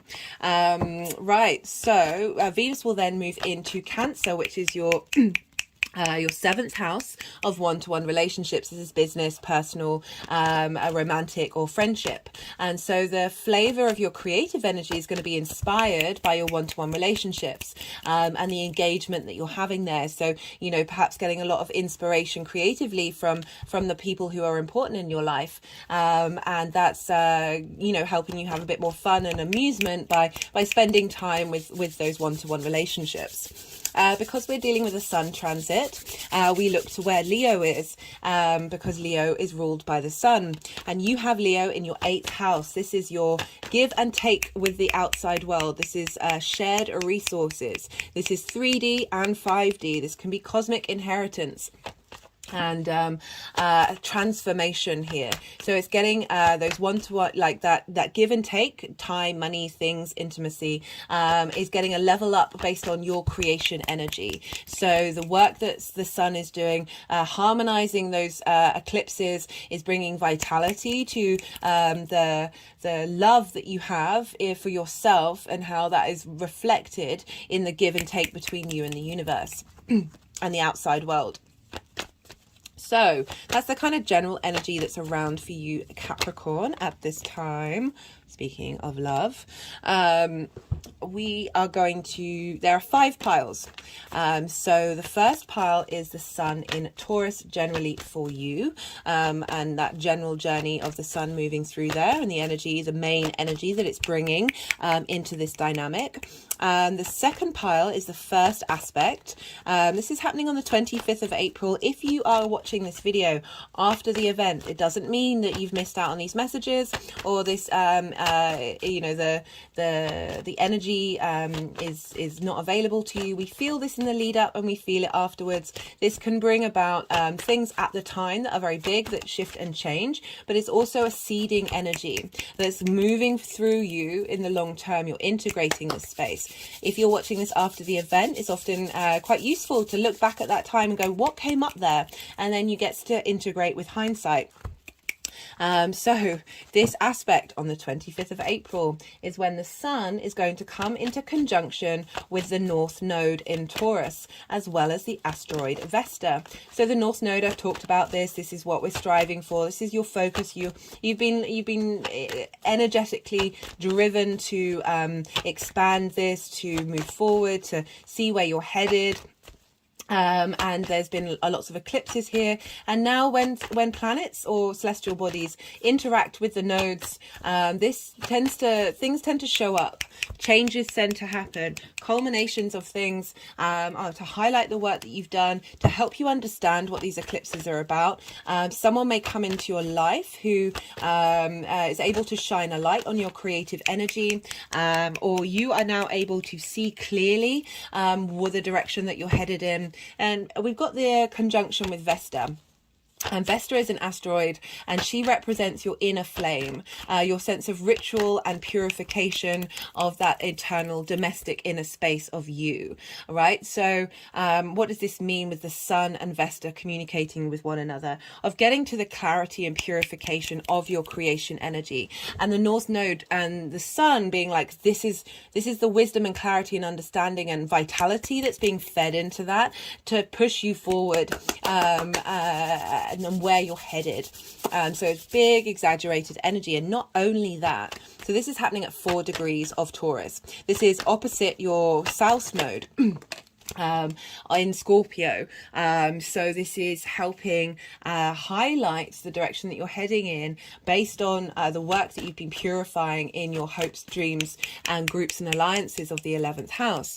The sun, this is all sextiling Saturn in Pisces at 4 degrees. So this is Saturn, your integrity, your long-term structure and foundations and authority in your 12th house, that is going to be helping solidify that during this time of your communication. This isn't just how you speak, this is writing on a daily basis, this is doing something, communicating on a regular basis on something. This is also your local community. This is your things that you do on a day-to-day basis. This is the house of the goddess, where we bring our big picture philosophies of the 9th house into the things we do on a day-to-day basis. So you've got support here of in a sextile of an aspect of Venus, but this is creative energy. This is easy, free-flowing energy that is providing an understanding of the direction that you're headed, and that sort of refinement and that internal space, that feeling safe and being mindful of that energy is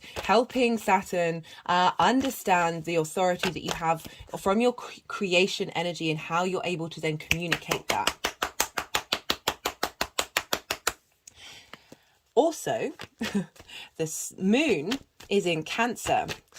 So this is sextiling all of that and trining Saturn. So again, your emotional, intuitive needs, your unconscious space in the 7th house of your intimate relationships. What's important to you? How do you need to be nourished? Maybe others are nourishing you, and that interaction is helping feed into your creation energy. And that's also trining Saturn of what do you need from your one-to-one relationships that's helping facilitate your ability to create. So powerful stuff happening on the 25th. This is also activating a solar eclipse that we had in Scorpio that was on the 25th of October 2022, and that was at 2 degrees of Scorpio. So it's 2 degrees away, sort of those hopes and dreams, that new beginning of your hopes and dreams, of the kind of frequency you want to bring in from groups and alliances, and also reaping the benefits from your life purpose, your career house. And this is, you've been going on a journey of like understanding this new journey and understanding this new beginning of this refinement that you've wanted to transform.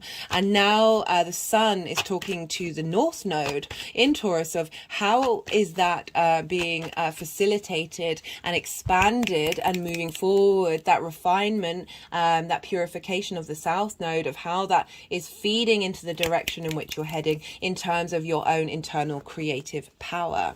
The third pile and the second aspect is happening on the 1st or 2nd of May, depending on where you live. And this is when the sun is going to conjunct Mercury at the midpoint of its retrograde. This is at 11 degrees of Taurus, and this is called a Cazimi. So anytime a celestial body conjuncts the sun exactly, this is called a Cazimi, where divine messages come in, divine inspiration and wisdom coming from the center of our solar system, the portal into the universe, is really bringing some clarity and inspiration and vitality into that Mercury retrograde. I've pulled cards for this already in the Mercury transit series in Taurus, so check that out. That's more focused on Mercury's journey, but the sun is also receiving the understanding of that midway point of Mercury in that retrograde, and helping transmute that and shine a light on that and give it strengths, give Mercury strengths. And Mercury's also helping the sun be like, okay, I know now, I've got more understanding of where we're headed and what we want to do. This is lovely energy for us all. A couple of days later, we're going to have the final eclipse in Scorpio, with the nodes being in Taurus and Scorpio. And this is a full moon in your 11th house of hopes, dreams and wishes, friends, groups and alliances, as well as reaping the rewards from your career house. And so this is a culmination of everything that you've been learning and growing with that South Node. I'll be doing a separate video on that. So I'll talk in more detail about what that South Node aspect means in that series. But I just wanted to let you know that we've got this strength feeding into Mercury at this time, and Mercury giving wisdom and support into the sun before it then makes this full moon. So the sun's got clarity of what you need from your creative energy into this culmination of the full moon. 2 days after that, on the 7th of May, is when Venus is now moving into Cancer. So the shift is going to move from your work, your health and your routines of the sun's transit into your one-to-one relationships. So there's going to be a shift in dynamic here. The fourth pile and the third and final aspect is happening on the 9th of May. So not long after this shift. And this is when the sun is going to conjunct Uranus. So this is big maverick vitality, the clarity of our conscious self, our vision and where we're headed, the inspiration is being engaging with and sharing knowledge and wisdom with the Uranian energy. Like I talk about Uranus, the physicality of the planet. So it's the moons are all retrograde, and its axis is horizontal rather than vertical compared to other planets in the solar system. But more importantly, the north pole of Uranus points towards the sun. So their energy is very I feel very in tandem with one another. There's a sense of you, the center of you, and Uranus wanting you to know that you are an individual and you don't have to care about the outside world in a way that diminishes that individual expression of self. So these two talking to each other is helping provide inspiration, innovation, help you understand the potential traumas that may have happened with Uranus, because Uranus can shake things up, pull down structures, can be very dramatic about it, can be very sudden changes, which we can often find difficult to deal with. Now we've got the sun helping understand those changes and really being able to integrate that frequency in a way that is facilitating to you being able to come up with very unique and interesting ideas that come out around this time. So be mindful of what's coming up and see what's happening, because you'll get some clues and clarity of understanding what Uranus is helping you do and understand, and the kind of vitality that's going to bring your creation energy. So just want to let you know that at the sort of end part of this transit, Mercury is going to go direct on the 14th or 15th of May, depending on where you live. And so all leading up to this, we've been like, there's not a stagnant energy, but it's a revisiting, it's a slowness. Things might not have necessarily have gone to plan, but it's all helping redirect you onto the path that actually suits your soul's needs. So it may have been a bit difficult, and you may not have felt like, oh, things aren't getting going, or this feels a bit heavy. Now Mercury's going to be going direct, so you're going to get more clarity. All of this information, all of these aspects have been feeding into Mercury during its retrograde. So the sun has been providing so much illumination of what now this direct motion is going to be. I talk about in the Mercury transit video about how Mercury turns from the evening star into the morning star. So the morning star is more direct, more going forward, like knowing that, focusing on the future in what it is that you need and what it is that you want. Following this, on the 16th of May, Jupiter is going to move into Taurus. So this is like big, abundant energy coming into your 5th house. So like the ability to bring things into reality, the ability to feel good about yourself and be able to take direction is going to kick off for the latter half of the sun moving through Taurus. So the sun is also going to be feeding a lot of energy into this momentum and really helping us get going.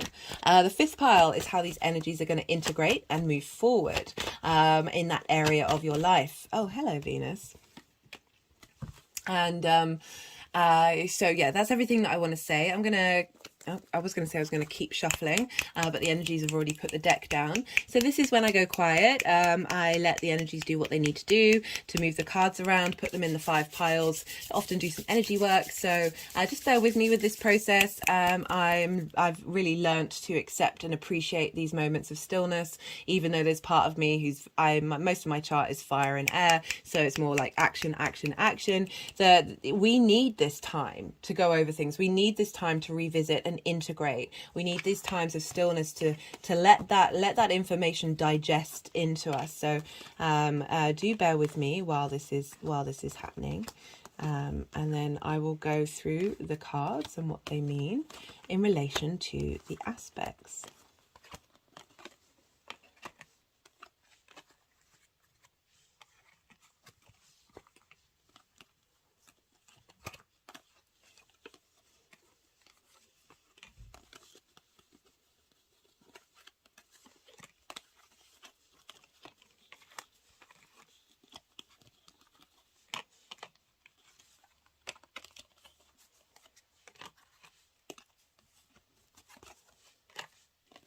What's going on with you, Capricorn? Because there aren't really any difficult cards here. That's the first time that that's happened.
So we have for the energy of the sun moving through Taurus.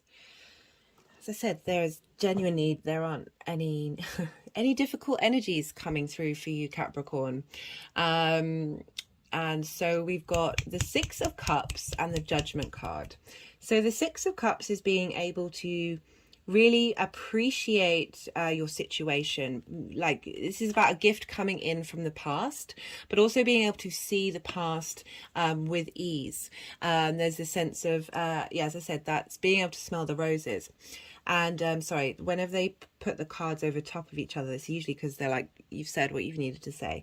The Judgment card, this is about the frequencies, all the different parts of you raising up, your creative energy really coming into a full space of elevation and culmination. Like you've been working through this and there's a real sense of appreciation and movement here, and the sun is facilitating this journey of that culmination of those eclipses. You know, it's trining your Capricorn energy, so lots of supportive energy. And we have for the conjunction with the North Node and Vesta. Okay, so they're clicking a lot at Vesta over the High Priestess. And also sextiling Saturn in Pisces and the moon in Cancer. So we've got this very receptive energy. You are a yin night sign. You are an earth sign. Earth and water are this receptive, more feminine energy of cultivation, of drawing things inward. The High Priestess is about knowing your innate power and bringing things towards you. Also really being able to harness that intuition. And that North Node is saying, look, you've got this. That inner spark of who you are, that cultivation of Vesta moving through there is really helping you understand the strength that you have within you, and your ability to tap into your intuition with that moon being there in your 7th house of the kind of relationships that matter to you and that are important to you. And also that being balanced out in your work and your health and your routines of knowing what's right for you as well.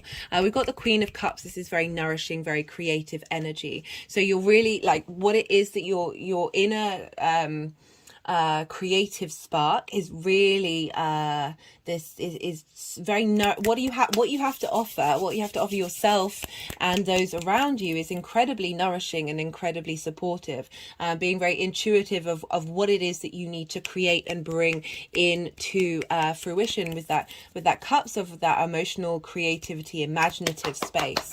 So you're being very nourished at this time and strengthened by the sun conjunct the North Node. So we have for the energies of Mercury conjunct the sun. So this is more about the sun's energy. What's that doing to you? What's that helping you? Well, the 7 of Cups here. This is about choice. This is about fantasy. This is about, it's a playful energy.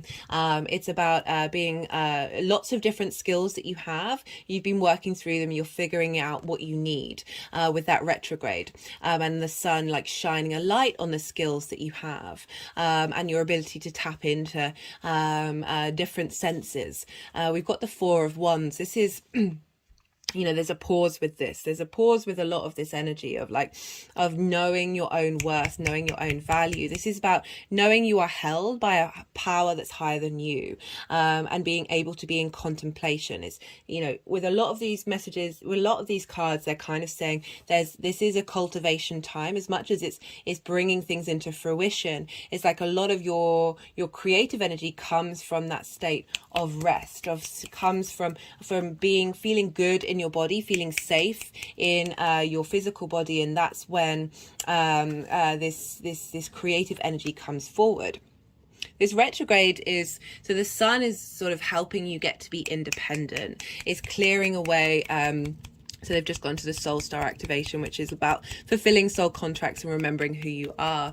This retrograde is helping, along with that Aries new moon that we've just had, that was an eclipse, that the sun is now bringing that energy into Taurus of know what you're doing, what the choices that you're making, the things that you've been doing and cultivating. And this retrograde is not hindering that. It's giving a stronger foundations to that, of clarity, having gone over things. But this is This is that retrograde is really enhancing the fact that there's an independence here. You are able to make decisions and choices that bring in a sense of abundance, that bring in a sense of, I know who I am. And I feel good. I feel good. You know, there's a command there with that Nine of Pentacles.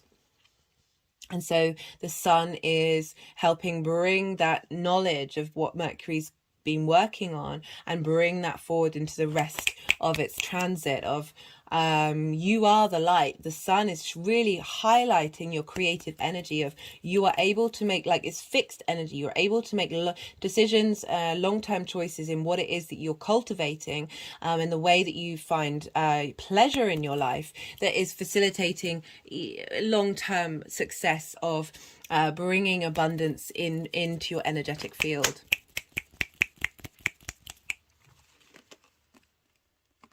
And not being governed by other people's ideas as well. As I said, just very independent energy. For the, as I said, like, these are all like, how can, like, I'm just speechless over the cards that have come out for you, Capricorn.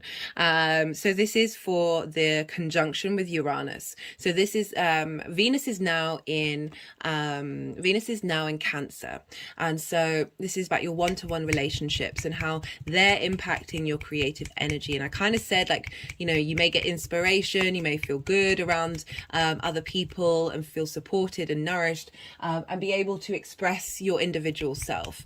And we've got the Two of Cups and the Three of Cups. So the Two of Cups is, for me, it's very much a union with yourself, a union with your creative spark. So my hand has just gone over my sacral chakra, where we hold our creative energy. And by being in union with that and seeing that reflected in our one-to-one relationships, we feel supported. We're with like-minded people that are cherishing us, and we're celebrating each other. But it's also, I feel, your ability to celebrate your own individual creative spark and the things that you've been doing. Like, there's an illumination to your individualness that is providing this energy, this frequency with this conjunction of just feeling really good about what it is that you're doing. And to top it off, the energy is moving forward. And how this is integrating and helping support you is the Empress and the Three of Pentacles. The Empress is the Venus card. You see the Venus symbol there. This is about abundance and fertility, feeling good about yourself, feeling good in your 3D existence. There's your creative energy is restored and is abundant and is in flow. And we've got the Three of Pentacles, which is mastery. Like, you are mastering that creative energy. And not only that, but you're drawing with this, we've got 2 threes here. You're drawing in energy of other people who have other things to offer that are facilitating whatever it is that you want to build. You're building something that is beautiful and long lasting. Like that you're this just knowing this, I'm just getting this knowing of feeling good, just feeling good about yourself and the things that you're doing. And it can bring in collaboration from the outside world, as well as feeling, you know, you may have many different strings to your bow as well, Capricorn, that these are all being harmonized and brought together in order to create things, as I said, that are long lasting, not only for yourself, but for others as well. Right, that was quite a reading, guys. Right, I'm going to pull some clarification cards. This is either going to be new messages, nuances of messages that have come through, or just straight out reiteration of the messages that are already here. Rebirth.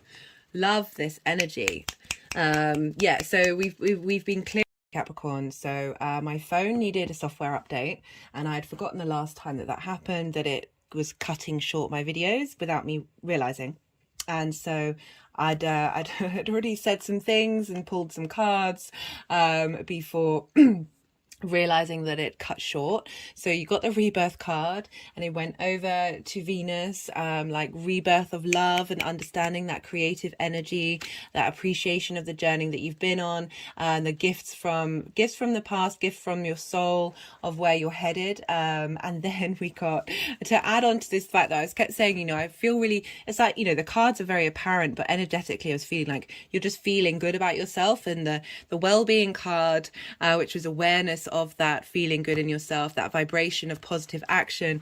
And then the attraction card came up of manifestation. So like big energy coming through. They're wanting to go over where the North Node and the Sun point is happening. So it's really getting a boost of vitality come in. I'm going to pull a couple more clarification cards, and let's see what other further messages want to come through for you, Capricorn. You know, I remember the last reading that I did for you, I think it was the retrograde in Taurus, where it just felt like there was a lot of celebration going on, a lot of appreciation of what you have to offer and being valued, and a lot of support. So lovely to see for the Capricorn energy. Right, what else wants to come through for Capricorn?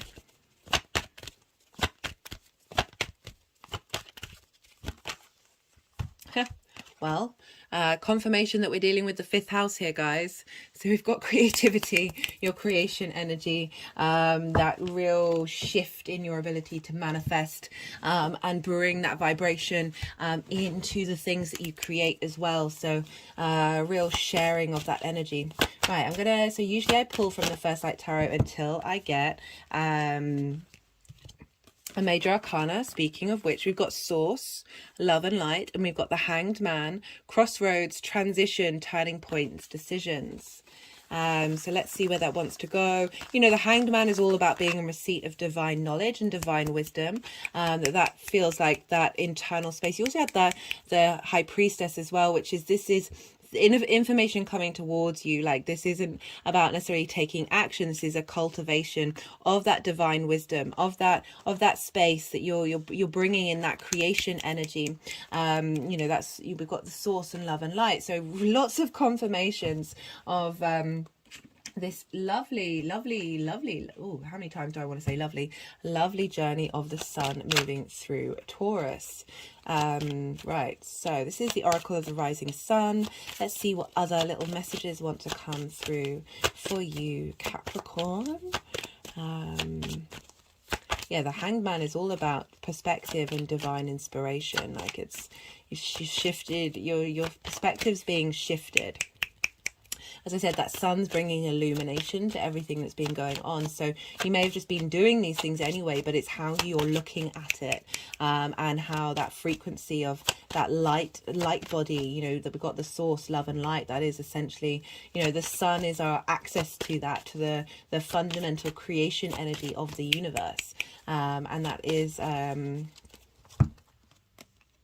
we've got seduction and affair.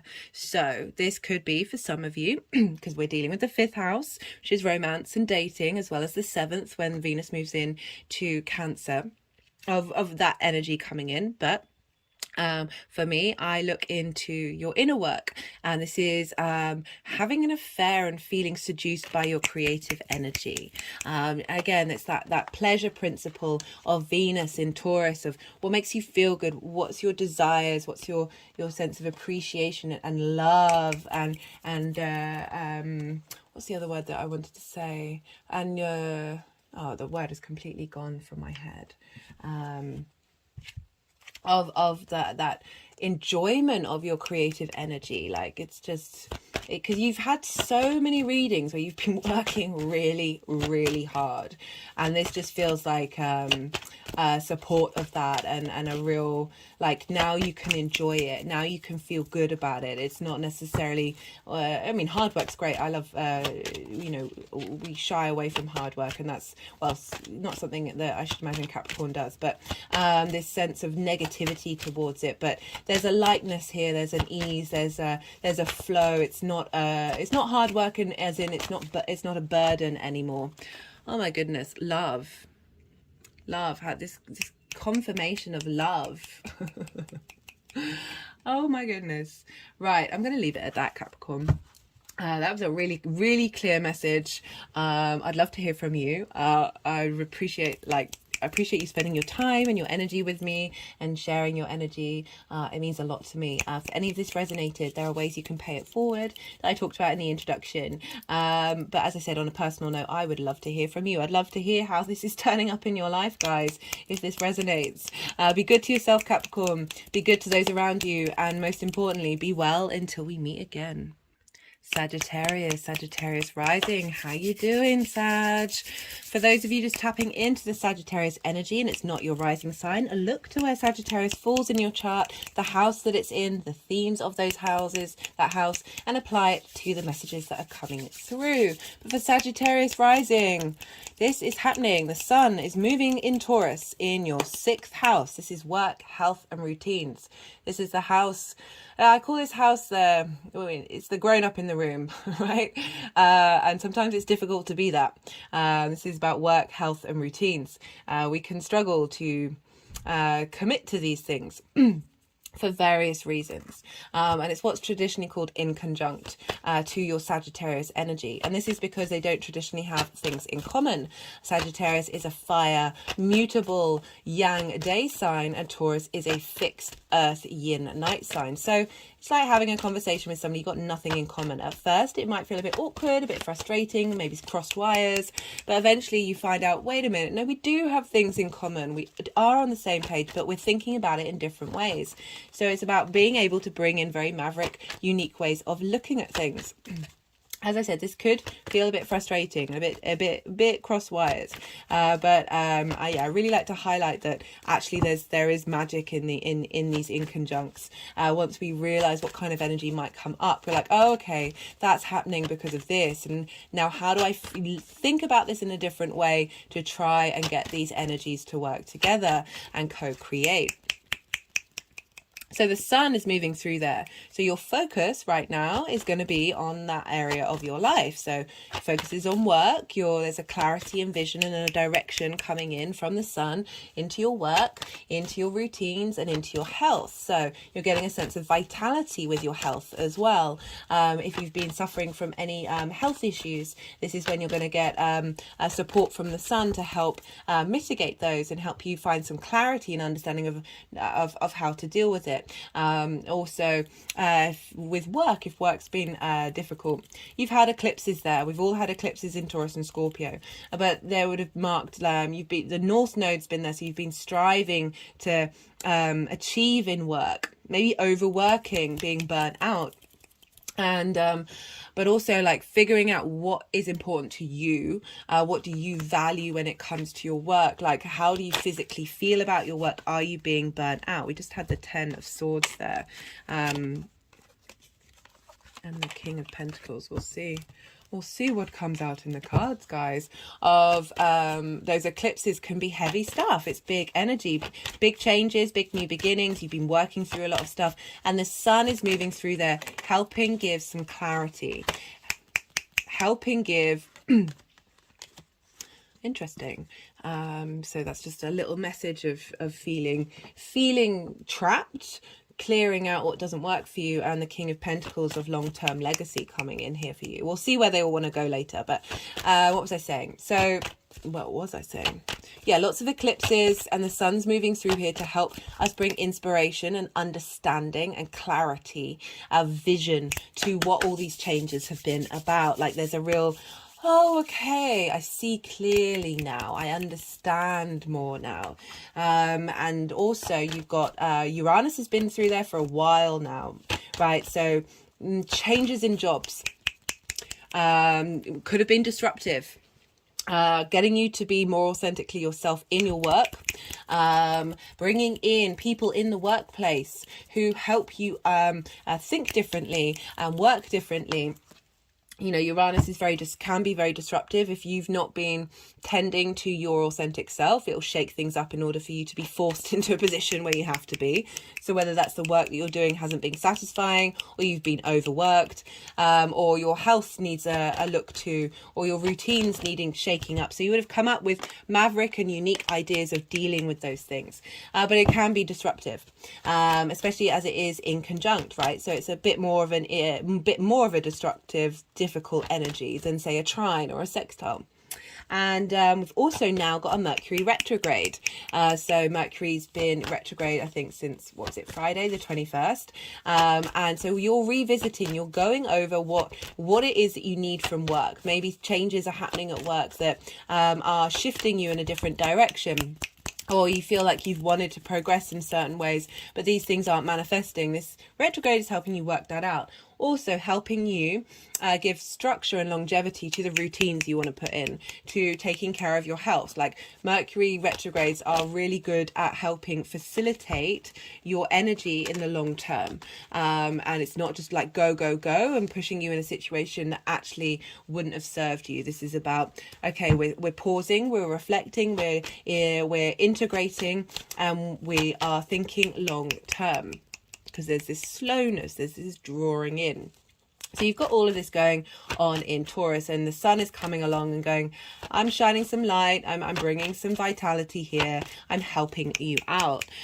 Because we're dealing with Taurus, we look to Venus, hello Venus, because Venus rules Taurus, and what's going on with Venus is impacting this area of your life. So she's leveling up through her journey through different signs, what's going on in your work house. So you really need to feel appreciated in your work. Like there's a sense of love of what it is that you do that needs to feel good in your body. But you know, once you get going, you keep going when it comes to work, health and routine. So there needs to be a sense of the pleasure principle here. And Venus is in Gemini, and she'll be in Gemini until the 7th of May when she'll move into Cancer. Right, so Gemini for you is opposite your Sagittarius energy.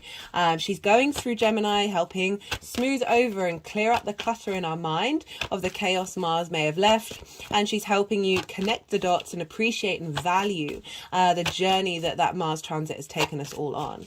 I've done a Venus in Gemini transit video, so check it out if you're interested. But this is in your for Sagittarius rising. This is in your intimate relationships, the house of the other. So this is business, romantic, and friendship. She's feeling good in your one-to-one relationships. There's just an ease and a flow and a playfulness going on right now. And so new opportunities may come up in terms of your work, or ideas coming through from the personal people in your life of, oh, try doing this way. Like this routine could work in this way. You're gathering information in Gemini of what it is that you value in those one-to-one relationships. And that's impacting, like, how do you feel in your work? What are you motivated to do? How are you motivated to take care of yourself? As I said, it's the house of like where we really want there to be, you know, like the parent in the room or the adult in the room to go, no, let's think long term. Let's prioritize this foundation of this structure of how you embody your work. So there's a solidity in the work that you do. And Gemini, right? So Venus in Gemini, your one-to-one relationships, helping support your work. Helping give you strength. Like we all need support, even if sometimes we might be a bit independent. Or as I said, inspiration coming through to help you understand how you want to prioritize your work, what direction you want to go in. And then Venus is moving into Cancer, which is shared resources. So the energy is going to shift from getting more in line with that give and take between you and the outside world. So if you have been looking for a promotion, or if you have been looking for a new way of working, the outside world is going to now give you some support. So this strong feminine energy is coming into your life and supporting your work. And when I say feminine energy, it's within all of us. We have the feminine, the masculine, and the spirit neutral within all of us. That this energy is going to come in Cancer of really helping nourish you and support you, having the Cancer and the moon in your 8th house of helping you prioritize your needs without neglecting others, but also bringing in some intuitive wisdom from the universe, because it's not just 3D shared resources of time, money, things, energy, but it's also your give and, the give and take between you and the universe. It can be a very magical house of getting some inspiration, some sense of creativity coming in from the outside world, like really facilitating Mercury's journey and retrograde, of getting a lot of inspiration and creativity and pleasure from collecting information and sharing it with Mercury during this time of what is your work and is it important to you long term? How do you want to look after your health? Take care of your physical body. We all need to take care of our physical body. Mercury moving through there is helping facilitate that. I know I had a Mercury retrograde in Capricorn in my 6th house, and was able to sort of like really reassess and reevaluate what legacy I wanted for my work, and what legacy I wanted for my routines and my health. And yeah, so you're getting some support here, guys. And the sun is being impacted by this. So the sun is bringing light and vitality to that energy. So we're really getting a boost here. And because we're dealing with the sun, we look to where Leo is, because Leo is ruled by the sun. So the sun is leveling up what's going on with Leo. So things may crop up that are in the Leo area of your life. Leo is a fellow fire sign. This is in your 9th house of perspective. This is big picture philosophies. This is ethics, morals, philosophy, spirituality, religion, connecting to God, connecting to nature, connecting to source. All of these things are being integrated in terms of your work. Like, how do you want to commit to your work? You've got the King and Queen of Pentacles. How do you want to commit to your work and your health and your body? And that's being your engagement with that is showing up in perhaps opportunities. So not only is it perspectives, but it's about foreign travel as well.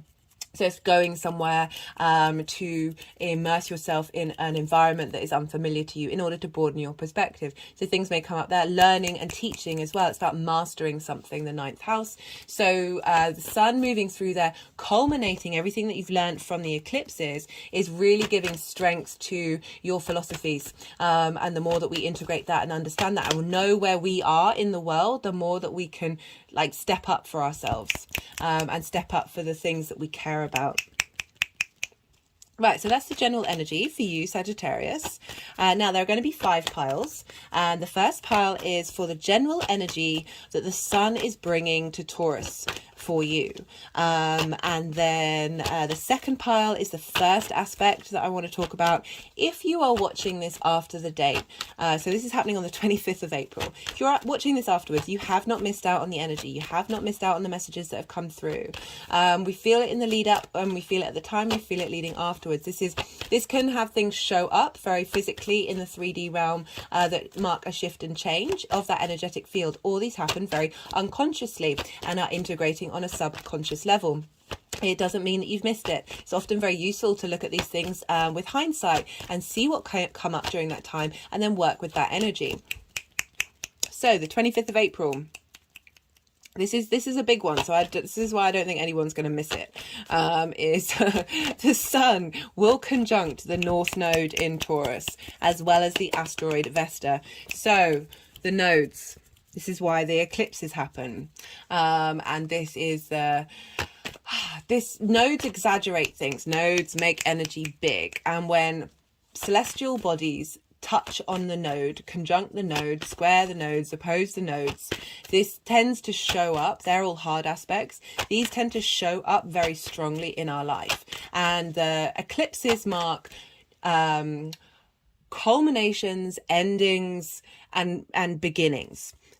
Big energy, right? It doesn't always show up at the time of those eclipses. It takes time for these things sometimes to manifest. Sometimes they do. Like it's all variant on your chart.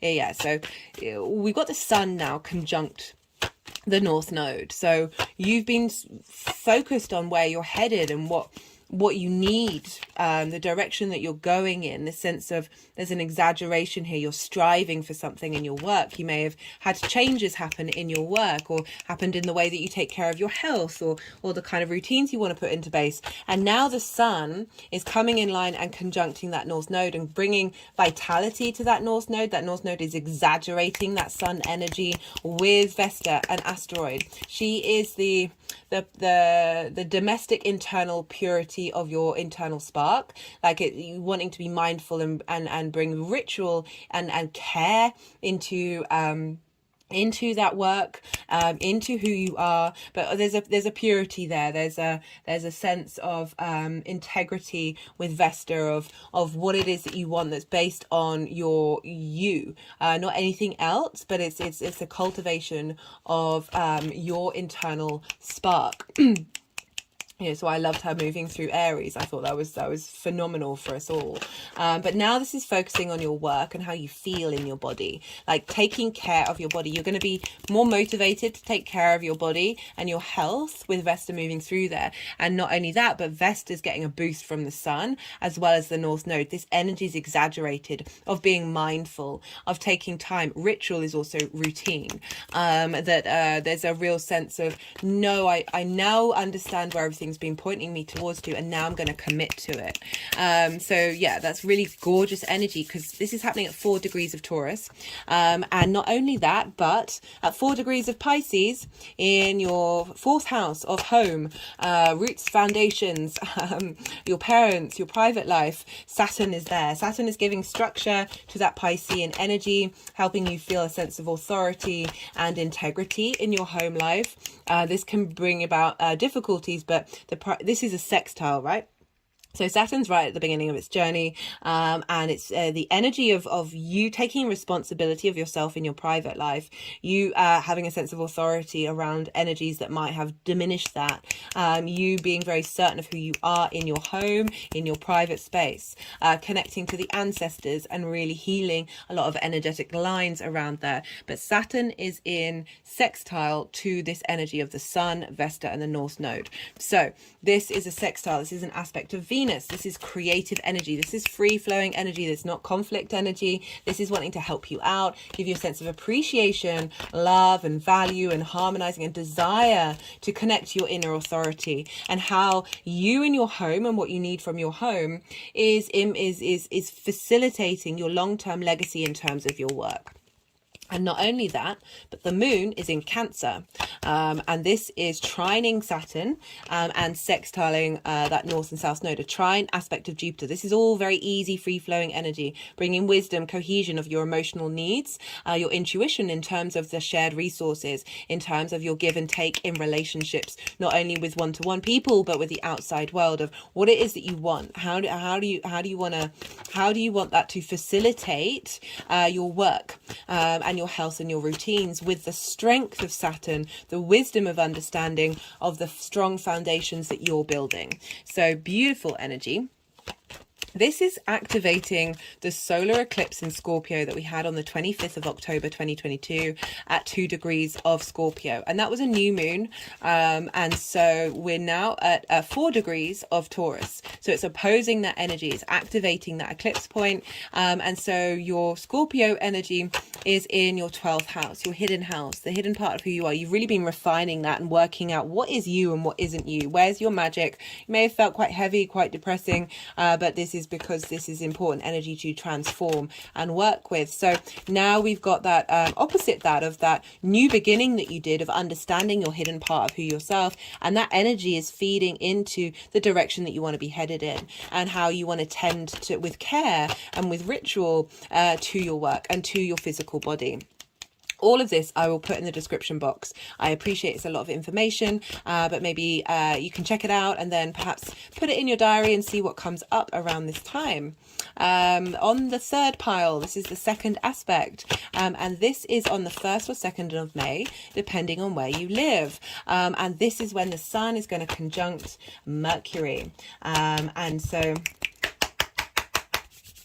I just realised that the cards weren't coming out of the deck, and that usually means they want an energy clear.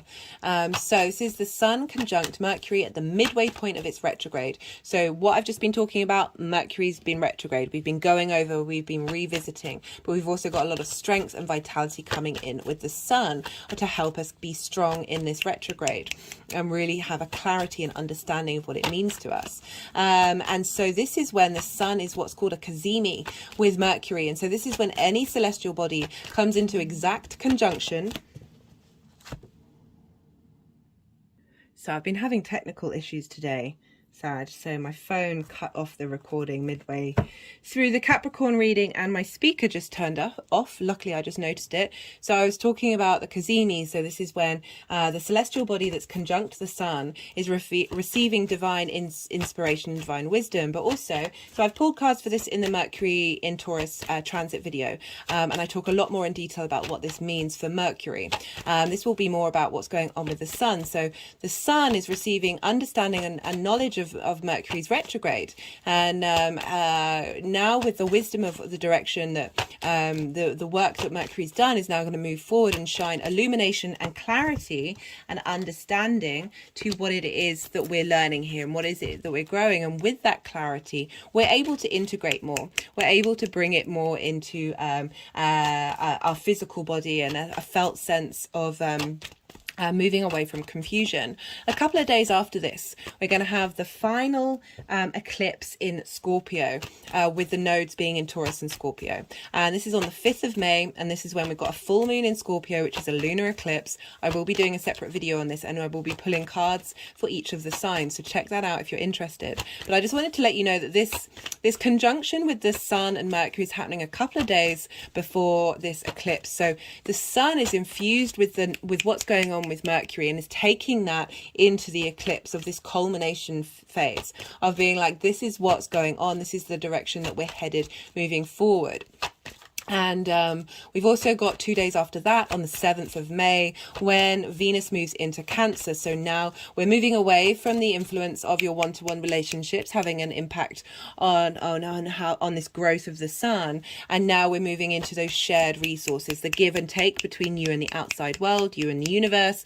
This is linked into inheritance, taxes, all those sorts of things, but don't really feel like that's relevant. Taxes are relevant with Venus. Maybe it's tax season for you and you're just enjoying doing that more because it's linked into work. Maybe getting a bonus from work for some of you. Because, you know, we are dealing with the work house. And so following that,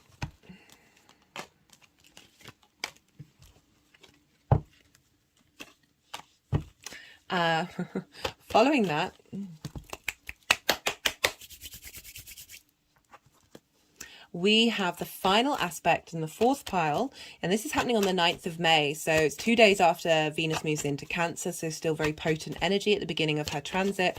And this is when the sun is going to conjunct Uranus at 18 degrees of Taurus. This is beautiful energy. This is very vibrant, vital energy. Uranus is the maverick of the solar system.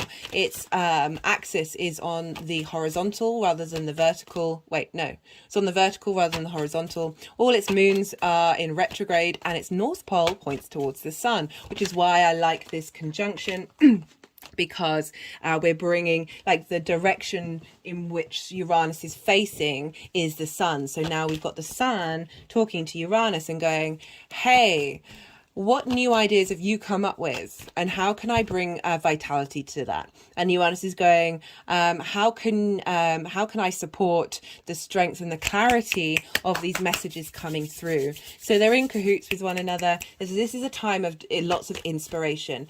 With all Cazimis, it's like messages coming through, but because it's Uranus, it's very left field ideas, innovative ideas, dramatic changes of events that are supporting your vitality, essentially. So Uranus flips things up on its head. So whatever might not have been working is now getting sort of a boost from the sun and the direction and vision and understanding from a divine point of view. We are light bodies.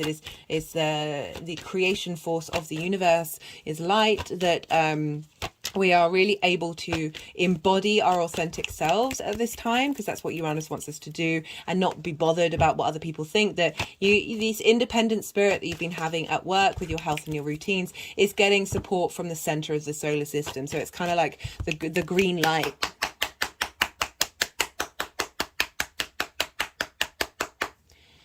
Following this, just to let you know what the energies are going to be like. So towards right at the end of the Sun transit, we're going to have on the 14th and 5th or 15th, depending on where you live, Mercury's now going to go direct. So everything that I've talked about, Mercury's been retrograde. So even though this is very vibrant energy, and we've got a lot of support of Venus being in Gemini, and then moving into Cancer, but particularly in Gemini, because there's movement with Gemini. It's the fastest sign in the zodiac, that it's helped us move through this retrograde with more ease and be more playful with it. But now Mercury's going direct, so everything that we've been cultivating, all this energy is now moving forward, and so we've got a lot more action coming, as well as on the 16th. As well as on the 6th, that was the Hanged Man and the Ace of Swords. We see if they want to come out. Now on the 16th of, the day after this, the 16th of May, Jupiter is going to move into your sign. So you're going to get a lot of opportunities with work. You're going to get an understanding and elevation and wisdom in terms of what work it is that you want to do, who you are, more in line with the truth of who you are, a sense of knowing, a lot of support in your health and your routines to put that retrograde into action. So there's just more creation energy coming in, and more of seeing things manifest. So that's the kind of energy right at the end. The final pile, the 5th pile, is how these energies are going to integrate and move forward. And yeah, so that's everything that I want to say. That was also, it was the, what was it? It was the Hanged Man, the Ace of Swords, and then I didn't say that, it was the Eight of Swords as well. Right, so I'm gonna keep shuffling for a little bit. The energies will put the deck down when they're ready to, and then I will quiet my mind and let the energies do what they need to do, move the cards around, do some energetic work, put them into the piles. And so I'm usually very quiet during this time, and this is a great time of integration and moving, and that stillness is an important part of our life, and we have so little of it, especially with this energy in Taurus, and Mars being in Cancer, of being receptive, of letting things cultivate and ruminate. There's more plan and strategy rather than direct action. That I really, this time when I'm quiet is all part of the process of integrating these subtle energies, letting you digest all of that information that's just been talked about, and let you think about what might be showing up already, and how you how you feel about all of that.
So we have for the sun moving through Taurus, right? So I feel like we've got a lot of clearing out energy that's been happening.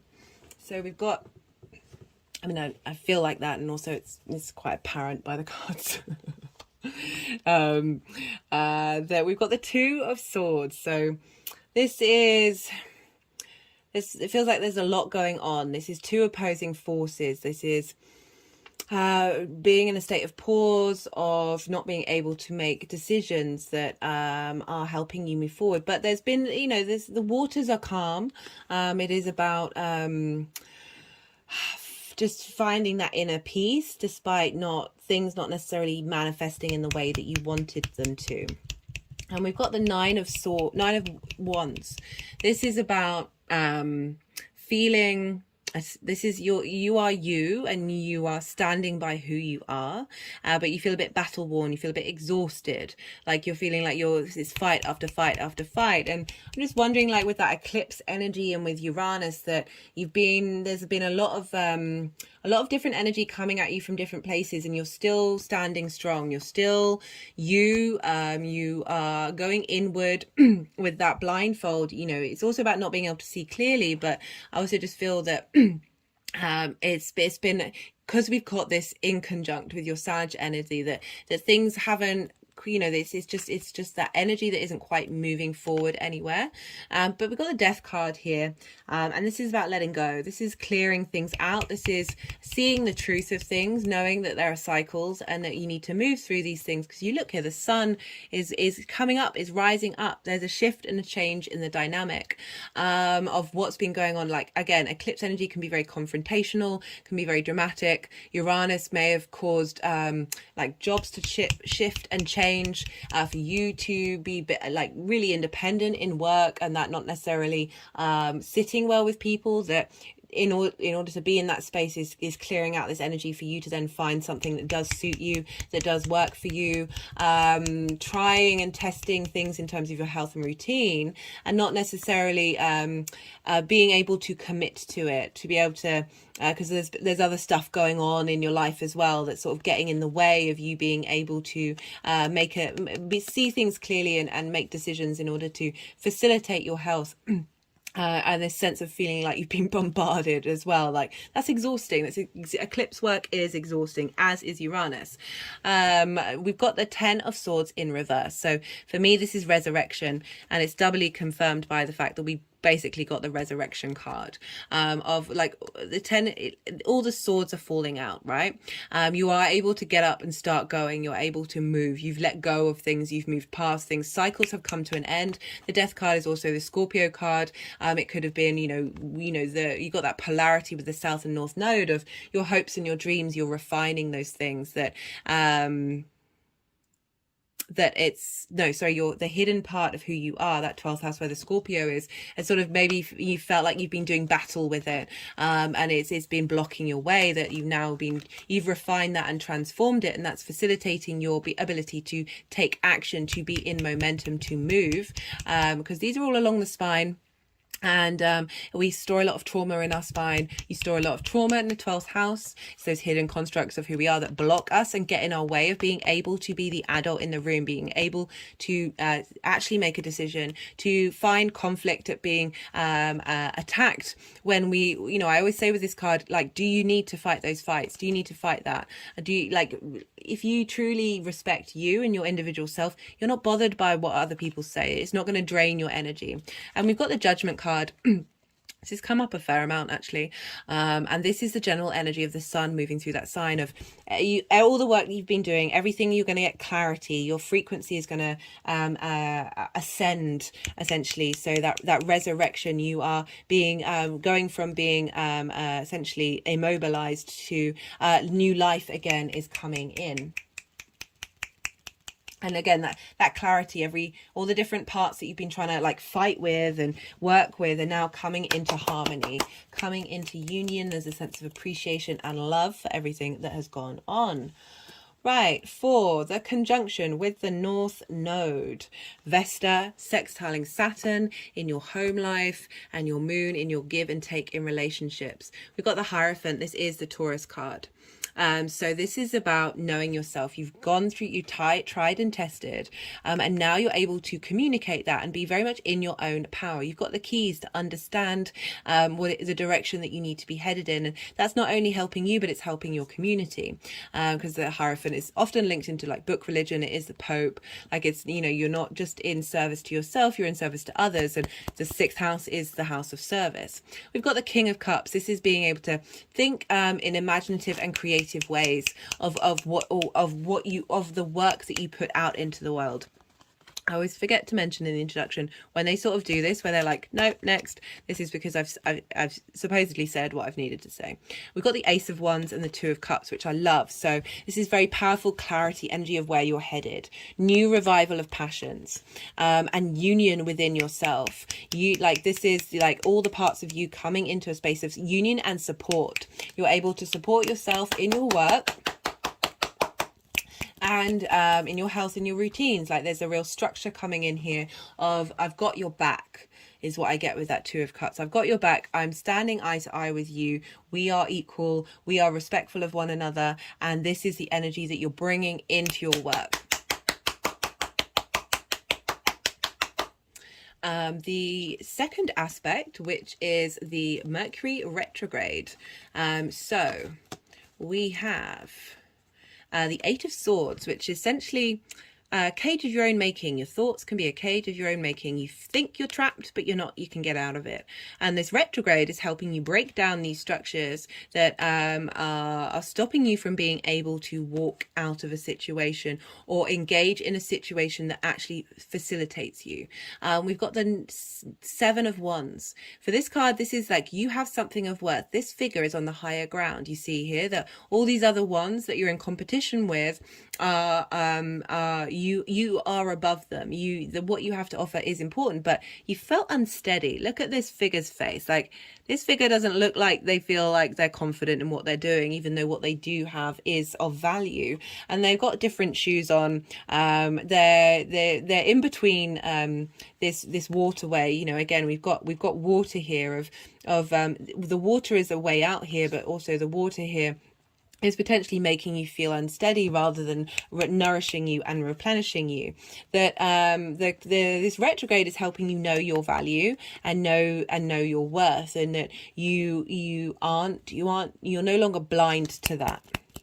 Then we've got the Queen of Swords, so this clarity coming through of the Sun, of really helping, no, this is the truth. You may have been through some things. The Queen of Swords has seen a lot. She's very, there's strategy here. There's an ability to communicate your independent self. And I love how the Page of Pentacles with work, new opportunities of work, whether that's leveling up the work that you're doing or bringing in an opportunity that's getting you in line with your frequency, this frequency of love and support, being supported in work. This is also linked into your body and health as well, because it's 3D, it's earth energy.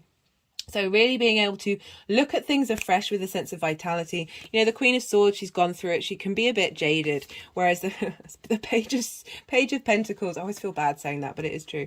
The Page of Pentacles, there's a usefulness, there's an engagement, there's looking at things through fresh eyes. So we have for the conjunction with Uranus, we've got the King and Queen of Pentacles.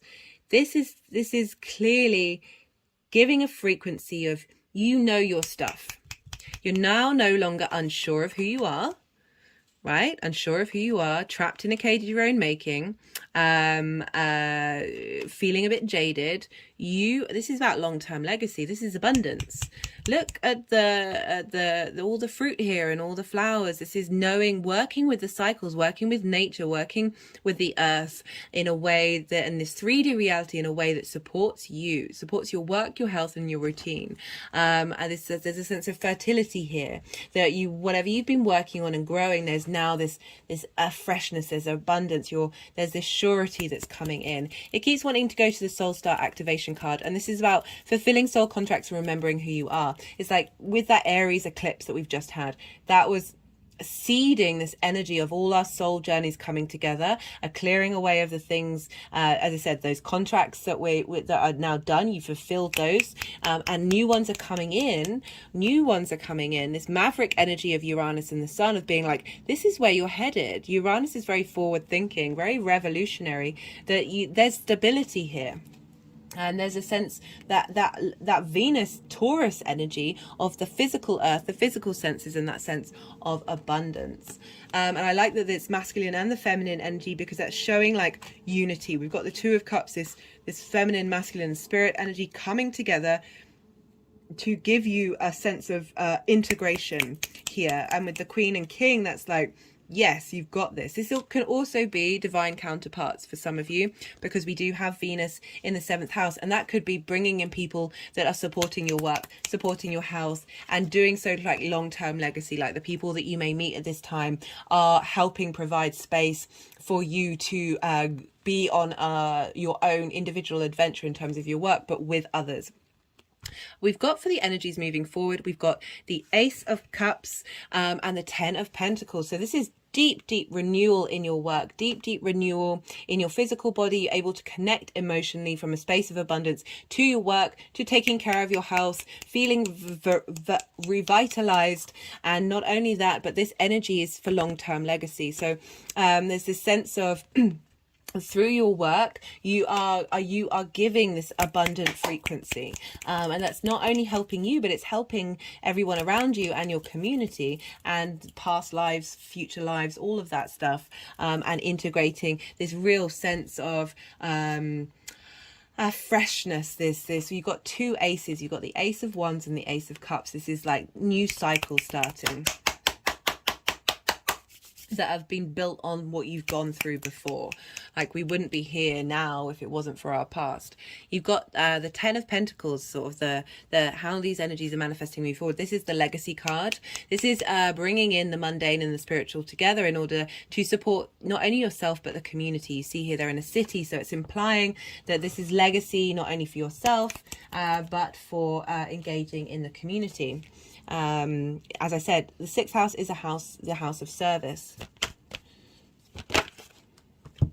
We've got communication. We are dealing with the Mercury Retrograde, communicating with love. The work that you're doing is from a space of love and a strength and a stability here of bringing that support. There's loyalty with Pentacles. There's loyalty with the King and Queen of Pentacles. There's a sense of these things take time, but they are worth putting into the forefront. So again, it's that commitment to self.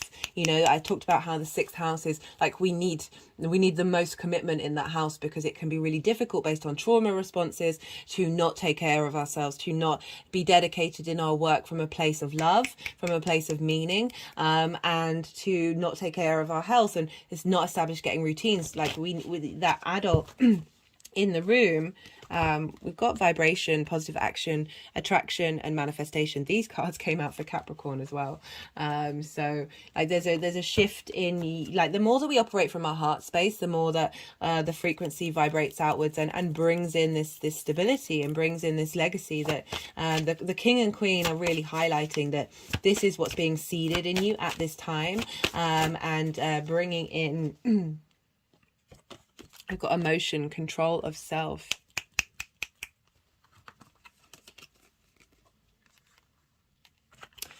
Being, we're dealing with Venus here, of love and appreciation, of appreciating yourself with that 2 of Cups. And the more that we do that, the more that ripples out in our work, and the frequencies that the world then brings back, and that love that you're putting into the service of the work that you're doing is facilitating the vibrational frequency of the community, guys. Right, what are they wanting to do? Okay, some final messages. This is the Oracle of the Rising Sun. Let's see what wants to come out.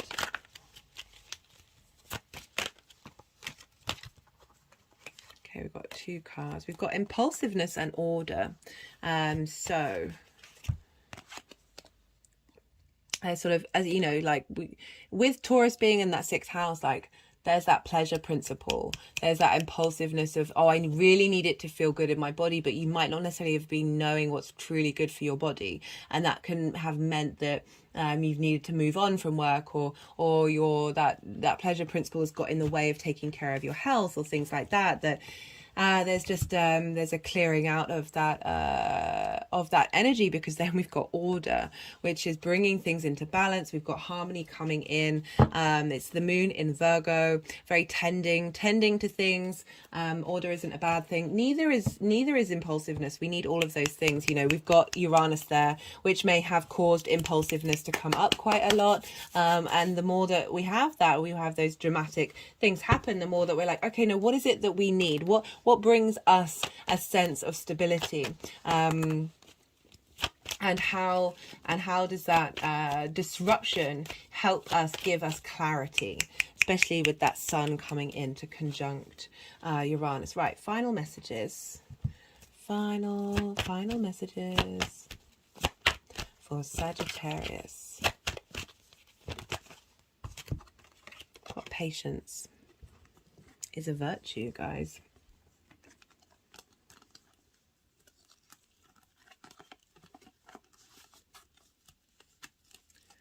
Like, it's taken a while to get here. It's taken a while. And, you know, with Sagittarius energy, there is that sense of needing movement and needing, and maybe perhaps patience isn't readily acceptable, but you've been going through it, and you've been working through some things, and I feel like that patience is paying off, is what that message is trying to say. Like, we've got, why is this happening? Venus is why this is happening. Love is why this is happening. Like she knows what your core needs are more than you do.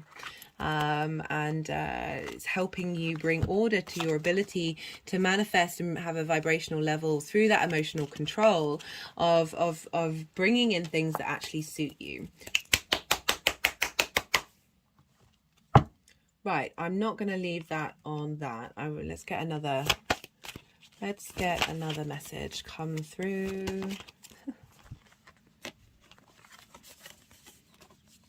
Got temperance, balance, miracles, combinations, environments, and it came through with the personal message card. So this is going to be personal to some of you, of the alchemy that you're able to bring into your work, the magic that you're able to bring in, I'm being drawn to those miracles. So a shift and change in a frequency, that things have come into balance, that bringing miracles in. This could be a personal message for us all, but for some of you that may be a thing that shows up quite loudly. Right, final message. That's 2 cards. Let's do 1 card. Final message for Sag.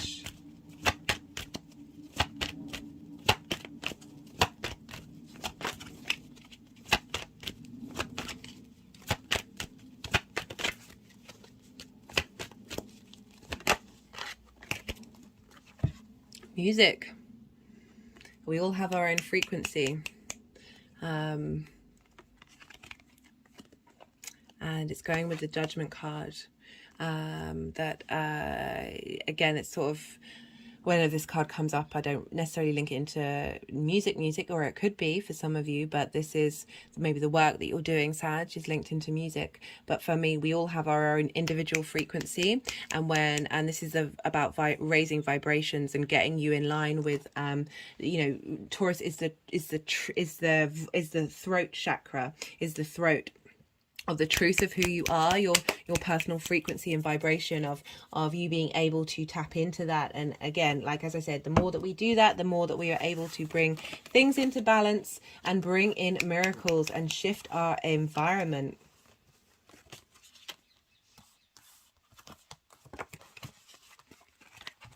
Right, Sag, I'm going to leave it at that. Yeah, are there any cards that I wanted to...